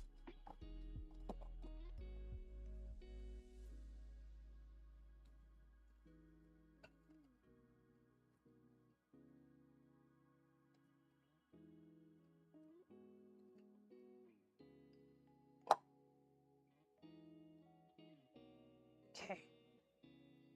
All right, last ball done. That was the original 10-minute timer.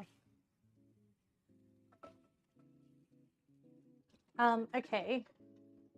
So I think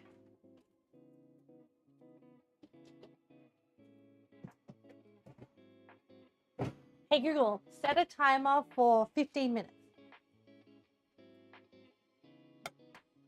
All right, while that's happening, I'll do a little bit of a tidy so that later when I end stream, I have more rest time between this and the next stream. Which means just dumping a whole bunch of dishes into the dishwasher. You can do it, dishwasher. Please save me. Oof.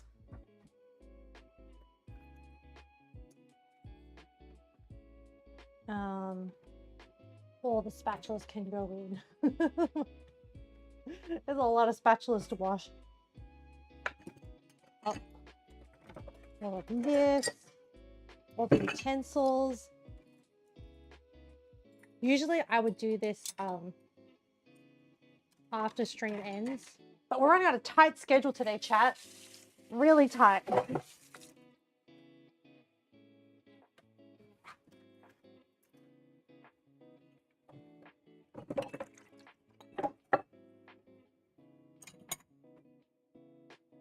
Oh, this can go into. I can put away the gas stove. Yep, we have the timer running for.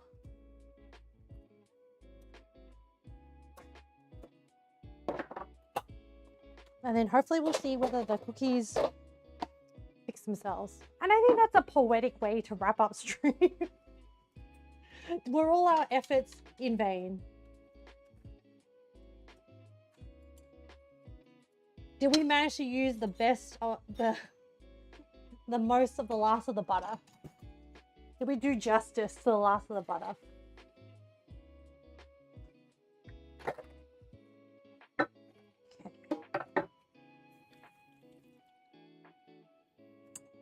Alright. What else we got? Put this away. There's another plate. Oh. Sorry. 30 minutes to go. Will you be able to rest in between? Is it 30 minutes to go? Will I be able to rest in between? These are all excellent questions, Leah.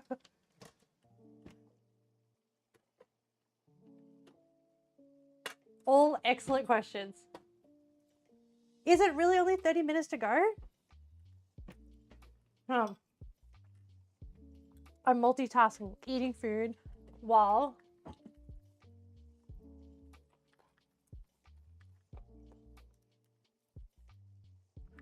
I don't even see the thing on my Steam that says how long I have.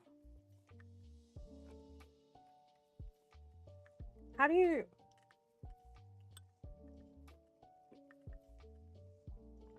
About 27 minutes?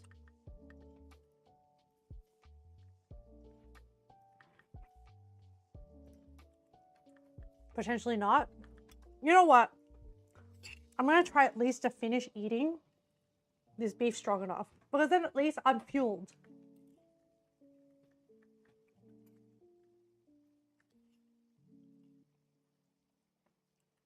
And while I eat it,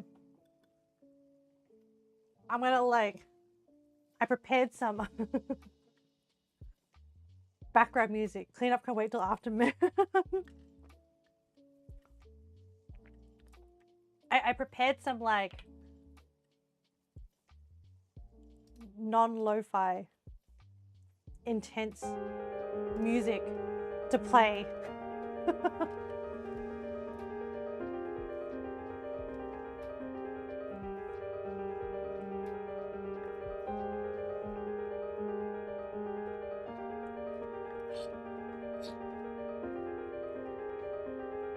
While I eat this stroganoff and wait for the biscuits to cook. It's not out yet though.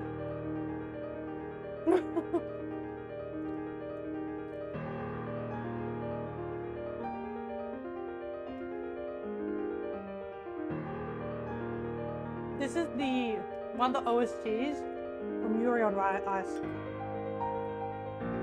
This is such a beautiful anime. I cried during it.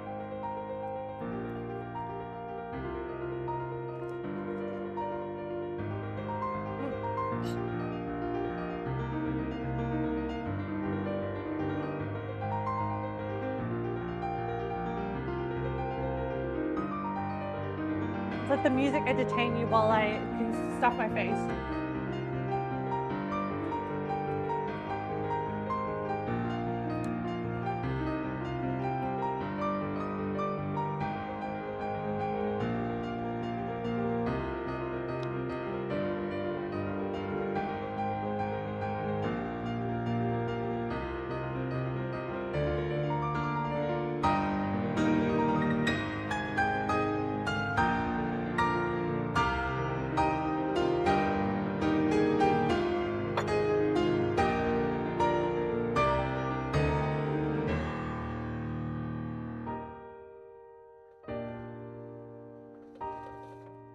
I'm also gonna boil some hot water. Because if I'm going straight from this into Monster Hunter, I need some tea.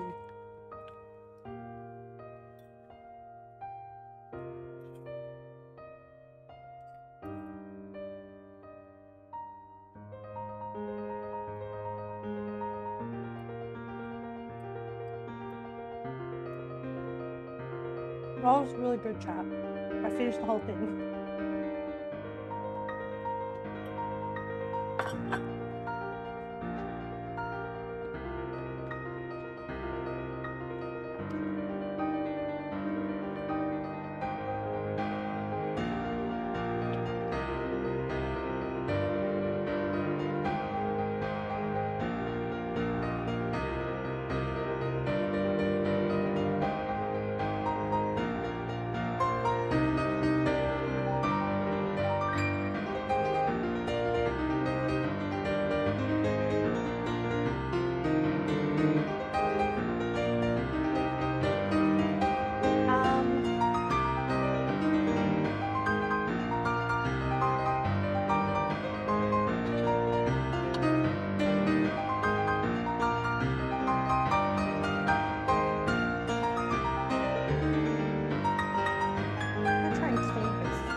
We still have 7 minutes left. Pretty intense music, but still picture a pressure cooker. Well, shush, Jen. I have other prepared music while we kill time.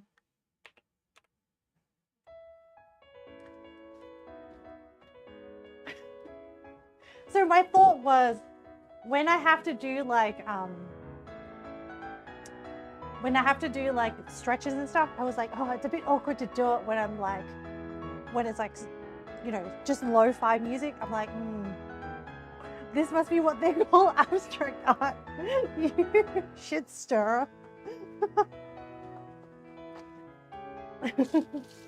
Yeah, now we're going through the, whoa, I almost knocked the camera over.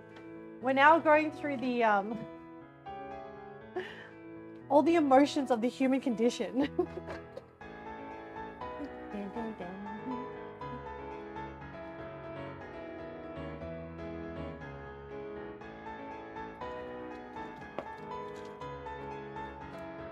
Yeah, it's a picture of a pressure cooker, but like...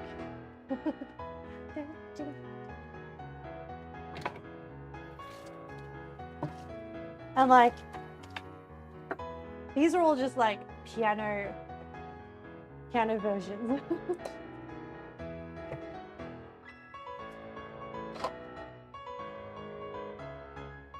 It's actually kind of vibey, cleaning up music.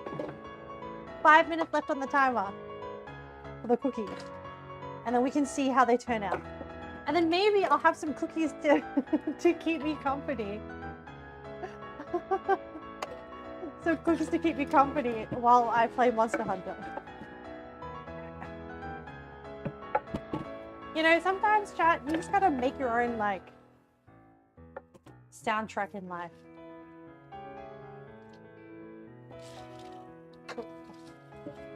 Actually, I need to adjust this audio. It's not the same level as the Yuri on Ice piano track.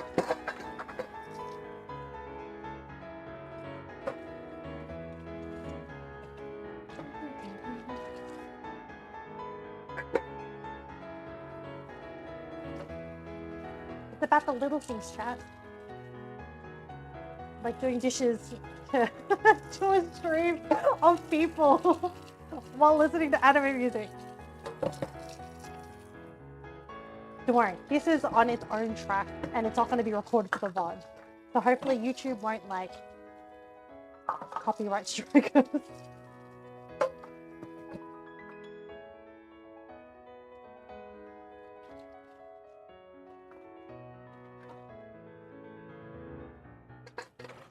Oh. Oh! No! Things got knocked over.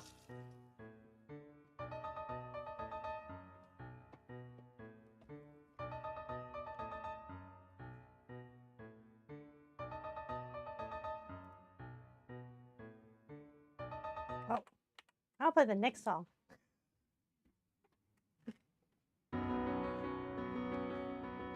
And then we're getting into like the final arc of like the cooking.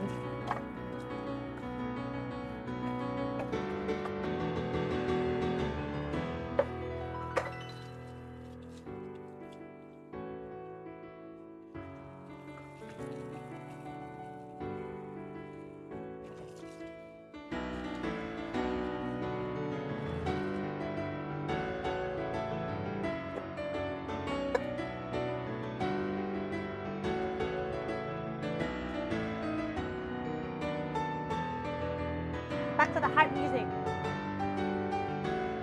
Oh, this is of coffee.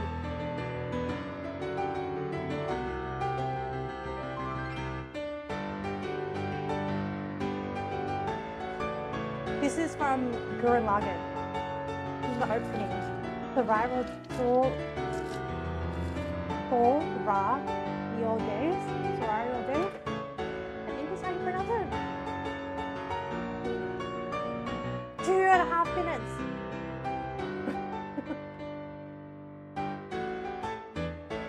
See, my my taste in anime is all over the place. But I have to say, like, if you enjoy sports anime, you shouldn't knock Yuri on Ice until you've tried it.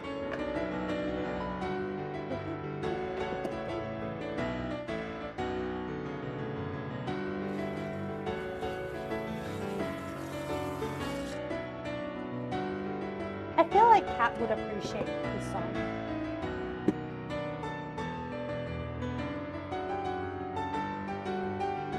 But yeah, instead of sleeping, I was doing this.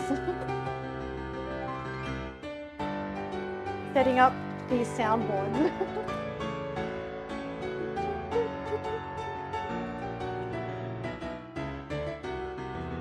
Man, what it's like, emotionally, we're in like the last arc, last battle, reaching for the stars.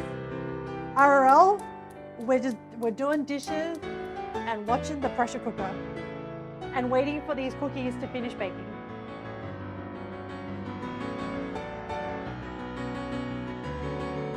There's such a good cover of it.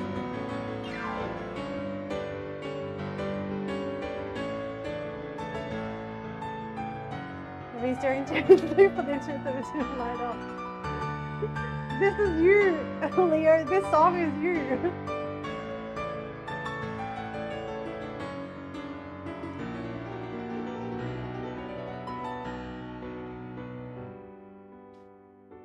This is Leo just like intensely.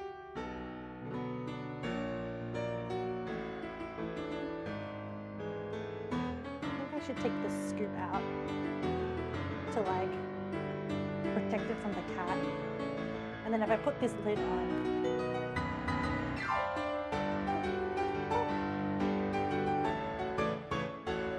I feel like I really need to learn pata to like dance this song because it just has that energy, you know. But like I'm pretty uncoordinated. Oh, the timer! That's the baking timer. Hand. No one panic.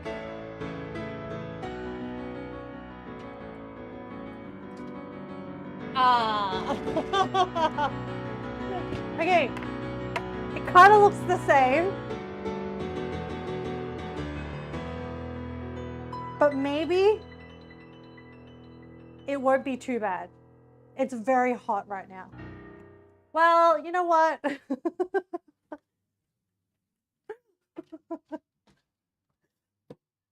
I don't know, chat. Like, I gave it 2 shots. But I think might be okay, maybe. Maybe. Anyway, the actually 3 songs are pretty good because in that time period, I was able to not only scoff down my stroganoff, but I was actually able to also wash up most of the dishes. And then also we were able to like bake the cookies. So like, maybe that's a thing that we can do. Well, I don't think we're gonna be able to find out how these taste. They're still too hot. So even if I was to touch them now, they would fall apart. So I think the only thing we can do is turn off the oven.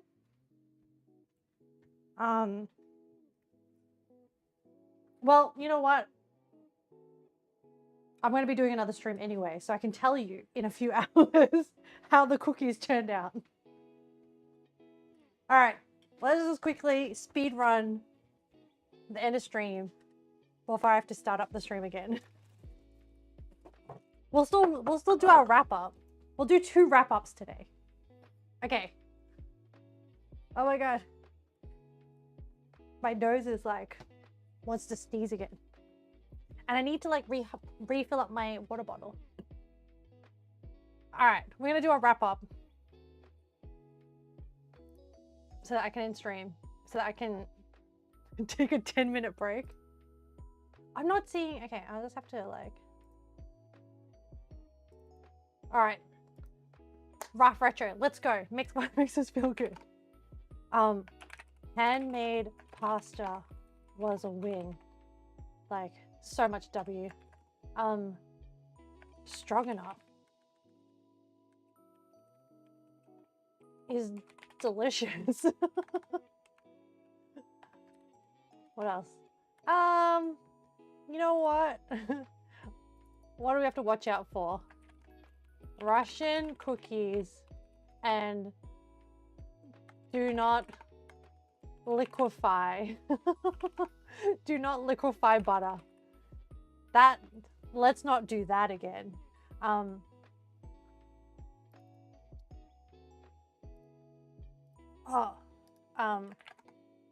Russian history is interesting and filled with very interesting people, I have to say. What else do we do? What pushes us forward?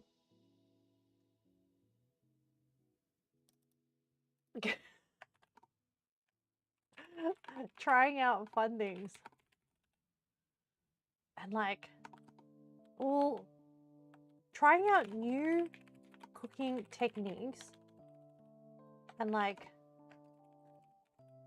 so we don't intentionally set out to make it a cooking challenge, but somehow it becomes a cooking challenge. I don't know how, but it just does. Where do we want to go? Okay. Survive. Monhan wild stream, which is good because we're going to be sitting down instead of standing. And then I think we can probably say, like, for a rough indication, Monday will still be Minecraft. But I'll have to do some prep work as to, like, what bit of the castle moon brewing what next. Oh! Okay, so Wednesdays, well, will definitely be Monhan Wilds. Hey, does anyone have any inspiration for cooking stream next Friday? Chat? Any burning desires? Anything that you like? It's okay. You don't have to.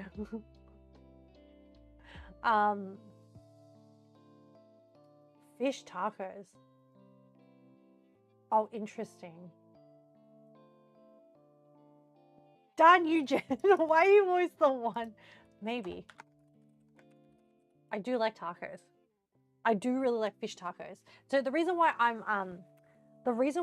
am hesitating is because I think there is a debate into whether it is a fish fillet fried or whether it's grilled fish and which one is better. Maybe we can do both and taste test.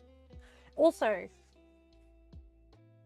I need to get my hands on, if we're doing, is fish tacos a classically Mexican thing?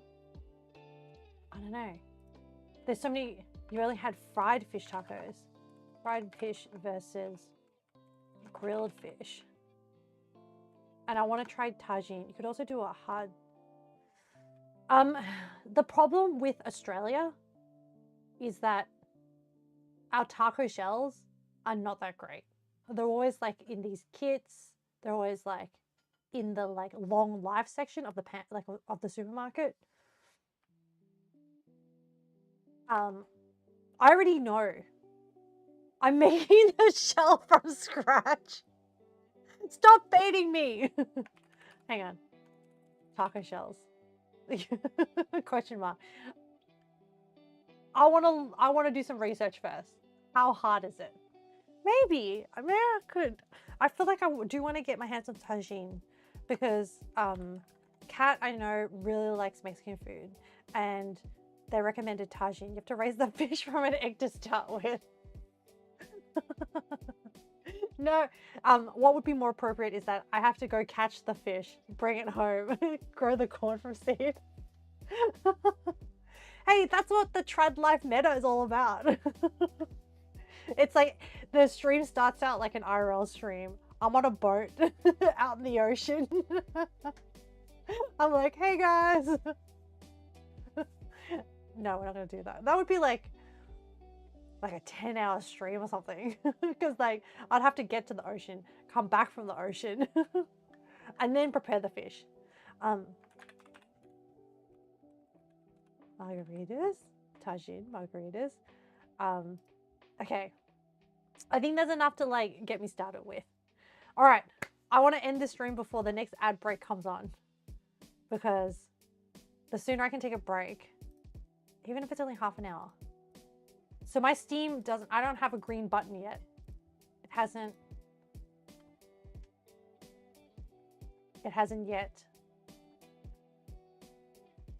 Why is the community in Monster Hunter Wilds, there's like a comment that's like in general discussions that like, why is it so toxic here, damn. I didn't think the community was that toxic. Maybe I'm just not in those areas of the pockets of the community. Anyway, I'm getting distracted. All right, we're ending the stream. Thanks for hanging around. Wait, quick shout outs. Leo, Birchie Bear, Cat, Yama for popping in, Tidy for lurking, Penguin for like hanging on despite the cookies and everything going on, Valk for popping in. We're speed running. Oh, ND for popping in. Who else we got? Do we